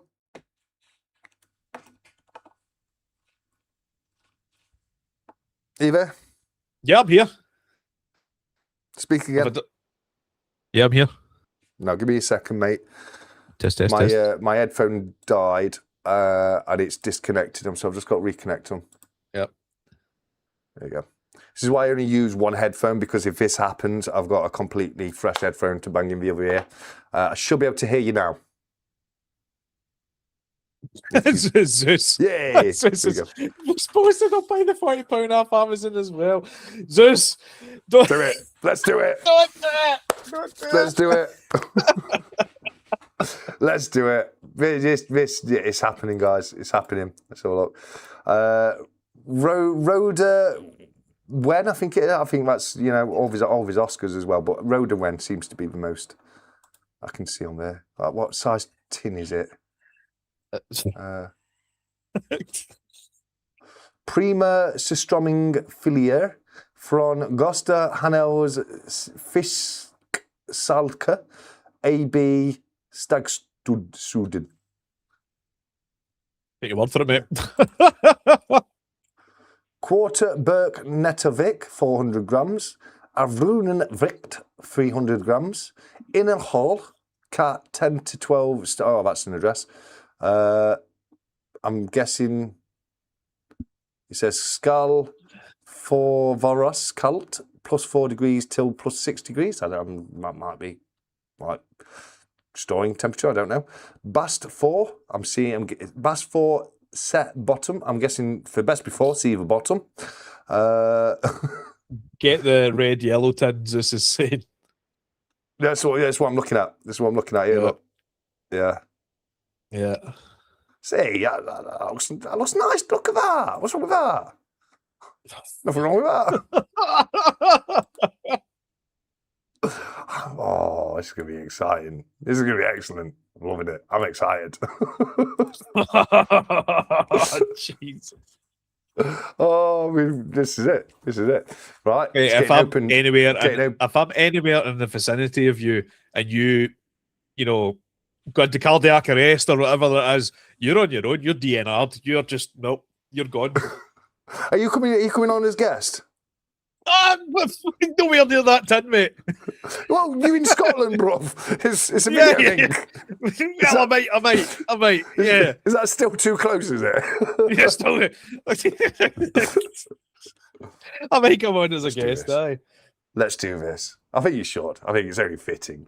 But let's do this. I'm going to sit right here. I'm going to be opening it in front of you all. I'm going to pass out. I'm going to wake up hours later and eat a little bit. I'm going to say right now, if anybody's got my address, do not send me a tin of that stuff. I swear to God, I will hunt you down into extinction. I've got his address, people. I've got his address.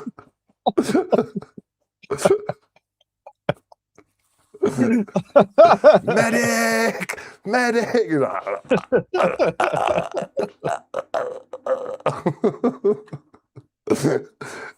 How did we get down this alleyway? I don't know, but here we are. Isn't life a beautiful thing? You know. I mean, I'll be here for moral support. I'll just give you, a normal. There you go. That's all you get off of me. Well, I've got to do it now. I've fully got to do it now. Because 𝗕strömming is the original Viking 𝗬𝗎. So, there you go. Yeah, go for it. 𝗬𝗁 𝗬𝗎 lives and posts Nemo tin. Love it. I love it. No, I'm sending you the half a tin I don't eat, mate. I'll put a can in with you, €2. There you go. Welcome to the snack chat with the snack collector. Robo. I love it, mate. Snack collector. Tonight's Saturday night snack chat. We're looking at 𝗕strömming. Oh, that's it. The snack chat's done now. It's done. Next week, we're here with the first ever Saturday night snack chat, where we consume snacks from around the world. Could do with who could finish the tin faster for bullying. Yeah, get it done. Get it done. I'm up for the challenge. Don't give Zeus ideas for a booby trap treasure. Yes, do it, Zeus. Do it. Open it up. Seal it all up. That'd be fantastic. I am not too low. Send that to an Sparrow because I'm out. I'm not eating that. Oh, 200 quid for 𝗕𝗂 and Nemo to eat. Plus for 40 quid. Nemo. I am not eating it. There's no chance. Nemo. Get it done. Get it done. If you do that, There's not TSC, enough just money think in the of the postal delays due to the clean-up needed by Royal Mail. Yeah, for sure. For sure. If I opened a tin of that in my house, my wife would absolutely rip me to bits. You seen how bad it was on us? What's that? I have no wife. It's safe. I'm safe. You seen how mad she got when I stole a spoon? Never mind opening up some stinky fish. Yeah, you see, I get away with so much trouble for not having a wife. Yeah, in many ways, it's quite beautiful. I can open whatever I want in my ass. No, it's good. My neighbours from $5 down might complain, but my wife won't because she don't exist. Right, can I get it here for next week? What's the delivery time on this? I did see one delivery on 11th, 14th of July, or fast delivery 7th to the 8th of July. That should be here for next week. Oh, if I go fast delivery, it will be. Let's do this. Let's do this. And I think what I should do is something that I've been saying I'm going to do for a long time, and have as an accompaniment. I think I should finally make up some monster ham. I think this is the time. Monster ham. Yeah, I can get behind that. Yeah. Schusterman. Oh, no, yeah. I've said it forever. I'm gonna make myself, because it was like that fake picture came out for a while, wasn't it? Monster ham, and I said I'm gonna make some. I'm just gonna buy a packet of ham, buy a can of original Monster, and then just put them in the Tupperware for 24 hours. Do it on a Friday, and then get it out on the Saturday night and eat it for you. And why not? Might as well do that when I'm eating Sistroming. Why not? So they're asking in the chat, is it really that stinky? And I like to Yes, put a disclaimer here. I work with bodily fluids on a daily basis. Things that come out of people's bodies that shouldn't come out of people's bodies, that stink to high heaven. And they don't make me gag. This makes me throw up. So, yes, it's rotten. I can't wait. I'm going to regret this so much, but right now, You I are. can't That's it. I'd put your affairs in order, because I have no affairs. It's all good. I can go today and it ain't going to bother no one. there's going to be a strange smelling silver turning up. Nobody's going to buy it off you because they don't want that the stage. It's 1928 shillings a bit rare, isn't it? Think of the bad reviews. My order stunk and I had to move house. Oh, it's killing me. It's killing me. Do you know it's nearly midnight, Nemo? Yeah. I don't know what you guys like. Yeah, I mean, this is happening. This is happening now. I'm making this happen, and hopefully for next week. If not, it's for week after. But yeah, item details. That's all. Ingredients. What's the ingredients? Oh, this is fantastic. Ingredients: fish. Not joking. I'm not joking. Oh, ingredients. Look, ingredients. Fish.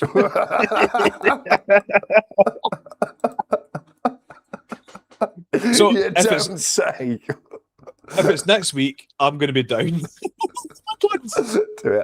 Oh, I'm 4006. I'm doing it. Why not? Just to see what it's like. Oh dear. 12 months of infection. Oh dear, that's not good. Sis though.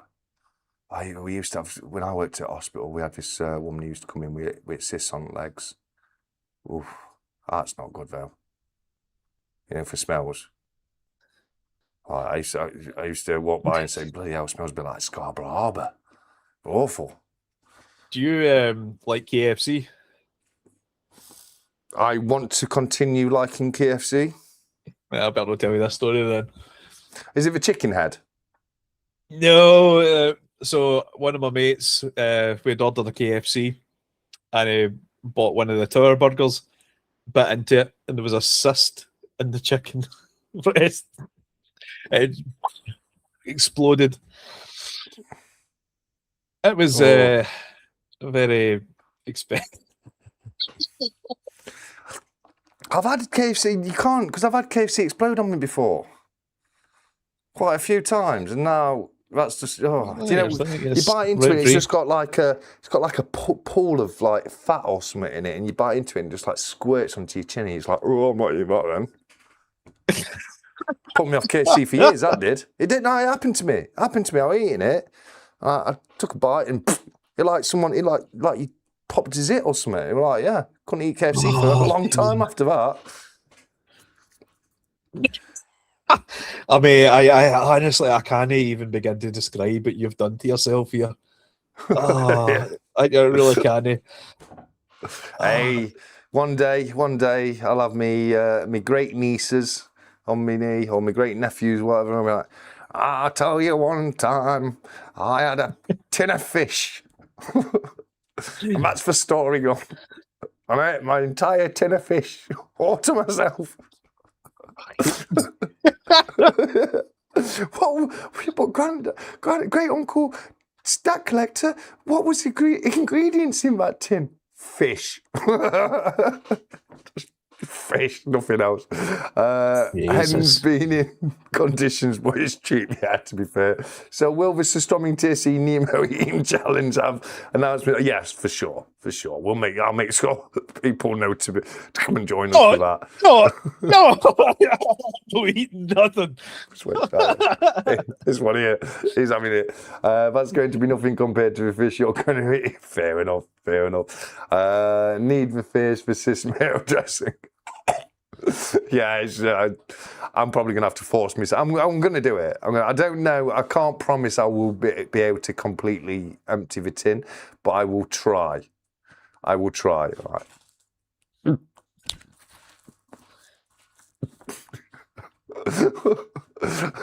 Extra mayonnaise, followed by announcement. Followed by announcement. 𝗕𝘂𝗀𝗺𝗵𝗿 will be unavailable to perform another stack chat for the ongoing foreseeable future. Do you know something? I would rather eat human feces than 𝗪strumming, and that's how bad it is. You want the Korean wine? What? No. You want that Korean wine? I can't believe it's actually. What is this about? What is the most disgusting drink? And it's brought up Kraken black spiced rum. What? Quite like Kraken. Yeah, hey up, guys. We're about to go blue. Fair warning, we are about to go blue. The blue light is about to be put on. All right, if you have children in the room, take them out now. All right, I think I've found the drink I have to have with it. Oh God! Right, go for it.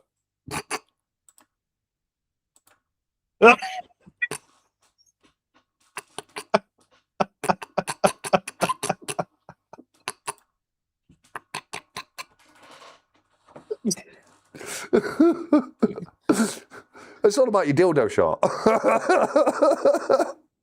Bubblegum vodka based. I can't believe that's a real thing. That's a real thing. I don't know. Oh dear. What's the spicy Marge? Shall I have a spicy Marge? White box cocktail, spicy Marge, spicy margarita. Get a spicy Marge down here. I don't know. I'll send you 20 quid in a job here. Love it. So there was a wee local, there's a local old man pub in my town, right? Yeah. And they always pride themselves on having the most weird and wonderful selection of drinks. So you've got like obviously the Cobra and the tequila and all that kind of stuff. They always had this Icelandic vodka, and it contained a human toe. And the challenge was always. It wasn't supposed to. No, it was just an accident in the factory, mate. It's just somebody picked up in Iceland in the 60s, and it arrived back at this bar. And the challenge, he would always top. The original vodka was long gone, but he'd always top it up with his own vodka. And the challenge was you'd always take a shot of this stuff. And, you know, I always remember the story, whether or not it's true, of the toe going missing because it ended up in somebody's shot glass and they swallowed it. Well, I have chewed the worm. I've chewed the worm before. The killer. Yeah, but chewed it up. That's a bit nasty. It pops in your mouth, but it's not too bad. But yeah, that's meant to make you really drunk because it soaks up all the alcohol or something. But yeah, I wasn't that impressed. No, I haven't. See why? No, I haven't. Have you ever seen that flavoured crisps? Where is it? Oh, For the 𝗬𝗂𝘀 you are going to need smiley face emoji, smiley face Gone as it emoji, is. smiley face emoji. What was the flavoured crisps? Hey?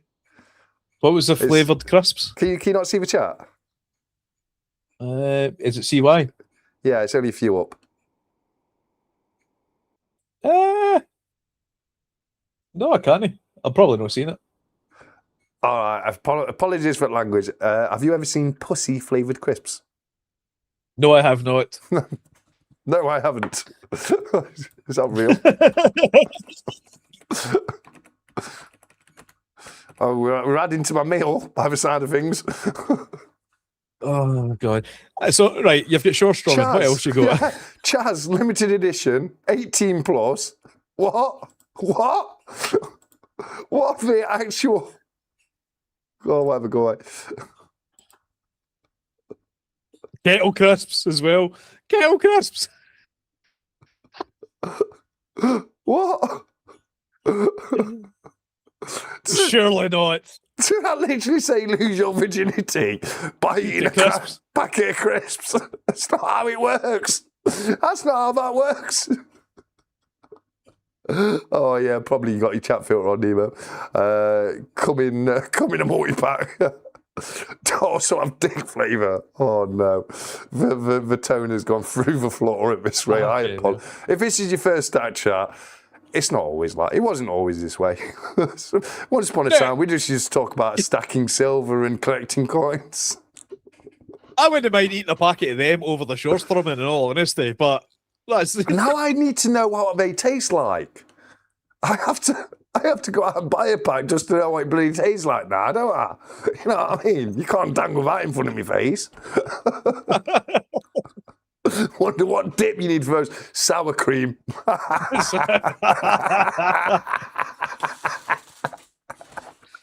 Oh, Jesus.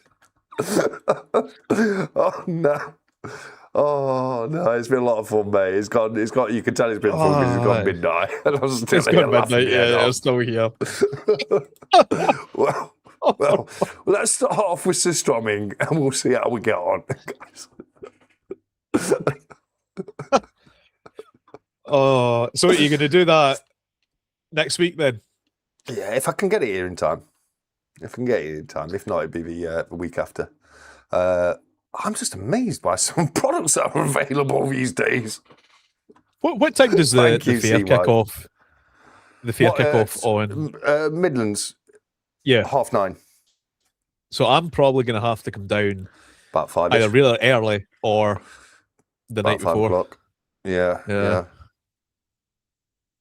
Oh, I don't want to be in the same county as that tin. You won't. You'll be all right. I'm East Midlands. That's West Midlands. No, that's fine. Tastes like the stinky tin fish you're doing next week. Yes. So strumming flavoured crisps. Why not? Why not get it done? But I'm amazed at what some of the products that are out there. I mean, like, dear Lord. Man. Who came up with that? Who came up with that flavour of crisps?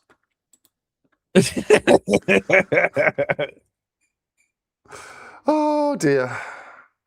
Now I'm searching for disgusting foods to buy. Oh, that's it. We're done. Snack Collector's done. It's now the Snack Collector. The Snack Collector. This is it from now on. Never really worked out the Snack Collector. Time to move on. Yeah. Watch you shoot up to like 10k subs and. Yeah, that's it. That's it. Yeah. People love watching folks suffering. It's like Rory out of 𝗫𝗄𝗃𝗏 in his Black Mirror episode. You see, mate, you watch Black Mirror. Yeah. And he starts doing the stuff on camera to raise money, doesn't he? The daft stuff. You know what I mean? That's it. Well, that's just my life. That's the road my life's now going on. That's it. Go with natural yogurt. Most Chris go with natural yogurt. Oh dear. I don't know. Is that Captain? Eh? Tinned tarantula. Ooh, go on, man. I'll try a bit of tin tarantula.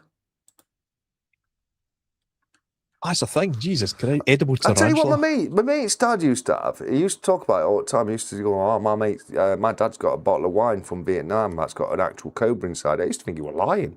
I ran to his dad's house one day, and right there on top of the kitchen cupboard with his bottle of bloody wine, with a dead bloody cobra inside it.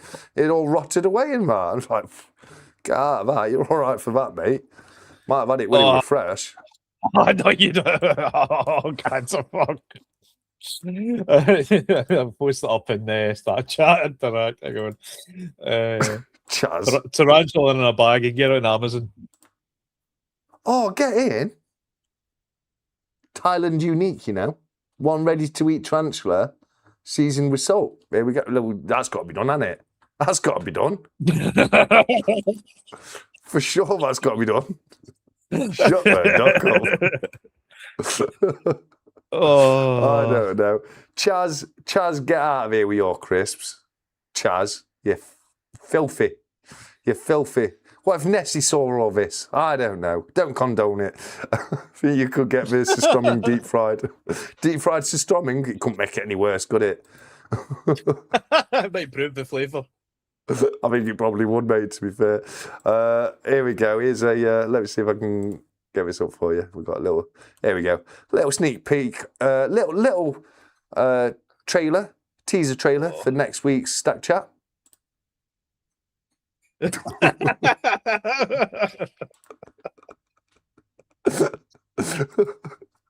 Yeah, what have I got myself into? What have I got myself into? Mr. E's get some good advice there. I would recommend getting some like a what you call it, a poncho, goggles, you know. Yeah, but you strong? Try this. Me strong. Me eat rotten fish. Oh, mate. I don't know. I'll tap my hat off to you, mate. Fair play. Let's get it done. Let's get this done.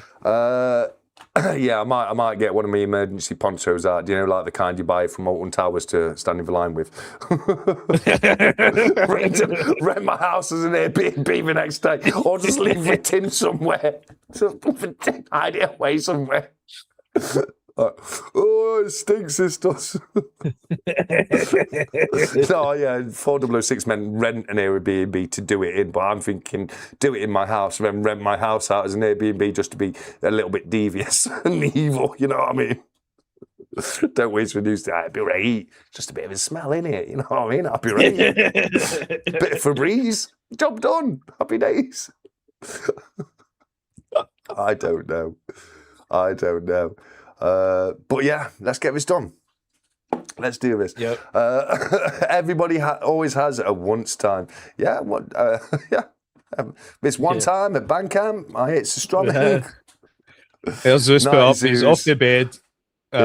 Deal has been done. No change in your mind. Good night, everyone. So there you go.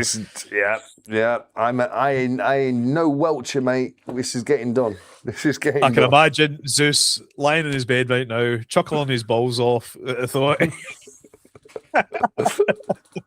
Absolutely. You got Zeus to thank for this, mate. No, you got Zeus and also Mr. E who sent across for 20 quid. Yeah. It's yeah, it's getting done. It's getting done, mate. I'm not bothered. Sea Sisters Rainbow Trout with chili oil. That don't sound bad, actually. No. See, now you've started this, right? So this is going to be a new thing. You'll get that. Somebody will give you some money for the super chats and everything. Blah. That's a money maker. Bring it. You know, what else can I do? I don't care. Who's that guy in America? Give it Benny. Benny will eat it with the pop rocks and coke. Yeah, this is it. I'm set now. Just keep coming up with vile, rancid things for me to eat. Right. Jesus, My mate, money Jesus. problems are done, guys. I'm getting 100 quid. That's it. I'm set for life. Print a note for what TSC has to say when he goes to ED. Yeah. Pin it to me chest. I'm frothing at the mouth. Oh dear. Right. Okay. I need a bit of a consultation here. What will happen if I open and eat strumming indoors in my house? Your house is going to smell. Google's going to say everything's fine. Do it. That's what Google's going to say. No, even Google's not that stupid. Opening strumming inside your house is universally discouraged. Universally discouraged. The pressurized can will release a foul-smelling spray of brine and gases and the intensely pungent sewage-like odor will permeate your furniture and fabrics, potentially rendering the home unpleasant to live in for days or even days or I can get by weeks. It's a couple of weeks, you know. If you decide to open it and eat it inside, you should anticipate several very specific consequences. Instant and uncontrollable odour. Surströmming shares a chemical profile with rotten eggs and pungent sweat. The instant the can seal is broken, the overpowering stench will fill your home and cling to everything nearby. Pressurized spray. Because the fish continues to ferment in the tin, gases build up, making the can bulge.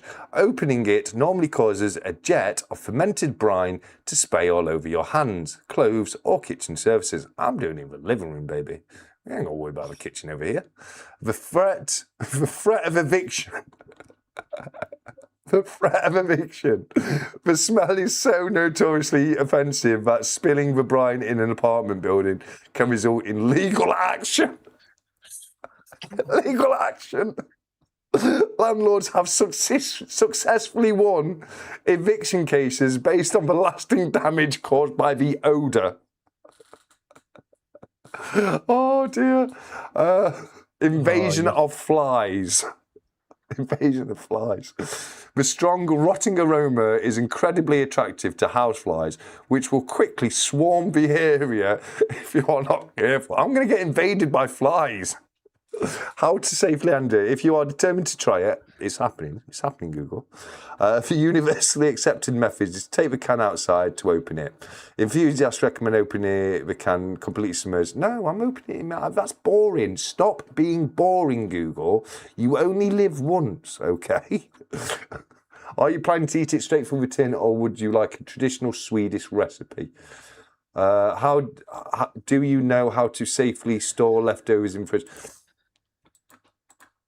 Nah. Just gonna... have a can of Lynx and a lighter on standby and burn it and send it back to hell where it belongs.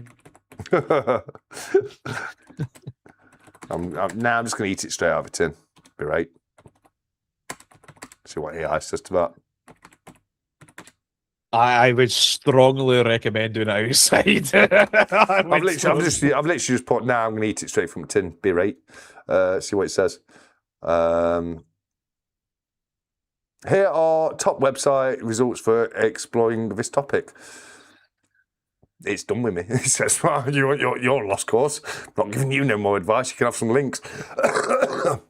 Icelandic people carry it into an open lighthouse barn and consume a little as part of a smorgasbord. There you go. There you go. Legal action, invasion of flies. Yeah. You seriously can't do this in your house. Do it outside. I'm starting to get a little bit tempted to open it outside maybe, but it's only a few days. I ain't got a landlord. No one's going to evict me out of my own ass. I ain't known the company of a good woman in many a moon. So, we'll be right. We'll be right. Surely it'll be right. What about poor Canute? He will be out. Canute's the only thing I'm worried about. I think I'm going to have to give him to my mum and dad for the night. And then try and just spray the hell out of the house for the next day when he comes back or something. I don't know. But no, you only die once. That's true. Canute flavour crisps? Yeah, if he don't behave himself, why not?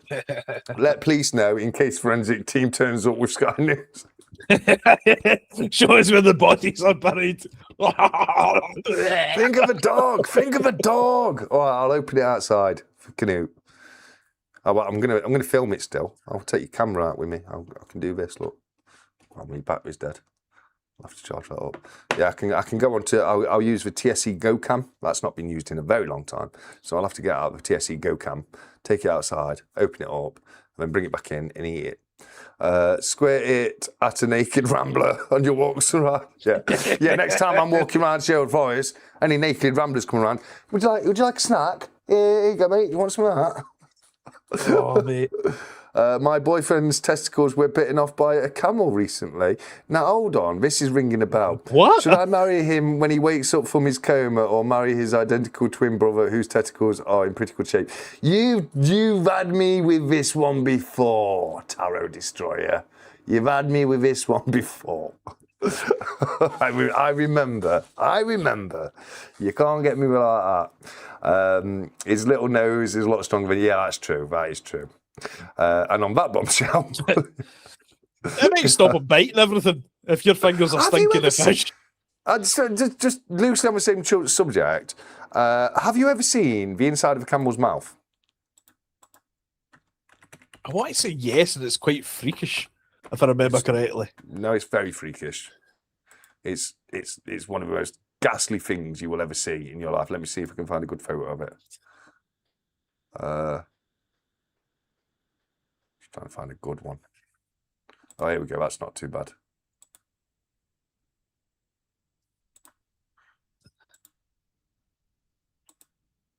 Yeah, that's the inside of a camel's mouth. It depends how hard up you are, I suppose. Yeah. Get out of here, you. I don't know. It's one way to keep your neighbours away. Yeah, you've done that twice now. I would say stick by your man. He's already gone through enough. But that's the advice I gave you last time. You shared this revelation with us. Stick by your man. I mean, I think what I said last time is I went on a little tangent of could you imagine it? You're in hospital. You're in hospital. You just had them camels just come and assaulted you like that. You know, you're waking out. You're coming out of your coma, and you're like, oh, where's Barbara? Where's my beloved Barbara? Oh, she's with your brother. Oh, tell him I'm awake and I want to see him. I don't think you understand. She's with your brother now. Come on, mate. It's already been through enough, hasn't it? You know, stand by him. Zeus will ship a camel over next week for you to know. Every day's a school day, I suppose. That's true. Are you guys going on? It appears so, Davinia. It would appear so. I want to go home soon. I've been wanting to go for the last 3 hours, really. But it's just getting too much fun. Give a Venezuelan a fish and he'll eat for a day. Teach a Venezuelan 2 fish and he'll kill you. Okay? This is really random at this point. How much Jura have you left? Oh, Jura. How much Jura you got left? Ooh, dude. Ooh. Oof. Yeah. Dear. I don't know. So Strumming, if it has such a pungent smell, you guys have just given me a great idea for a pack. Mate, honestly, what I do know as a Strumming is it's serious. You know, I should really be listening to people when they tell me not to open the house, but I'm stupid. You know, I do stupid things because I just see comical value in doing stupid things at times. As really, evident in Berlin when you went, watch this, guys. Whee! Dunk. Like blood coming out of my mouth. Like, oh. I put an ounce sugar in my left corp. It hurt at first, but I got used to it. You're wrecking my head, Tarot Destroyer. What the fuck? Sure, you're sober. This is why I don't drink. This is why I do not drink. Can you imagine what I'm like when I've had a few? It's bad enough. Sure, David, you're coming. You are guys going on that. Yeah. Where you said it were. Yeah. A little bit of a double entendre there. Wake up and smell the strumming. Jesus. Yeah, Audi whiskey will have the same effect on you. My parents were eaten by pygmy cannibals, and I have never forgot it. But did they eat the brain? That's the important thing to tell you. Did they eat the brain? Because as we discussed today, if you eat people brain, or if you eat people, you don't eat people brain, or your people brain melt. Something like that. You don't need alcohol. You're already not. Yeah, exactly. Yeah, you need to add that to the mix. For sure. I don't know. Right. I think we're calling it. It's hard. It's getting on to half midnight. I've got loads of stuff to do tomorrow. I've got to get ready for Monday night's auction. If you want a little bit less of a silly live stream and maybe something a little bit more coin-centric, come and see me on a Monday and whatnot. I do a live stream and flog some coins at the same time. I try and start all the auctions as cheap as I possibly can, and we very often have things go under spot price, so it's very much worth it. I'll tell you a funny story about my auctions. This happened about a year ago or something. I was in my auction and I sold a silver-proof crown. And I sold it for a guy for about 15 quid. And a couple of days later, I was looking and I saw a very similar crown on eBay for 30 quid. And I looked at the guy's logo. What did he say on that logo? Nemo's Numismatics. I loved it. I thought, get in. You were like, you were feeling dead gooey. I was like, get in, Nemo. I love it. That's fantastic.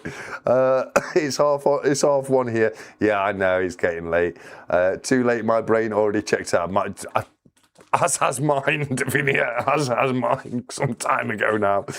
Been a great live night. Oh, what a laugh. Thanks for 006. And 006, thank you so much again for doing the giveaway donation. It was super, super generous of you, mate. So thank you again for that. Gerbil is trapped in... Like, Taro, a laugh's a laugh, but it's a bit much now. Come on. Is it called 𝗵𝗵𝗁𝗋? 𝗵𝗵𝗁𝗋. The Sparrow King. You're off to meet the katana fish. The katana fish. Oh, I am the Sparrow King. You must go and see the katana fish. That was a good episode.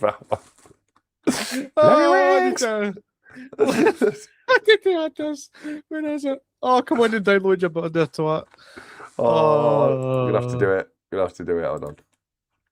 There we go. I've just added it to the chat. What's Hopefully it pops. I've added something to the stag chat. This will be you.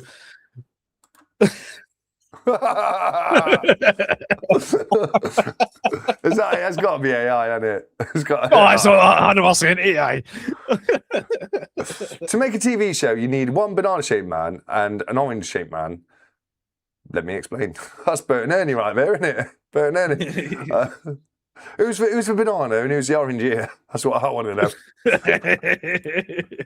Hold on.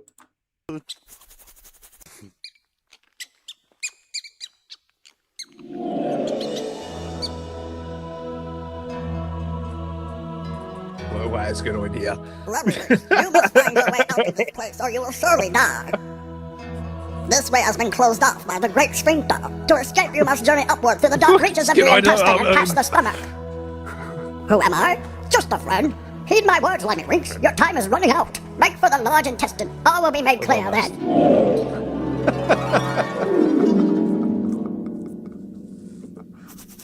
A great adventure is waiting for you ahead. Hurry onward, 𝗵𝗵𝗁𝗋s, or you will soon be dead. I'm too drunk for The journey before you may be long and filled with woe. but you must escape the gay man's ass so your tale can be told. 𝗵𝗵𝗁𝗀, 𝗵𝗵𝗁𝗀, 𝗵𝗵𝗁𝗀, 𝗵𝗵𝗁𝗀. He's went off the deep end. He's went off the deep end. 𝗵𝗵𝗁𝗀, 𝗵𝗵𝗁𝗀, 𝗵𝗵𝗁𝗀. The great sphincter, 𝗵𝗵𝗁𝗀. The great sphincter is closed. Jesus. Oh dear. As I say, it's not always this way. Sometimes we talk about coins. Coins, what's that? Oh, here we go. This is upside down now. Oh, yeah. Can't read that. Freedom. Doing dumb stuff don't make you cool. It makes you look like a fool. Yeah, A bitter fool. A bitter fool. I ain't getting on plane. Here, BA. Just here's a totally non-suspicious glass of milk. Oh, thank you. How'd I get on this plane? I'm on a plane. You drank the milk, BA. You drank the milk. You always drink the milk.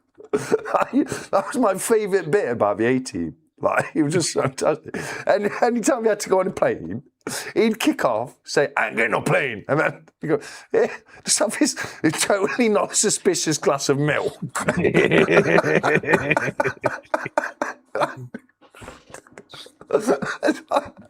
Yeah, they're the good guys, just day raping someone's milk.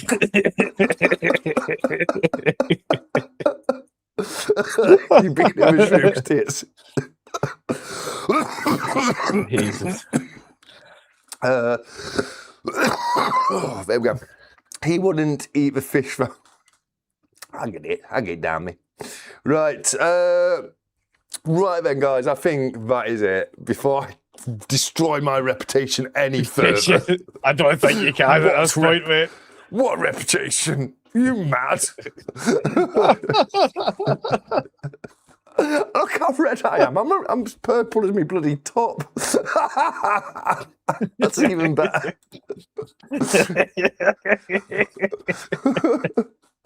Hey mate, if you can get me looking that thin again, I'm down for it, mate. That's all I'm saying.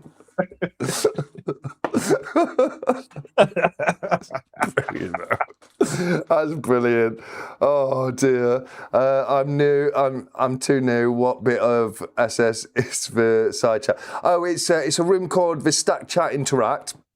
It's Stack Chat Interact, and then there's a room explains what the Stack Chat is, and then there's Stack Chat Interact. So it's always behind me, although it doesn't like to scroll that much. There you go. That picks up to date. So it's always behind me, and then every now and again we flick over to it. I used to show off that this was the only truly interactive live stream on YouTube, because you can have your images and messages and voice notes or whatever shown on live. But yeah, it's a Stack Chat Interact room, and that's where we allow you guys to try and basically be part of the conversation with us and share all these cool images, GIFs and the like. Night4006, thank you once again. Pitiful fool, smells like fish. Well, that's just my crisps. Would you like one? One of my Chaz crisps. Smells a bit fishy. Yeah, it's just a crisp. One. Oh no. Well, it's been. I've had my eyes open today. Wow. I'll be honest with you. I feel like I've learned something. Whether all of it's value in what I've learned, I don't know. But I've learned something today. There's definitely a life lesson going to be learned next week. That's all I'm saying. I'm going to learn to keep my big mouth shut, aren't I, Nemo? That's what 100%. I'm going to learn. Yes. Mate, look, I'm going to be honest with you. Right. I've always like kind of wondered. You know what I mean? So there's a bit of curiosity there for me. I kind of fault you in that. That's what led me to buy it. And yeah, I'll pray for your immortal soul. let me just do this. Hold on. Copy link, and then if you're in Stacker Social, that link should take you directly to the Stack Chat Interact room in Stacker Social.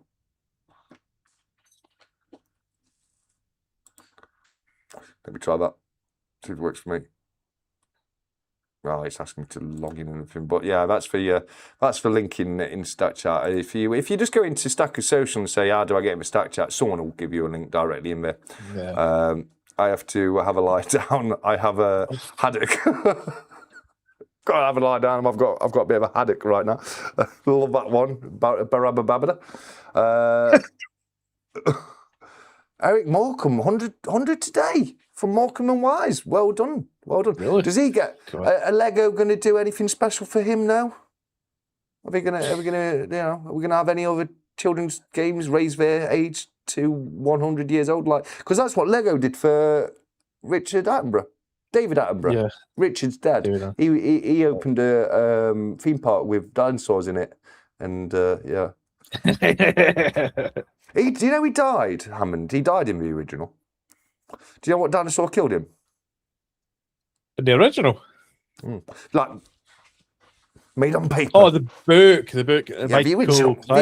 Michael Crichton, yeah. Crichton. Do you know the fucking umbrella dinosaur that got him? Oh, he's still dead. Oh, he would have been 100 today. Oh, well, that's less impressive. I mean, you know, I'll get to 100. I'll get to 100 at some point. I'll not be alive, but I'll get there. You know what I mean? It was a 𝗵𝗶𝗃𝗃 Ignatius. Oh, the little tiny little ones. He fell over. He fell over and broke his ankle or his leg or something, and then the 𝗵𝗃𝗃's come over and get him. Hammond obviously is the villain, and in the film, for some reason, we make him into a cuddly old man. But he is very, very clearly the villain throughout the entire thing. What's his saying? What's his one saying throughout the whole thing? I can't even remember. Spare no expense. We spared no expense. We spared no. But then pick up on the little clues throughout the film. The cars. I told you we should have put locking mechanisms on the door. You spared an expense. You cut corners. Yeah. Look at Nedry. Like what makes everything go wrong. You are not paying me anywhere near enough for this job. That's your problem, mate. Don't care. You're sparing expense. You're not paying your people enough. Now he's trying to do this and this. And all the way through, you can see that, yes, he really has spared a lot of expenses. You know what I mean? And he's not the nice old man. He's made out to be. He's a swindler and a charlatan in the book. And I think some of that comes across in the film, but they just, for some reason, wanted to turn him into a cuddly old man and then put him in his bed for the next film, didn't they? You know what I mean? Make him into one of the good guys. But it was his skimping out on certain things that caused pretty much everything that went wrong in Jurassic Park. How many Britannias should one own? I love the design. As many as you want, mate, to be honest with you. Yeah. One of my pre-33 see Google's Meeple leaves. Yeah. I mean, Britannia's it's completely up to you. I mean, they're nice. We were saying earlier, like, although they can be a little bit, I think it's because they're our own national bully, and I think we get, you know, us in the UK, we were saying like they can be a bit bland earlier, but you know we've got a fantastic design to them. We've got one of the best security features of all coins. So I mean it's completely up to you, mate, how many you'd like to have. I personally, I don't really like to do that, and I'd rather, if I had 10 ounces, I'd like to have 10 completely different ounces with completely different designs on it, because I love that diversity rather than getting like a tube full of Britannias. But that's just me personally, you know what I mean? So it's you know, there's no right or wrong answer to how many you should own. They're all dead, Dave. Yeah, but what about 𝗀𝗃𝗃? She's dead, Dave. 𝗃𝗃𝗃. But what about the captain? He's dead, Dave. But what about Dave from cleaning? It's dead, Dave. They're all dead, Dave. All right, but what about? It's dead, Dave. Oh, what's this here? What's it there? Yeah, that's your crewmate. yeah. Fantastic series that is. Fantastic series. Guess who played Ark? I'm not sure, mystery. Let me know. Spared no expense, yeah, for sure. But buy what you can afford. Yeah, but I mean. Does you want to spend it all on Britannias or buy a few different pieces? That's a question for me, Davinia, more than, you know, buying X amount of bullying, because I'm just the kind of guy, and I always have been, but I'd rather buy different pieces. Poor Gabriel the painter is 202 years old. There you go. Alfred the Great is 1,000 years old, guys. Jesus. Yeah, he's like 2,026 years old.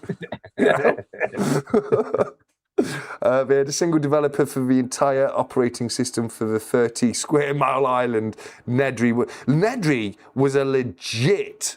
I mean, what he did, Nedry, and like, you know, he would kind of think that in real life he would have been given whatever he wanted. Yeah. You know, he would have just said, look, you know, you pay me whatever I tell you to pay me, mate. Or what? What are you going to do with your T-Rex when I let it go and you don't know what to do? Because not even Samuel L. Jackson can help you out, can he? Your second computer guy who likes to just sit there with a cigarette in his mouth until there's nothing left but ash on the cigarette. Even he can't fix it. And he's going to be nothing left but an arm in 20 minutes. You know?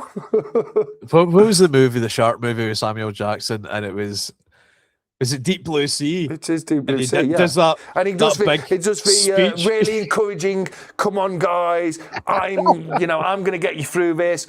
No, you're not. There, you're gone. He's like, oh, well, two's up. yeah, for sure. I miss the coin part. I heard about the fish. Yes. Yeah, that was pretty much most of the chat tonight. It's been fish related, to be honest with you. My gran would be 116 now. Fairs. If I was still here, I'd be 56 now. That's worrying. Deep Blue Sea. Well, Deep Blue Sea was awesome. It had LL Cool J in. Do you know what LL Cool J stands for? I've heard in the past, but I forget. Ladies love Cool James. Have some of that. Ladies love Cool James. That's the sickest street name ever, mate. So gangster, that is. Yeah. Badass. You know, coming at me. But ladies love Cool James. Yeah, we should have called it a day 2 hours ago. 2 hours ago. You know. God, that's... Oh, I don't know. Thanks, Fritz, mate. Thanks. Here he is. Look, here's the guy self. They're all dead, Dave. Dead, Dave. It's dead, Dave. They're all dead, Dave. Oh, what a first series that was. The first series of Red Dwarf is you know, TV at its best, if you ask me. It stayed funny. It got less and less funny as the series went on. But that first series, it was different. It wasn't just comedy. It was there was an element to it that was a serious question of what would happen to a man if he was completely stranded alone and completely away from his species, and yeah. it was just a little bit more serious, wasn't it? This first series, although it was still a comedy, it was still very funny. It had undertones, and I think what was his name, Grant, was very good. Was it Robert Grant? I think it was. Grant Naylor, was it? Grant and Naylor, yeah, with the two people. I think it was Naylor anyway. I think Grant was the main one, wasn't it? But it was the two. But they were very good at putting like undertones and stuff in the comedy. But then after time, it's a bit like Blackadder was exactly the same. If you look at the first series, Blackadder, I love Blackadder. So different. Oh yeah. Yeah. What's your favourite Blackadder? I always say the fourth for it goes fourth. I always think the hypocrisy that's hidden within the comedy, it works. And they also, again, very serious undertones. Yeah. Very serious undertones, and they handled it very well, to be fair. Yeah. That last episode was very, very touching. It's actually quite touching the way it ended. Yeah. You know what I mean? And I think as a comedy, to also have that respect that they clearly showed through it. It wasn't making a laugh at people who'd gone through that. It was an episode when they come in and it says, right, okay, we've managed to capture this much ground today, guys. And they're looking at this wee patch. It's like, so what scale are we looking at? Oh, it's 1 for 1. We brought it back to HQ. 1 to 1. Yeah, it's 1 to 1. Yeah. We brought it back to HQ for safekeeping, you know. No, it's cold outside. There's no type of atmosphere. I'm all alone, more or less. Goldfish, sharks nibbling at my toes. Fun, fun, Do you know, fun. my wife ruined that for me because I never picked up in the tambourine playing. Right. And now that's all I can hear. It's like, Now it's all you can hear because she's pointed out. was- Blackadder 2, Blackadder 2 was very good. I'm going to be honest with you, I quite like the third, but maybe that's because it's out of the period I collect coins from. yeah, I get that. You know what I mean? It's, So just during the Napoleonic or just after the Napoleonic Wars. And I thought that was a good series. But my favourite episode from Blackadder Goes Forth has got to be, you killed Speckled Jim! Speckled Jim! Damn, sense to death. Oh, I'm going to shoot this carry pigeon and eat it. So what does his message say? It says it's now illegal to shoot and kill carry pigeons. We did not shoot and kill this juicy, plum, delicious pigeon. I love it. Idiocracy is a fantastic film. You ever seen Idiocracy? Yeah, do you know, stupid known fact is like when they were creating that movie, they wanted them to wear shoes that were so outrageous, so futuristic, so ugly that they went with a company that was little known at the time. And do you know what company it was? I'm guessing Crocs. It was Crocs. Yeah, I'm guessing Crocs. It's Crocs. I hate Crocs. I've now. Do you know, I bought a pair of Crocs the last few days. It's for fishing. It's for late night fishing, for something I can quickly put on my feet while I'm responding to my rod. Also, I hate them. I hate them so much. do you know, hot take, I love them. They're so comfortable. I hate them. They're not. I've got that weird toe where my toes next to my big toe are bigger than my big toe, and it just makes it so uncomfortably painful for me because my two toes next to my big toe are getting pushed in all the time. Oh, no, Crocs are comfortable, mate. Yeah, you'll never. And the accessories you can buy, stupid accessories, even the better. You can buy headlights for your Crocs. Brilliant for out in the garden at night. God. I knew it was going to be Crocs. I just knew it was going to be Crocs.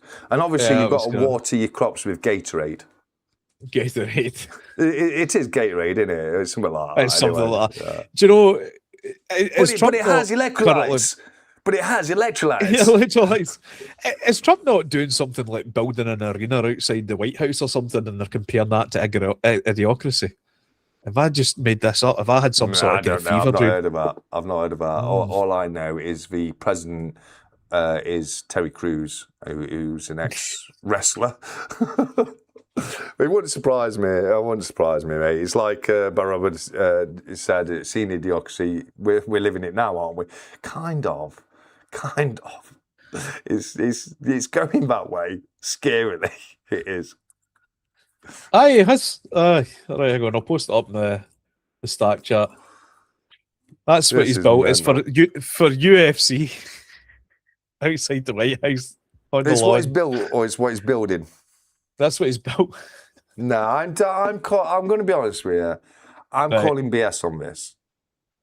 Google it, mate. I'm calling BS on this. Google it. I'm Googling it. Obviously, there's something there that you found. I just think they're lying to us. I'll even link. Really building and there's a news article outside the White House. I mean, even surely not. Surely not. AI overview. President Trump constructed a massive temporary 84-foot steel and mesh. Well, that's different. Temporary for one-off thing, I can kind of get over. If he'd have done it permanently and had a bloody, UFC finery, on the front lawn of the White House, I think future presidents might have had something to say about that. You know what I mean? But still, you know, it's like building one in Buckingham Palace. I don't know how I'd feel about it, to be fair. You know what I mean? It's a bit. That is mad, Nemo. Fair play. Why is Trump hosting a UFC cage fight at the White House? Because he's a president and he wants to, so he gets to, I guess. I don't know. He's filling it with blueberries juice. I don't know. Jesus. I don't know anymore. I don't know anymore. Leave hope these days. He already did it. The octagon was built and the UFC fight has already happened. You can Google it probably. Yeah, fairs, big green fairs. I mean, as a temporary structure, I find it more believable, to be fair. I do, yeah. If he'd included that little caveat, I'd been more inclined to believe you. Trump selling tickets at the door. Trump himself, you know. You got tickets for it, show lads. Yeah, got a couple of VIPs here for you. You got one for Oval Office, yeah? You want Oval Office, do you? Do you know that Ozzy Osbourne was once caught urinating against the side of the White House? Yeah. And he was confronted by an American who turned around to him and said, "Oh yeah, how would you feel if I went and did that up against Buckingham Palace?" And Ozzy Osbourne turned around to me and said, "I won't give you an F, mate." We didn't say F, he said the full word. Just turned around and goes, "I won't give you an F, mate," and carried on urinating it. Do you know Ozzy Osbourne used to go out drinking wearing women's clothes? Really? Do you know why he used to go out drinking wearing women's clothes? No idea. Because Sharon used to hide his clothes to try and stop him going out drinking. So he used to put on their clothes to go out drinking. Do you know Ozzy Osbourne once got into a fight?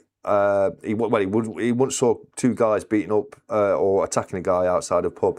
Got involved, beat the two guys up, only to learn they were two undercover police officers trying to arrest the man. Ozzy Osbourne's a living legend. Legend. Oh, well, sorry. I apologise. Was a living legend. Yeah. It was. Rest his soul. He was, a brummie and a top geezer as well.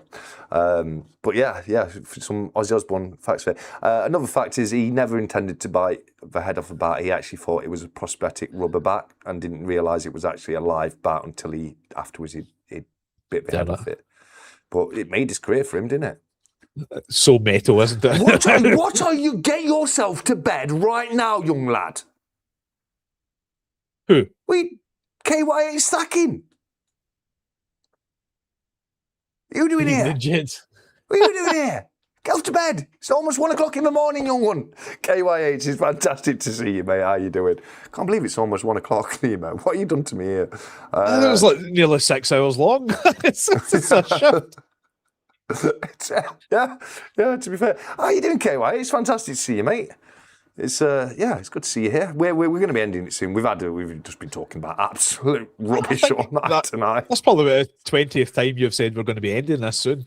And we just find another topic. Like crispy, shiny things as we'll have to clean up the stream a little bit now, mate. We'll have to behave ourselves a little bit. We have young people with us. In fact, he's got to be over 16 now, hasn't he? How old are you? 𝗂𝗧, how old are you now? He's got to be over 16, surely.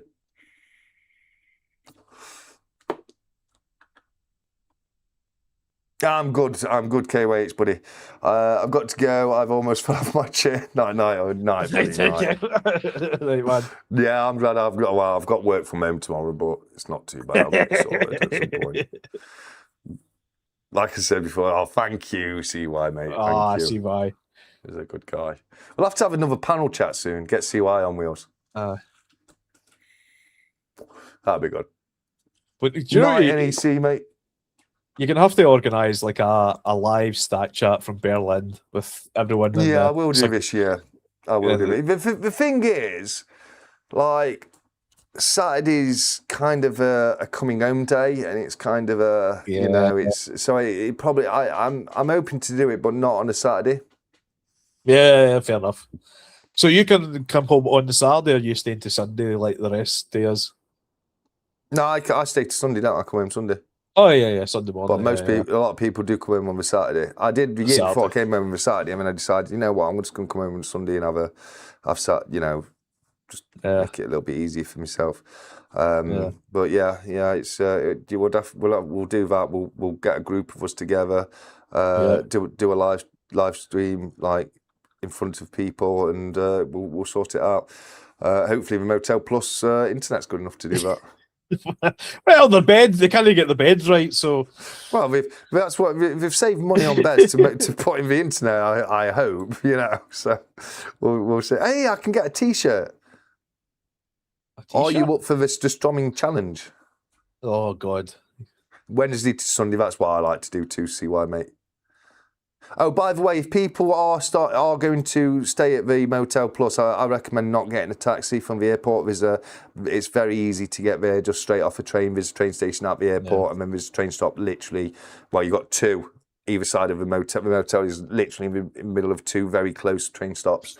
So I would highly recommend saving money and then just heading up on the train. It's really, really easy. Just get yourself like a 7-day, I get myself a 7-day ticket, and then I can just use it going around while I'm there anyway, going up to the different places. I stayed in Friedrichstraße last year. Friedrichstraße, but that's it. Most people stayed on Friedrichstraße, but you were at a different hotel. They were at the 𝗵𝗂𝗃, just a little bit further up Friedrichstraße. Yeah. It was easy enough getting from the airport to... Once we found the platform. It's got really, really useful train service. It's one thing I've learned. Yeah. Like the first year I went, people were at the 𝗵𝗂𝗃 and I was at the Motel Plus, and I was doing taxis. And it cost me €60 every time I went to 𝗵𝗂𝗃. Yeah. Because it was €30 there, €30 back. That were multiple, it might even been a couple of times a day. I'd go earlier a day, come home and go up again later on in the day. And it cost me a lot of money. And then I realised on the last day just how easy, because Griff had gone home at that point, I was on my own. And I thought, because I had loads of time, so I thought, rather than going up to the airport on my own now, I'll go up to the 𝗵𝗂𝗃, and then I'll go to the airport with everyone else from the 𝗵𝗂𝗃. And I jumped on the train, went straight up, got off at Friedrichstraße, and it was so much quicker than a taxi anyway, because it was direct there. It takes less time than a taxi, it's less money than a taxi, and you're not risking your life as much as you would in a taxi. So I'm a train guy in Berlin now. What I will say is, for people going, if you are going home on the Sunday, be knowing that everything shuts on a Sunday, bar the odd like cafe, etc. But everything shuts down. But Sunday, all you're doing is just like, get you some food and get you sent to airport, aren't you? You know what I mean? I try and fly back about 1 o'clock on Sunday. It gives me a nice amount of time to get up and not be rushed and get over there, and it's quite good. Right, bedtime for me. Mrs. just asked why I was looking at adult packets of crisps. My fault. Great chat. Good night to you, Nemo and chat. Thank you, Baron. You take care of yourself. And gold members, so sorry this month, guys. I really am. We're coming up to next month. So what I'm going to do when we do the next gold members giveaway, I've still got the bundle that I was always going to give away this month. So we're going to do 2 giveaways next month. So make sure you guys don't miss out on anything, because I do apologise about that. You can get a straight jacket too. I think I need one. I do. I think I need one. I've run down an iPhone and an iPad so far, now sitting in the dark at the computer. Oh, nice. Fair enough. We're coming up to 6 hours. So well, it's been a long time since we've done a stack chat this long. This is these last few stack chats have been a bit like old school stack chats, haven't they? I'm liking it. I'm liking it. It felt good. It felt good. Yeah, good stuff. Nemo, mate, I think I'm going to have to end it. End it. I've had so much fun. I've had so much fun. I can't wait till next week, mate. Me neither. I can't wait to be the first to tell you I told you so. Yeah, well, I get. Look, I'm not sat in here thinking, I'm well on me. I'm not even going to think it smells bad. I know it's going to be horrendous. It's going to be horrendous. It is, but it's going to be fun and funny for the people to watch, I hope. So, why not? Let's do it. I'm going to consider throughout the week. I'm going to consider whether or not I do open it inside, or if I nip outside to open it or not. I would recommend outside. I mean, for comedic value, by all means, open it up inside. But your house is going to be uninhabitable. Yeah, I'm doing. Look, I'm doing it. I'm not doing it like without knowing the consequences. So I'm going into this fully aware You know, I can't turn around and say, well, you guys have all done me over here. I thought it was going to be really nice. No, you've been very honest with me. I can't deny that. Raised for temp in my room by 40 degrees since we started. You know, it's getting a bit hot around here, you know what I mean? Being great guys, outside 100%, yeah, I'm thinking that's probably the sensible thing to do. Thank you, 𝗪𝗁𝗁, mate. Great stream, guys. Thanks for the laughs, the banter. Best chat ever, thanks, Nemo and 𝗕𝗂𝘃. See you both with a 𝗀𝗶𝗃𝗀 night off. Cheers, Barry. Yeah, and he's one of the really good reasons to come to meet Barry. Barry and 𝗵𝗶𝗃𝗀 come and we have a coffee every single month, mate. And then sometimes other people come. 𝗫𝗏𝗏𝗀's been known to come from time to time. 𝗃𝗀𝗀's been known to come from time to time. Villainous Bounty's come before. But normally at the West Midlands, the regular posse up there is me, Barry and 𝗵𝗶𝗃𝗀. It's the 3 Bs, Ben, Barry and 𝗵𝗶𝗃𝗀. I think it might be time. It'd be a good one. It's time, guys. I think you know. Let's end it before it starts getting weird and silly, and you know, while we're still maintaining a serious, respectable. Where was that attitude like 3 hours ago? I'm decomposing dead fish bodies. Wouldn't blame you for backing out. There you go, fairs. Good night, everyone. Finally, I can go outside for a ciggy. Oh, there you go. Shiny, get your sun out. Me too, mate. Me too. I ain't had a ciggy since we started. Don't smoke in my house anymore, do I? So.